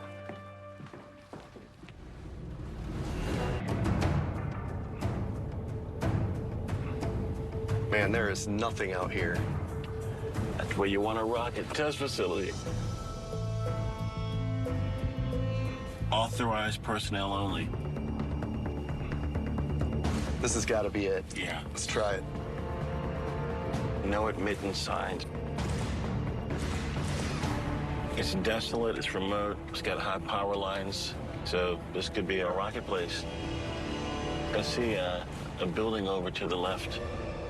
Early on in the race to the moon, NASA thought solid fuel rockets were the way to get to the moon. Solid fuel, while not as efficient as liquid fuel, was much more stable and easier to execute. NASA had been having more success with their early solid fuel testing, even though the Soviets already knew liquid fuel was the way to go. Now, there are basically two types of rocket fuel. Solid fuel rockets consist of a fuel and an oxidizer that are pre-mixed in a solid form. Once ignited, though, you can't control the thrust or turn it off. On the other hand, liquid fuel rockets consist of fuel and oxygen in liquid state. Both the original Titan I engines using liquid oxygen and RP-1 fuel, and the advanced Titan II using storable liquid propellants. They're combined in a combustion chamber and then ignited. The advantage is that you can control the fuel flow, regulate the amount of thrust, and turn the rocket off and on. It's more complex, but much more efficient. All right, so we got to get to the building where there might be remnants of that rocket engine. Supposedly, you could see the flames from 30 miles away. I mean, in the blast, coming out, you would want it back far enough away from the road and other buildings. So maybe this cluster of buildings right here, and we'll check this building out first. Teamwork.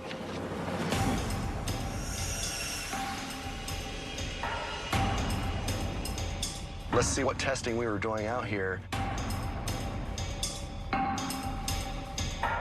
NASA and Aerojet conducted 3 solid fuel rocket tests here between 1965 and 1967. Now under study are solid propellant rockets of equal or greater thrust. The Florida Everglades was the site of the test firing of a powerful solid fuel rocket motor. Their first test here generated an impressive 3 million pounds of thrust, more than enough to get the 100,000-pound Apollo payload off the ground. Their second test reportedly generated even more.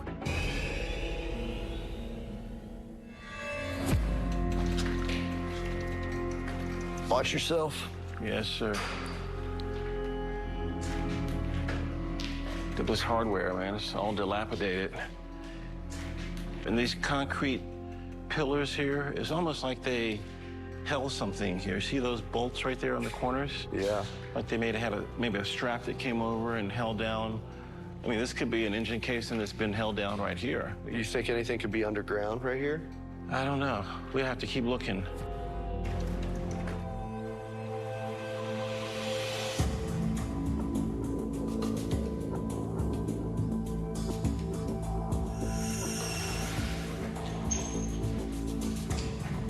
Well, look, gets deep. Yeah, look at all these pipes. So those conduits, you can actually see some wire coming out of some of that conduit. Right. Maybe going to a test item or a piece of hardware. Yeah, let's try to find another way into that area. Okay.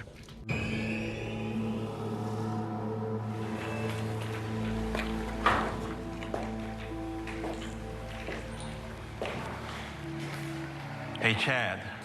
This looks like a cable tray to me. And if you look over here, you can actually see the pipes going into that other building that we're looking at. Hey, Leland, there's conduits coming out with wires here as well. Yeah. So these are probably running to either the hardware for controlling the rocket engine or maybe even control wires on the engine itself. This whole thing has conduits. Yeah.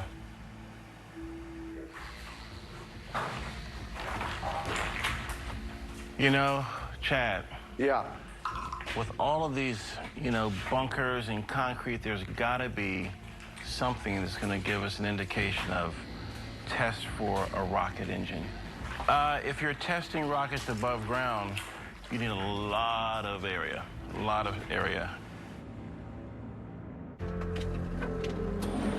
Wow.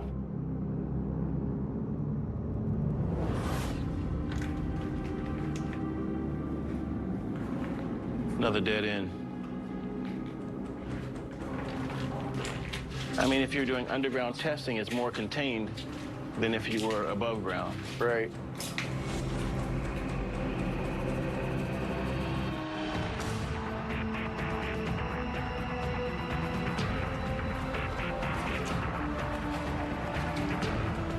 Whoa.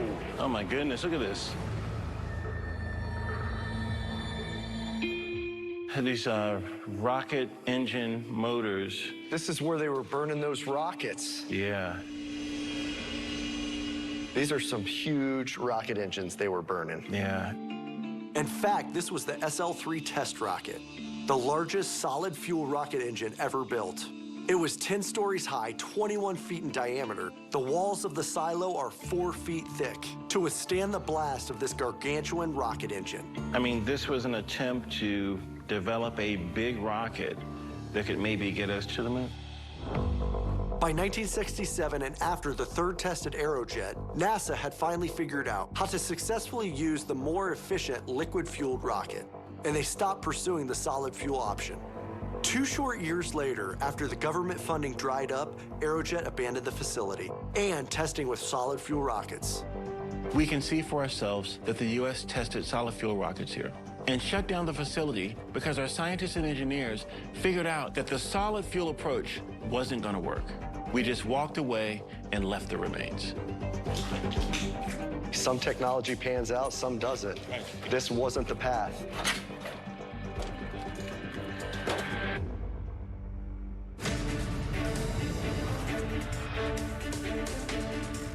Our trip to the Florida Everglades was pretty interesting. Snakes and alligators? No alligators, but it was a workout. This guy had me climbing through these underground silos. In that silo, we found remnants of a massive rocket engine that they tested, but it was abandoned for a reason. NASA went with a different rocket technology, so they closed down the site. To me, this is just further evidence of how far behind the Americans were in the space race. Soviets had already committed to liquid fuel, and we were still wasting our time comparing liquid to solid fuel. It's no wonder conspiracy theorists think the U.S. couldn't have really made it to the moon with Apollo 11. If the Americans were still trying to decide on what fuel to use, couldn't they have been behind on the rest of the technology needed to actually land on the moon? How could the Americans surpass the technologically superior Soviet Union? All right, everybody ready? I'm ready. So is a bigger rocket like the Russians' N-1 necessarily better? 3, 2, 1. Up. Holy cow. Wow. Look at that smoke.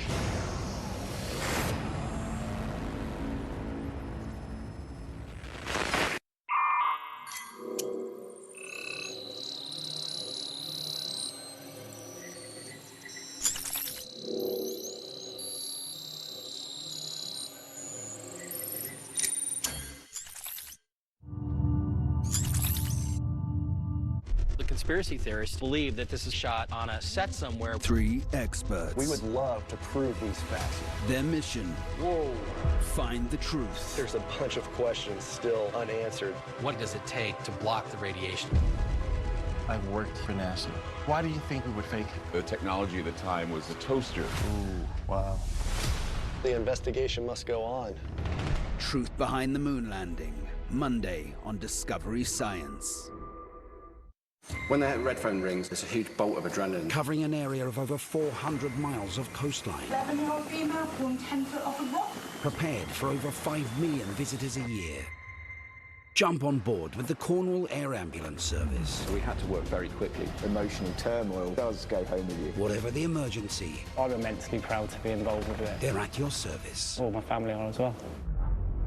Cornwall Air 999, Friday on Discovery Science.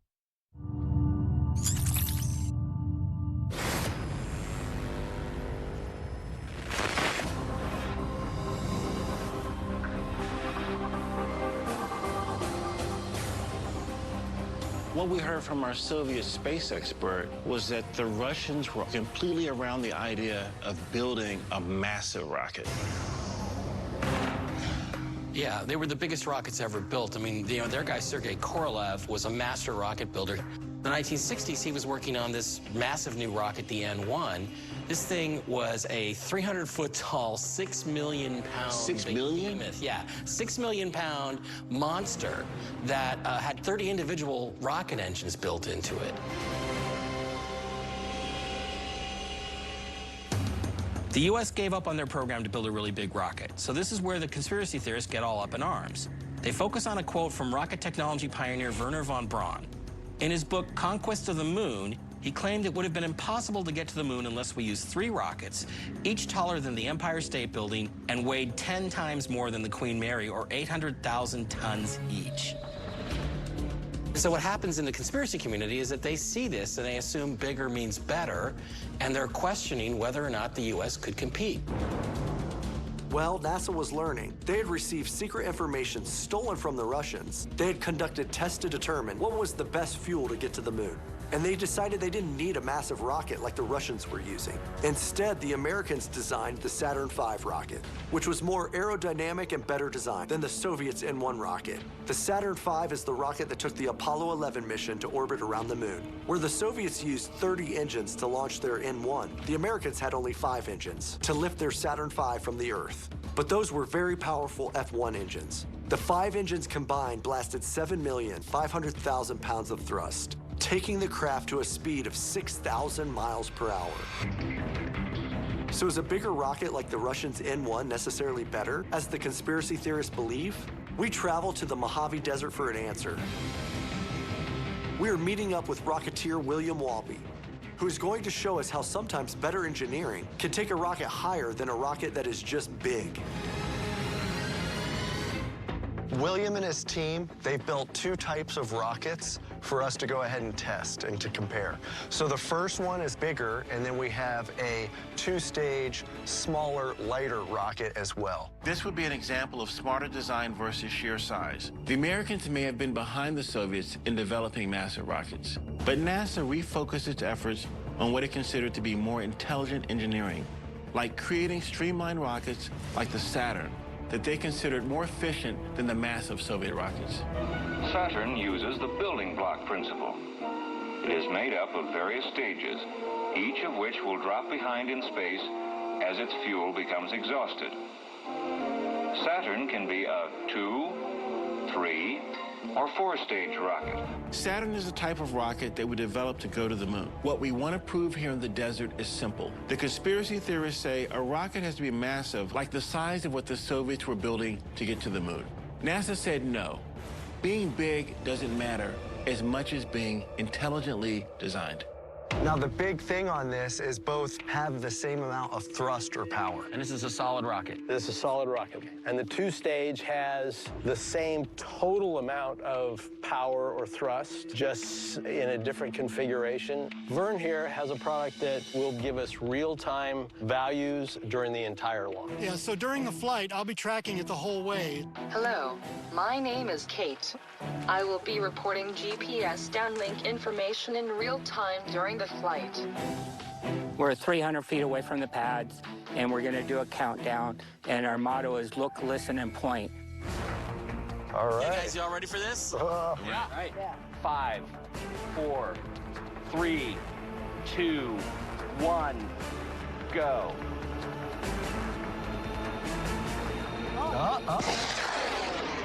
Launch detected 1,000 feet. 5,000 feet. Max altitude, 7,000 feet. Distance, 1.3 miles. Holy cow. Wow. Look at that smoke. Thank you, guys. That was so much better than those little model rockets I used to put up as a kid. That was amazing.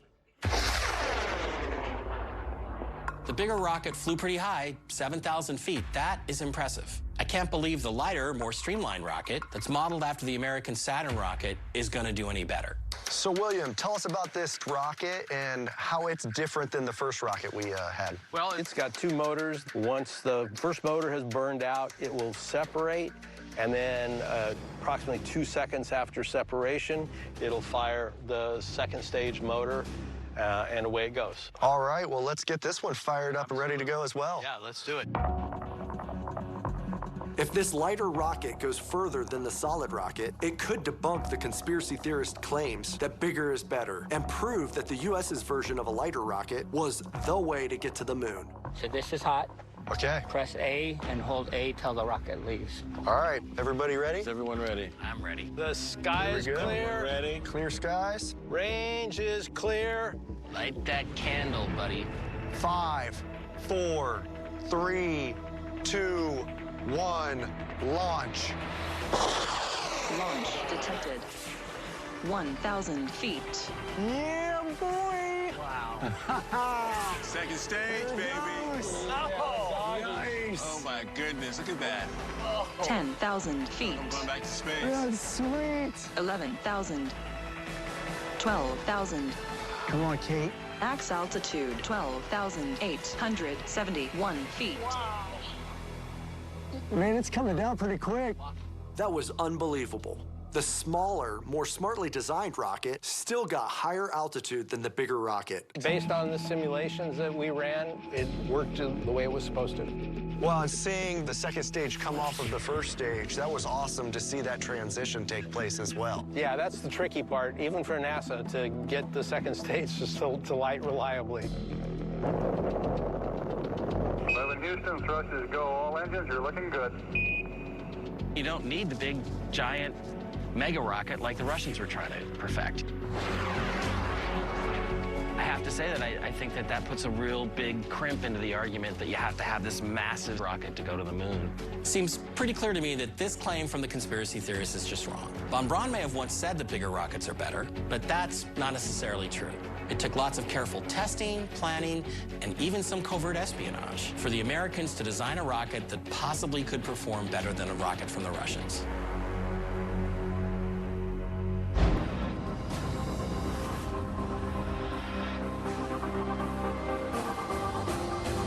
So our rocket tests in the desert went right to the heart of the conspiracy theory.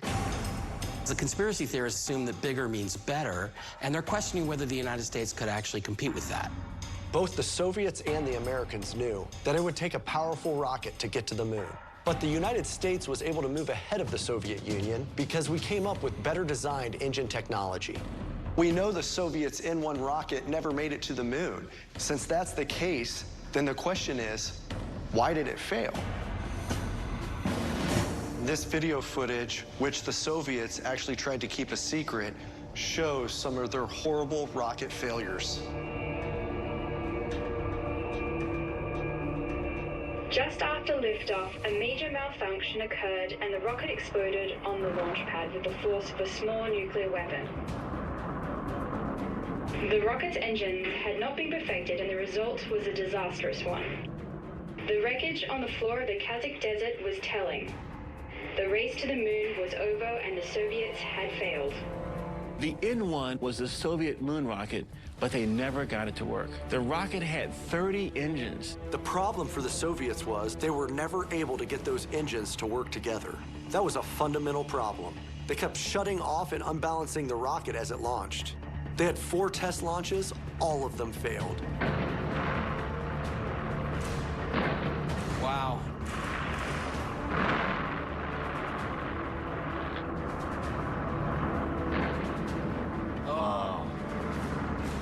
Trying to get to the moon that way is a one-way ticket to an extremely big fireworks display on the launch pad.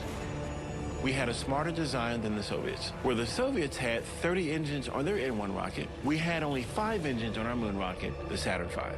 But those engines were really powerful.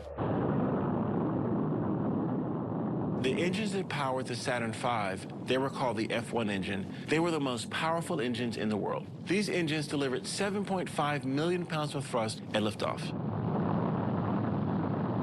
And in the 2.5 minutes before the first stage burned out, the rocket reached 6,000 miles an hour. Dave convinced me. The U.S. may have been behind in the space race, but when it came to developing a rocket that would send a crew to the moon, the Soviets failed miserably and we surpassed them. Seems pretty clear that we had the technology. Yeah, I think that we've conclusively proven that the Soviets' fascination with big, heavy rockets is the very thing that doomed them. Case closed on that one, but we're talking about the fact that NASA did get to the moon eventually. That doesn't mean that Apollo 11 was a legitimate landing way back in 1969 because we simply weren't ready to go to the moon yet. Here we go. All right, our investigations continue.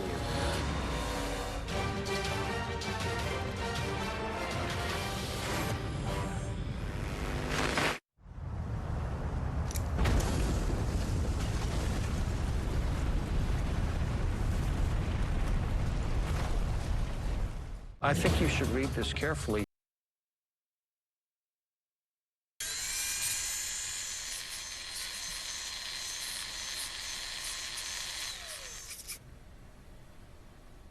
Some of the footage from the moon is really problematic. Keeping it secret for 50 years? That's crazy. Is there any evidence to validate the claim the Apollo 11 moon landing was staged on a Hollywood set? In pitch black shadow, you shouldn't have any reflective light whatsoever. That looks totally fake, though. It's fake for sure. If the moon has no wind, then why does it look like the American flag is waving in the NASA footage? And did NASA enlist the help of motion picture icons to direct the production? Did you have any involvement in conducting a fake lunar landing? Oh, wait, he got a lens from NASA? Yeah. We're going to Hollywood to see for ourselves if it was possible to fake the moon landing. It's really dark. Holy mackerel, how does anybody know? A former FBI agent, a conspiracy theorist and former aerospace consultant, and an American astronaut are investigating the truth behind the moon landing.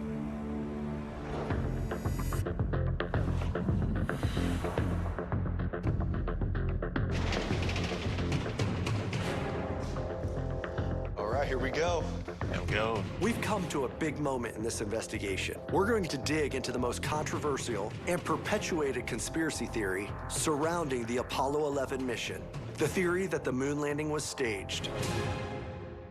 Guys, take a look at this. This is the broadcast on the very day of the Apollo 11 moon landing, July 20th, 1969. Target low to you. Apollo 11, this is Houston. You are go at 5 minutes. Minus 6.8 on Delta PC. Roger, we copy your burn center. Looking at these crude animations brings me back to watching this on TV as a young boy and thinking to myself, this is also fake. Why aren't we seeing the real thing? That looks totally fake, though. It's fake for sure. Calm down, Mike. The animations were only to show the lunar orbit and descent. Once they touched down on the moon, Buzz Aldrin flipped a switch to turn on the television camera. Buzz, this is Houston. Radio check and verify TV circuit breaker in. Roger, TV circuit breaker's in. You got a good picture, huh? So this is a prime example of why I started to question whether we went to the moon in 1969, and it's not just the animation parts. Some of the footage from the moon is also really problematic. I've analyzed the hell out of this footage. I'm standing directly in the shadow now. Probably screened it over 100 times. And while the quality of the material is poor, there are some clear oddities in there if you know where to look for them. There you go. I know the quality isn't that great, but in 2009, NASA found film copy of man's first steps on moon, and it allowed them to restore the detail that was lost in the TV network broadcast. I'm looking forward to getting my eyes on the restored footage so we can prove to these naysayers once and for all that our brave astronauts did indeed walk on the surface of the moon. Beautiful, beautiful. Isn't that something? If there's anything to be seen, anything that gives away that this is fake, we should be able to see it in that restored video. I've arranged for a screening for us in Washington, D.C. Okay, let's go. If, of course, it's honest and NASA hasn't messed with all of it. Here we go again. It's pretty cool we get to screen the restored footage on a giant 40 by 22 foot LED screen, dubbed the electronic window on the world. It's pretty amazing. Look how big that screen is. With over 2 million individual pixels delivering high fidelity images, this seems like the best possible place to analyze this material. So this is NASA's restored version of the original broadcast transmission. They say it's the most pristine version that they have of the man's first steps on the moon. I watched it on television. This is an order of magnitude better than that. Now here comes Buzz down the ladder, and see, this is one of the parts where there's people that question whether this footage was actually shot in a studio or is actually on the moon, because you're supposed to be in the shadow. It should be absolutely black. Yet from the camera, I see this filled-in light, which really probably shouldn't be there, and I don't know what the explanation is for that, and a lot of people have questions about it. Now, what filled-in light are you talking about?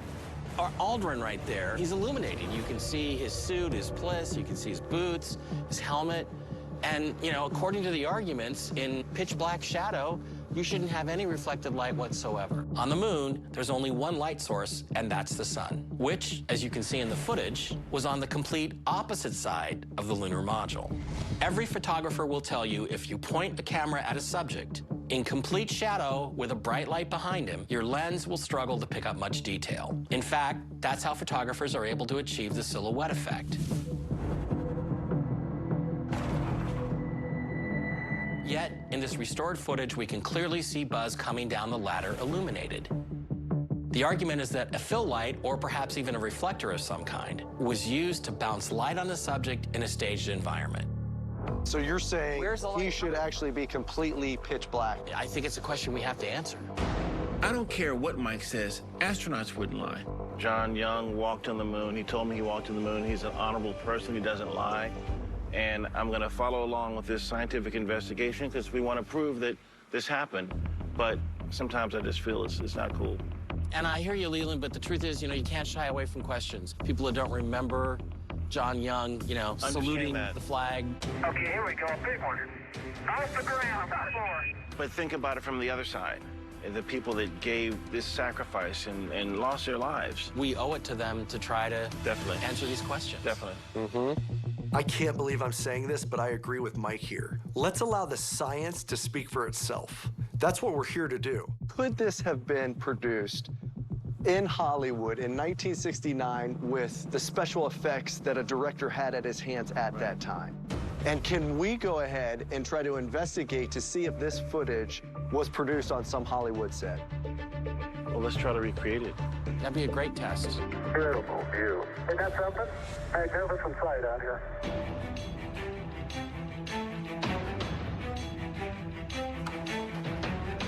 There's only one surefire way to know if the moon landing could be faked. See if we can do it ourselves. So I'm headed west to Hollywood, where we'll be recreating the Apollo 11 moon landing in a studio with the help of a small army of builders, lighting technicians, and engineers.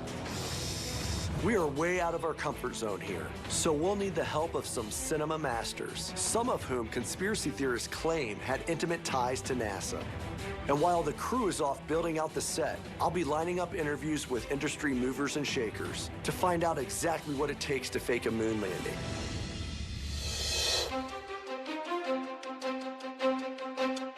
While Chad is off pulling together this big recreation shoot in LA, Leland invited me to meet up with one of his former NASA colleagues so we can take an independent look at some footage for signs it was filmed on Earth instead of the moon. Hey, Mike, it's so good to have you here. Massimino, Mike Massimino. Leland, it's my pleasure to be here. It's always good to see you. Mike Massimino is a great guy and a very accomplished astronaut. Mike has logged more than 570 hours in space, including 4 spacewalks. And he's one of the few people to have traveled to and repaired the Hubble Space Telescope. And this is my buddy, colleague, Mike Barra. Nice to meet you. Nice to meet you. I think, anyway. Well, we'll see. Even though Mike's a NASA guy and will probably tell the line, I'm open to hearing what he has to say, since the guy also has a PhD in mechanical engineering from MIT. But I wonder if he'll be able to explain some of the other things going on in the footage, because there's more than just this strange lighting stuff. Great to get some astronauts in the room together, but it's really great to have you here to help us.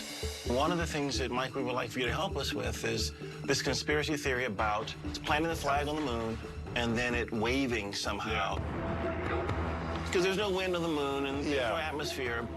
Basically what's going on is people are looking at the footage and they're seeing the flag moving around.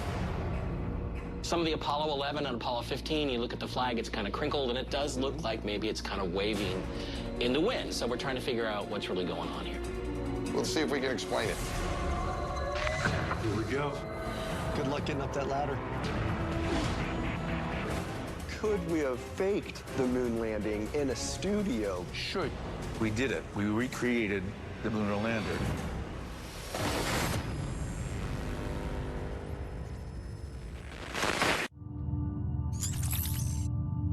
Hoe groener het wordt, hoe koeler het wordt. Cooling down the planet. Just dig it. Hoeveel is jouw auto waard? Via wijkopenauto's.nl kun je daar snel en eenvoudig achter komen. Voer gewoon de gegevens van jouw auto in en je krijgt de verkoopprijs. Niet alleen een geschatte waarde. En na een snelle controle in een filiaal verkoop je ons jouw auto. Vraag nu jouw prijs op bij wijkopenauto's.nl. Ah, de Duke. Sommigen vinden deze crossover mooi. En anderen niet. Hey duiven, nu! Het design is buitengewoon. Smaken verschillen. Ik vind hem mooi. Oké, ja, dat is wel cool. Some love it and some love to hate it. De nieuwe Nissan Duke Hybrid. Ontdek de nieuwe Nissan Duke tijdens de Hello Yellow Days vanaf €299 per maand. Hulpbond Nederland vormt samen met jou een superteam. En dat is goud waard. Support onze superteams op hulpbond.nl.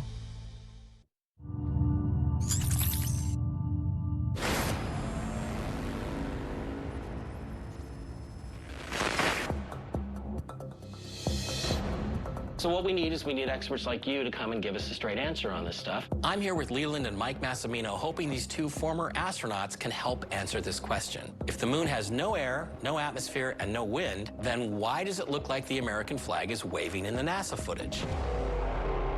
So the waving comes from their handling of the flag itself.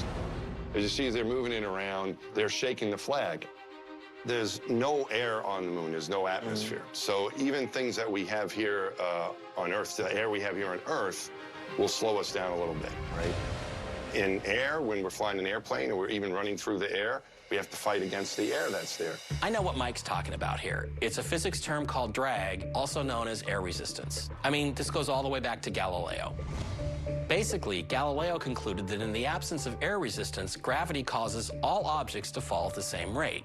I mean, NASA even tested this theory in 1971, allegedly on the moon, when they had astronaut David Scott conduct his now famous hammer versus feather drop. Well, in my left hand, I have a feather. In my right hand, a hammer. And I'll drop the two of them here, and hopefully they'll hit the ground at the same time. How about that? This is science, right? This is science. On the moon, when we get in space, like when you and I got a chance to work, when you're outside, you don't encounter any of that atmosphere, and there's no drag or no viscosity in it. It allows for free movement, and things will oscillate, move around, shake, vibrate more because the air is not there to slow them down. But what about the movement when they're not touching the flag? As they're messing around with this thing, they're shaking it, and they're putting an input into it, and it's vibrating it. So that's what they're doing here, and if you did that on Earth, it would not vibrate as much because the air actually, it'll slow it down a little bit, but there's no air to slow it down on the moon, so it'll vibrate more rapidly and for a longer time than it would on Earth. Now, what about the crinkling in the flag? I mean, it does look crinkled in some of the missions. It looks like it's kind of blowing in the wind, and people look at that and they say, well, it must be shot on Earth somewhere where there's wind and atmosphere. I can see why they would say that as well. And I think that's just because of the way the flag was packed. As you know, Leland and I know, they pack everything really well. Your clothing, everything gets folded up into the smallest possible space. And so I'm sure that's what never they get did. it back You into can't that get it back. space. Yeah, if you had it, once you open something, you're wearing it. Exactly. You're not going to get it back in the drawer. The flag needed to be easily accessible to the astronauts. So NASA mounted it to the exterior of the lunar module, just to the left of the ladder. Now, that area would have experienced temperatures of up to 2,000 degrees Fahrenheit. So NASA packaged it tightly into a protective, heat-resistant shroud. But what happened on Apollo 11, you saw the way they had trouble getting it in the ground. And also that pole that holds up the flag at the top. Kind of expands that horizontal out. one was, yeah, it was an expanding pole, kind of like a telescope. And I don't think they got it out all the way. And so that's why there's that kind of kink in there that makes it look like there's a bulge in the American flag. So the horizontal pole got Right. jammed, basically, as they were trying to extend it.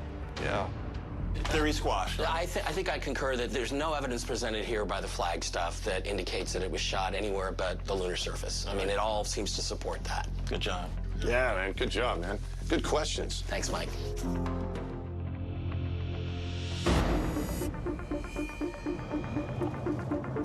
It's time to catch up with Chad for the next phase of this investigation.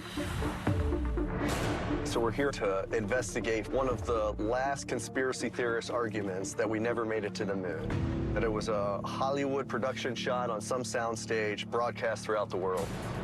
That's one of the most outlandish things that I can think of, because think about just the number of people you would need to pull that off. And just think about keeping it secret for 50 years? That's crazy. Well, and I found a director who actually did a movie about a government conspiracy to fake a space mission. And I think we need to see how complicated it would be to actually pull that off for real. His name's Peter Hyams, and we're going to go talk to him. Let's go meet him. First stop, Peter Hyams, who directed the 1978 sci-fi thriller Capricorn 1. Even though his movie's about Mars, many point to this film as a message about the moon landing. We want to know where the idea for such a film came from. Hey, Peter. Hi. Chad Jenkins. Nice to meet you. Pleasure to meet you. Hi. Leland Mills. Hi, Leland. How are you? Thanks a lot for meeting with us. It's my pleasure. So we are on the hunt for the truth regarding some of the conspiracy theories that say we never landed on the moon. Wow. Probably the biggest conspiracy is that the original landing on the moon of the Apollo 11 mission didn't take place.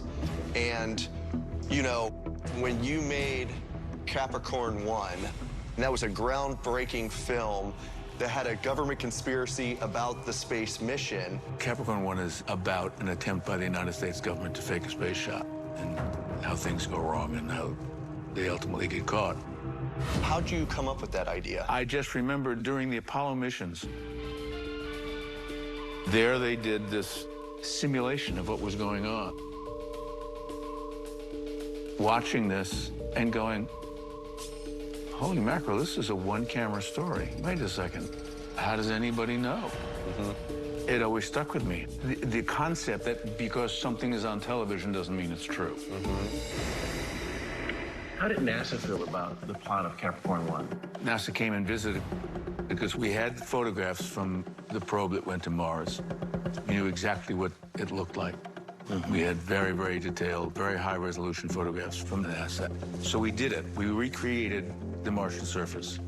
And then we built this lunar lander exactly the way it is and put it on the surface. We had the most accurate lunar ascent and descent module that existed. It's suspicious that NASA was sharing their plans with a Hollywood director. It begs the question, just how intimate a relationship did NASA have with the film industry? It was correct to the quarter of an inch, and they gave us the plans. Of course, NASA gave Peter all their information for his film. They've always been completely transparent. Why? Because they have nothing to hide. Could we have faked the moon landing in a studio back then? Sure, you could go on a stage and make that look like the moon. Stanley Kubrick did some pretty remarkable things in 1968. Stanley Kubrick? That's interesting Peter should mention his name. Because most Apollo 11 skeptics believe it's Kubrick, who NASA pegged to help them stage the moon landing. The theory goes that NASA was so impressed by Kubrick's accuracy in his film 2001: A Space Odyssey that they asked him to come up with the ultimate piece of movie magic. Probably one of the biggest claims out there is that Kubrick was behind faking the broadcast of the moon landing.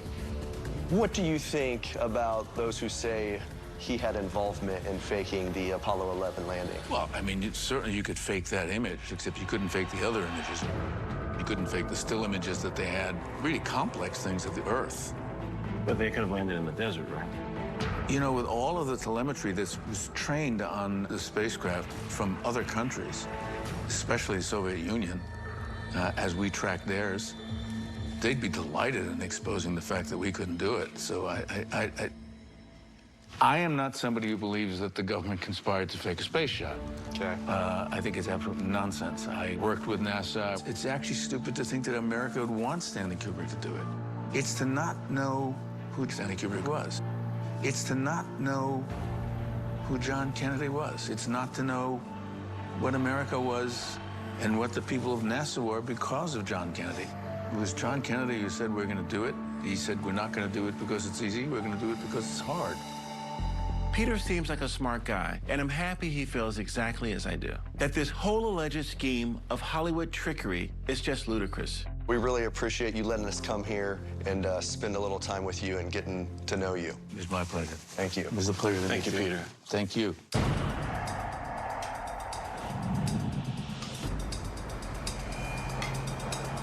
Before Leland and I head to our next interview, we wanted to check in on the progress of our big recreation shoot. Hey, Chad, let's go check it out. All right. Hey, Art, how's it going? Hey, man, good to see you. Art Walensky and his team are putting the final touches on an incredible prop for our experiment, which will take up a large portion of the 38 by 28 foot studio. That's pretty impressive, because this thing can actually land and launch and everything, Yeah, right? it does everything, man. Yeah, that's pretty darn impressive. yards. Now, are we allowed to walk all the way up on that plank or just the ladder? You are. Let's go. Nice. Man, you've got the buzz cut, though. Huh. But, Art, you did a good job. Thank you very much. While the team is finishing up at the studio, our fact-finding mission continues. Next up, we're going to talk to someone who is part of Stanley Kubrick's inner circle. Leon Vitali was Kubrick's right-hand man for more than 20 years. Vitali starred in Kubrick's film Barry Lyndon, served as his personal assistant, and after Kubrick's passing, helped supervise the restoration of his iconic films. Thank you so much. Thanks for meeting with us. Oh, you're so welcome. So welcome, yeah. If anybody could help us determine if there's a connection between NASA and Kubrick, it's Leon Vitali. So we're on the hunt for the answers of what really happened with the moon landing back in July of 1969. Right. Do you remember watching the I do. moon landing? I How'd do. that make you feel? Oh, my God. I loved space and the idea of space. If I could have signed up there and then to say I want to be, you know, an astronaut, and there was that possibility, I would have done it in a heartbeat. Everyone was so awestruck, you know, absolutely so awestruck. One of the conspiracy claims that probably has the most attention is that Stanley Kubrick helped fake the broadcast. Right. What kind of filmmaker was he, and what was he like to work with? Well, he was very demanding, and he was meticulous. Detail was very, very important. Leon, you talked about how meticulous Stanley was. Can you give me an example of what, you know, how meticulous he was in one of his movies? Yeah, I mean, in Barry Lyndon. He used a lens, actually, the only other one being the one up that NASA used. You know, the 0.7 lens, and they used it centered up to the moon. Yeah, and so we could shoot in candlelight, just pure candlelight. Oh, wait, he got a lens from NASA? Yeah, yeah. NASA providing a Hollywood director with a lens is an incredible revelation. I've looked into it, and this was an extremely rare lens made by Carl Zeiss. Only 10 of these were ever produced. NASA had 6, they gave 3 to Kubrick, and Zeiss kept the last one. So Kubrick was given unprecedented access. The question many ask is, why? And do you know what time frame he would have gotten that from NASA? He would have, I think he got that around about 66, 67. Did he ever talk about NASA assisting him at all in the 2001? He had some people who worked at NASA work on the film. And what exactly did they do? They would design people ideas, you know, the accuracy. Well, that was the most important thing. Of course NASA wanted Kubrick to help them. When they saw what he was doing during their production of 2001: A Space Odyssey, they realized his work was head and shoulders above the sci-fi films of his era. Clearly, they had found their guy. Some people say that it took place on a soundstage and it was faked. Because I was the key moon guy. Right. I knew where the stages were.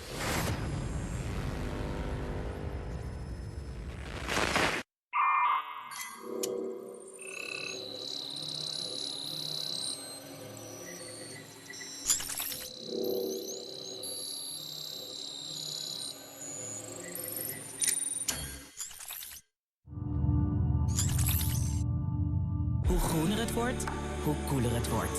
Cooling down the planet.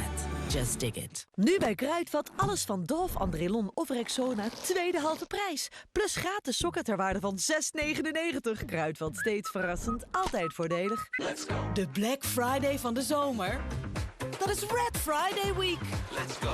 Want de prijzen gaan in het rood. Nu bij Mediamarkt. Download nu de Mediamarkt app en check alle Red Friday Week deals via je smartphone of tablet. All the leaves are brown and the sky is gray. I've been for a walk on a winter's day. California dreaming. Ontdek de nieuwe Dacia Duster. Vanaf €25.590. I'm Jeremy Wade. I'm searching the world to bring you the most iconic underwater mysteries known to science. I almost feel like an astronaut landing on the moon. It's a dangerous, unexplored frontier that swallows evidence, where unknown is normal and understanding is rare. My investigations have brought me face to face with the bizarre and the downright horrific. Mysteries of the Deep, Sunday on Discovery Science.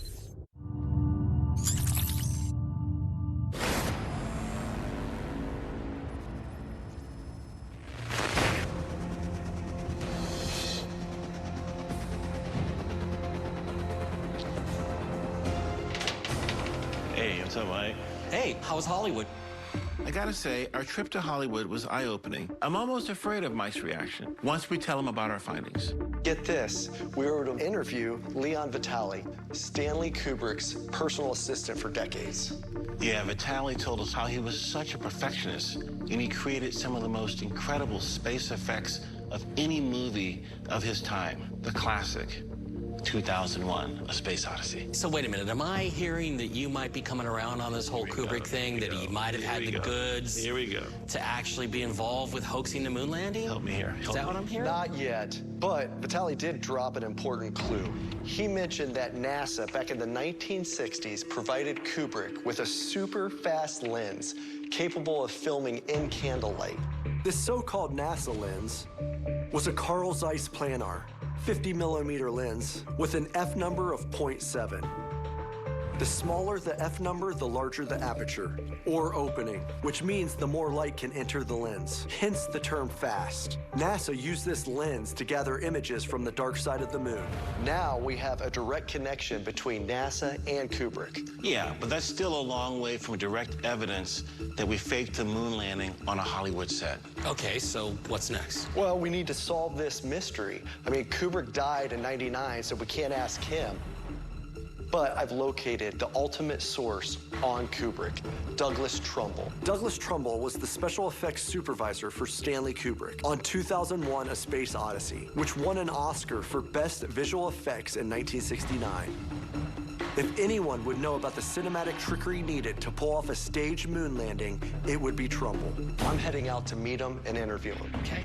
Good luck. Douglas Trumbull is a pioneer in the visual effects industry. Aside from his work on 2001, Trumbull supervised the effects for some of my favorite movies, such as Close Encounters of the Third Kind and Blade Runner. I mean, the guy's a legend.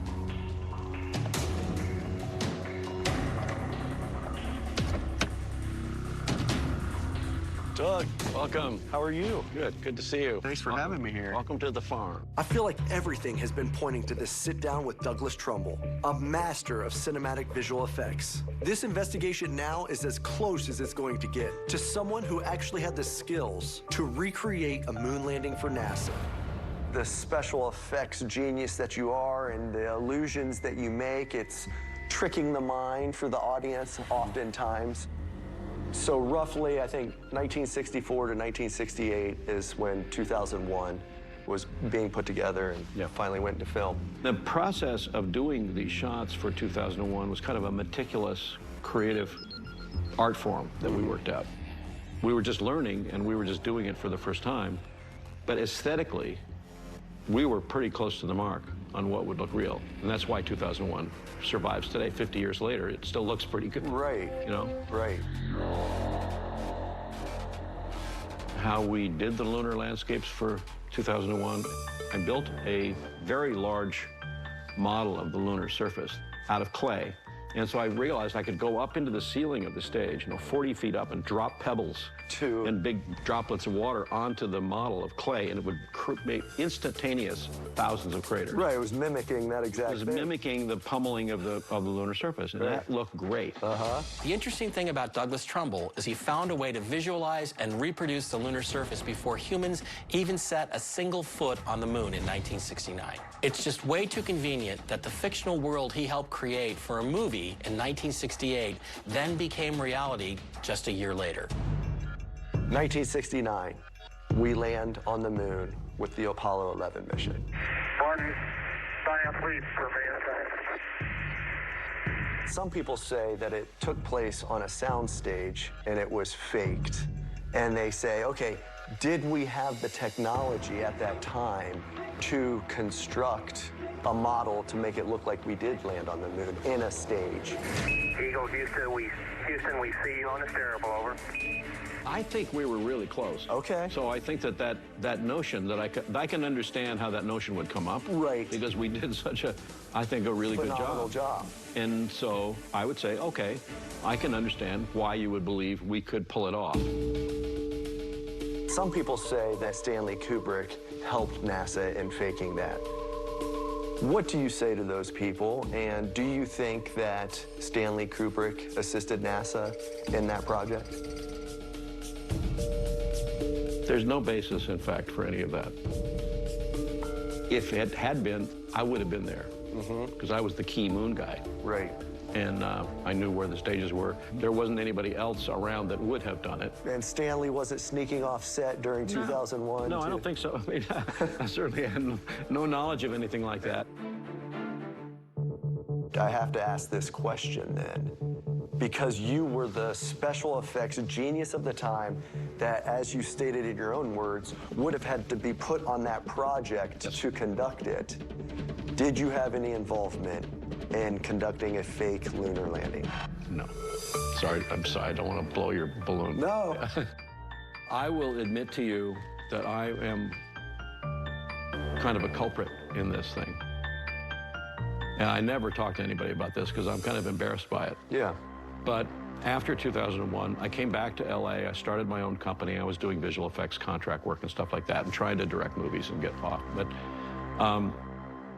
I started puttering around with a little project with my friends who had worked with me on 2001 called The Epic Hoax of Apollo 11. Okay. I've never shown it to anybody. It's never been circulated. It's never been presented to anybody, so I don't take any credit for it or anything. Right. But the idea we were toying with at the time was to show that the Apollo landing had been a hoax. And what we were trying to do was say, well, here's a photograph of the lunar landing site, but look over in the corner, there's an edge of a stepladder. So you know it's on a stage. And so I've got these photographs somewhere. I never show them to anybody because I thought it was a funny idea. Right. But it was not something I would ever act on. But how did you get to start, how did your mindset go to even start that project? I mean, the photo you're talking about with the stepladder, that was going to be a hoax photo as well? Yeah. Okay. So same principle. Purposefully put a flaw. Purposely put a flaw in order to spread then, to give flame to that fire. Yeah. I decided never to do that. I thought that would be unethical. Right. It would be chronically embarrassing to me to have done that. And it would undermine my own work on the movie, which I thought was really worthy of what it was. Right. 2001 stands on its own as an epic, kind of a Stanley Kubrick's masterpiece, and I'm glad that I got a chance to contribute to it. But I didn't want to contribute to some hoaxy kind of thing, which would diminish or demean the movie. Right. I didn't want to have anything to do with that. So I don't know why that idea crossed my mind. Right. Because I'm kind of a maverick kind of guy. Right. And I thought, well, it'd be funny to try it. But I'm not taking responsibility for the hoax idea at all. Because I never disseminated that idea at all. Okay. Never talked about it with anybody except you. Right. But I guess because here you are, you did 2001, the lunar effect, all of that for the moon, other films that you've done. You never had any doubt, though, about it taking place. You were simply almost wanting to do a little tongue-in-cheek. Exactly. It was not serious. It was just a funny idea. Right. But I think that leads you to this notion that you're toying with in this show about the lunar landing being a hoax. Okay, well, that's funny, it's interesting, it's amusing, and I can see why one would jump to that idea. Right. You know, I understand that, because I've done it myself. I'm as guilty as anybody else, but I don't perpetuate a hoax. Right, and did you hear any whisperings prior to you doing the little thing that you did, or it wasn't until after that you started hearing? I mean, because now as we get further away, we get to the 50-year mark, there is some increase of more and more people having skepticism. I think that we're in a weird culture now of skepticism, and some people are paranoid or hoax prone, or whatever you want to call it, who actually would lend credibility to something that's outlandishly impossible, just because they don't understand how hard it is. And their knowledge base can't comprehend the magnitude of it, so therefore, well, it must not have happened. Right. Right. Oh, and the 3 astronauts we lost in the Apollo 1 fire, the sacrifices of, you know, NASA as a whole, the United States as a whole, because the end all was to, you know, accomplish it in beating the Soviet Union to the moon. Yeah, it diminishes the role and the morale of the country. Yeah. But there's another interesting story for me about the lunar landing in Apollo 11, which was that because of my history of working on the movie, I was hired by CBS News to work on their coverage of the Apollo landing. Oh, no kidding. Yeah, very few people know about this one. Okay. I mean, they said, you know, we want to be able to show our audience during the Apollo 11 landing. Right. And I came up with an idea which I pitched to CBS News. I said, let's project images of the Apollo manual onto a screen and put them in color with gels. This all came from my readouts for HAL on 2001. And I made this manually controlled projection system. I had 9 16-millimeter projectors, all projecting simultaneously onto one rear projection screen on the set directly below Walter Cronkite. Oh, wow. And NASA gave you that access? Yeah. Once again, we have an example of a motion picture icon collaborating directly with NASA on a production. And in this case, the production is to mimic the actual moon landing for a TV audience. So I can certainly understand why those in the conspiracy community would say where there's smoke, there's fire. Why do you think people today don't believe we landed on the moon? It's so mind-bogglingly complicated. There's reason to be skeptical about it. Thousands of great engineers and minds put their heads together and made it work. Right. An incredible bravery on the part of those astronauts to do that and to risk their lives to pull that off. And there's no question that they were there. And they've been back to the Apollo landing site. They know what it looks like. That stuff is still there. It's a sacred place because it actually did happen. That stuff is really there, and we took it there. Because I just think it's insulting and diminishes the hard work that so many people did to actually do the real thing.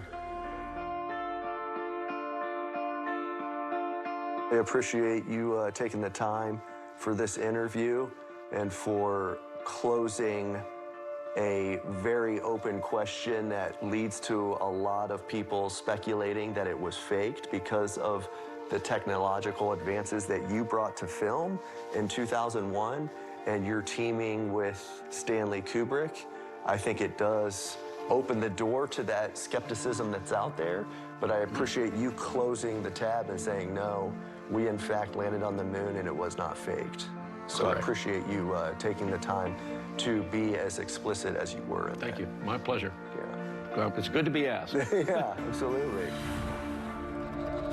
You know, I'm pretty excited to think about, I never did a spacewalk on my two missions, STS-122 and 129, but now I get a spacewalk on the moon, you know? There's also another source of light. It's coming from...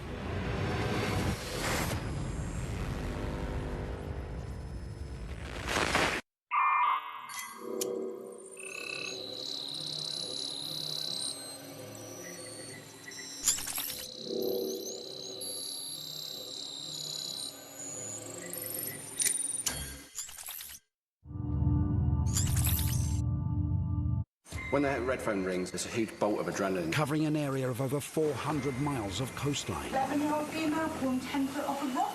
Prepared for over 5 million visitors a year.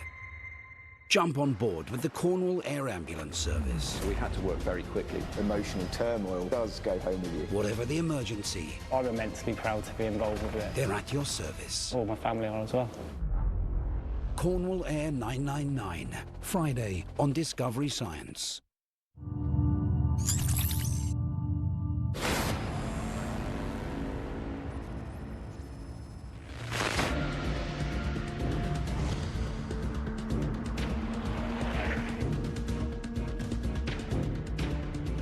For the past week, while we were off investigating leads on Hollywood insiders with NASA ties, our team of builders has been working to help conduct our most complex experiment yet, and it's finally all come together.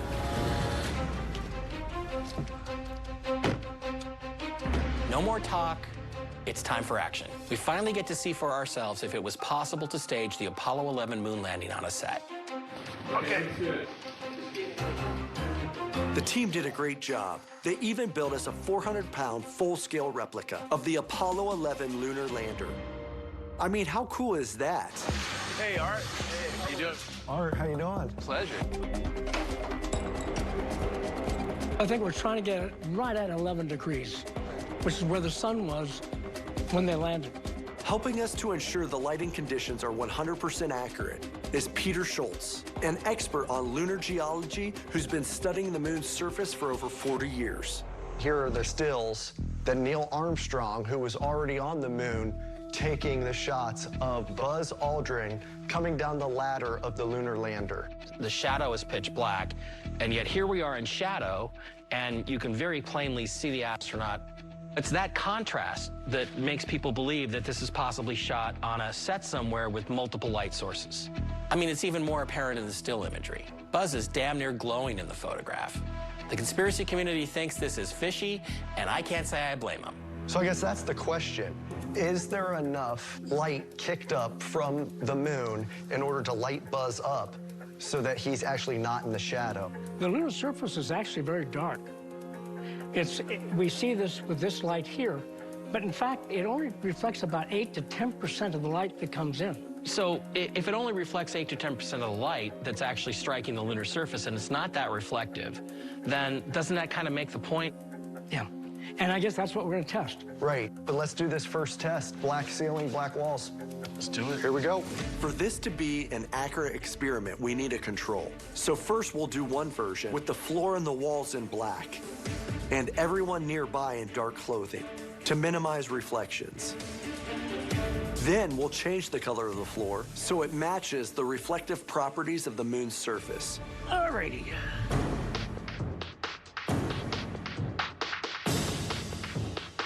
You know, Chad, this brings back lots of memories. I bet good ones. Yeah, very good ones.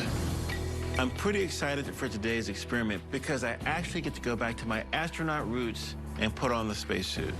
Now, Chad and I get to play the parts of Neil Armstrong and Buzz Aldrin. You know, I'm pretty excited to think about, I never did a spacewalk on my two missions, STS-122 and 129, but now I get a spacewalk on the moon, you know? Here we go.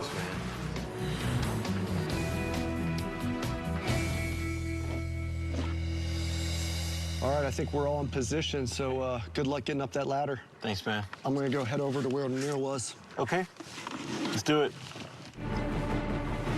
With the help of a little Hollywood magic, we're conducting 2 tests, recreating the same lighting conditions as the Apollo 11 moon landing. First up, it's the control test, with a black floor and a black backdrop.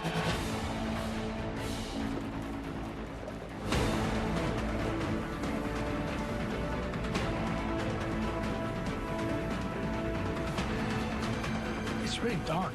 There's Pretty close in terms of the shading. That's pretty good. What'd you guys see? You're in the shadows. Yeah. So the next question is, when you put down a lighter surface, right, will it change? Okay, let's give it a shot. Now that we have our control, we need to change the color of the floor so it matches the reflective properties of the moon's surface. Based on Peter's research, this should make everything only 10% brighter, which is not a whole lot. Will it really make any difference? All right, visors down. All right, let's go. Good luck, Buzz. Oh, look at that. Yeah. Right here. There's shading. amazing with that. Notice that. Yeah.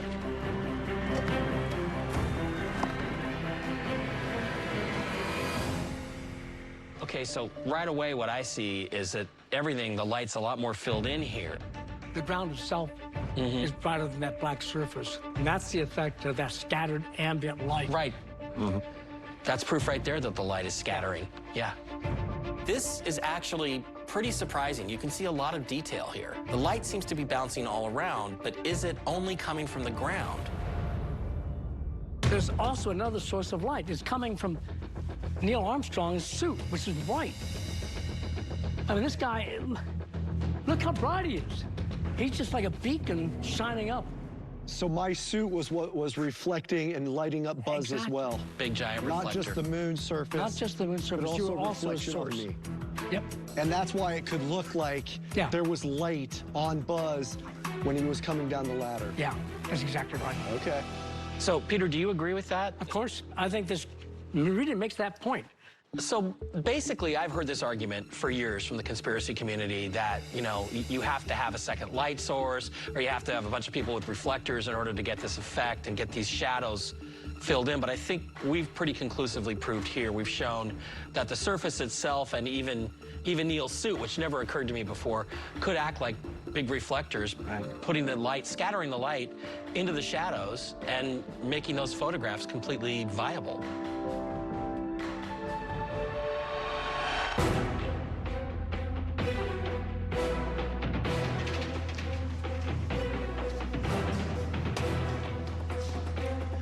All right. Well, that test of the moon landing footage was awesome. I even got to wear a spacesuit and play Neil Armstrong for a day. I've been involved in many investigations during my tenure as an FBI counterterrorism special agent. And this investigation was just as comprehensive and frankly as eye-opening as any I've ever seen. We've gone from one investigation to the next. The Apollo 1 fire. Oh.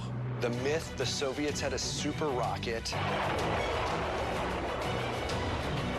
The claim the lunar lander never could have worked. And probably the craziest one of all, the entire landing was filmed in some set. I know it's human nature to question things we don't understand or events that we don't experience firsthand. But we've turned over every rock, we've tested the evidence, we've applied scientific reasoning to the biggest conspiracy theories, and the results point to we did walk on the moon. This investigation definitely made me mad at times, but it was all worth it to prove that all the sacrifices made by my NASA brothers and sisters got us to the moon and back. So, Mike, do you still stand by the conspiracy theory that we never landed on the moon? Surprise, I'm all in. Case closed. Case closed. We went to the moon. I always knew it, guys. I know I had a lot of questions about the legitimacy of the moon landing, but I'm really glad that we were able to successfully answer all of them. Just because I needed to see more proof doesn't mean that I wanted to believe that Neil Armstrong, Buzz Aldrin, and Michael Collins were anything other than true American heroes. Case closed, we went to the moon. Let's go. You won this one. I know.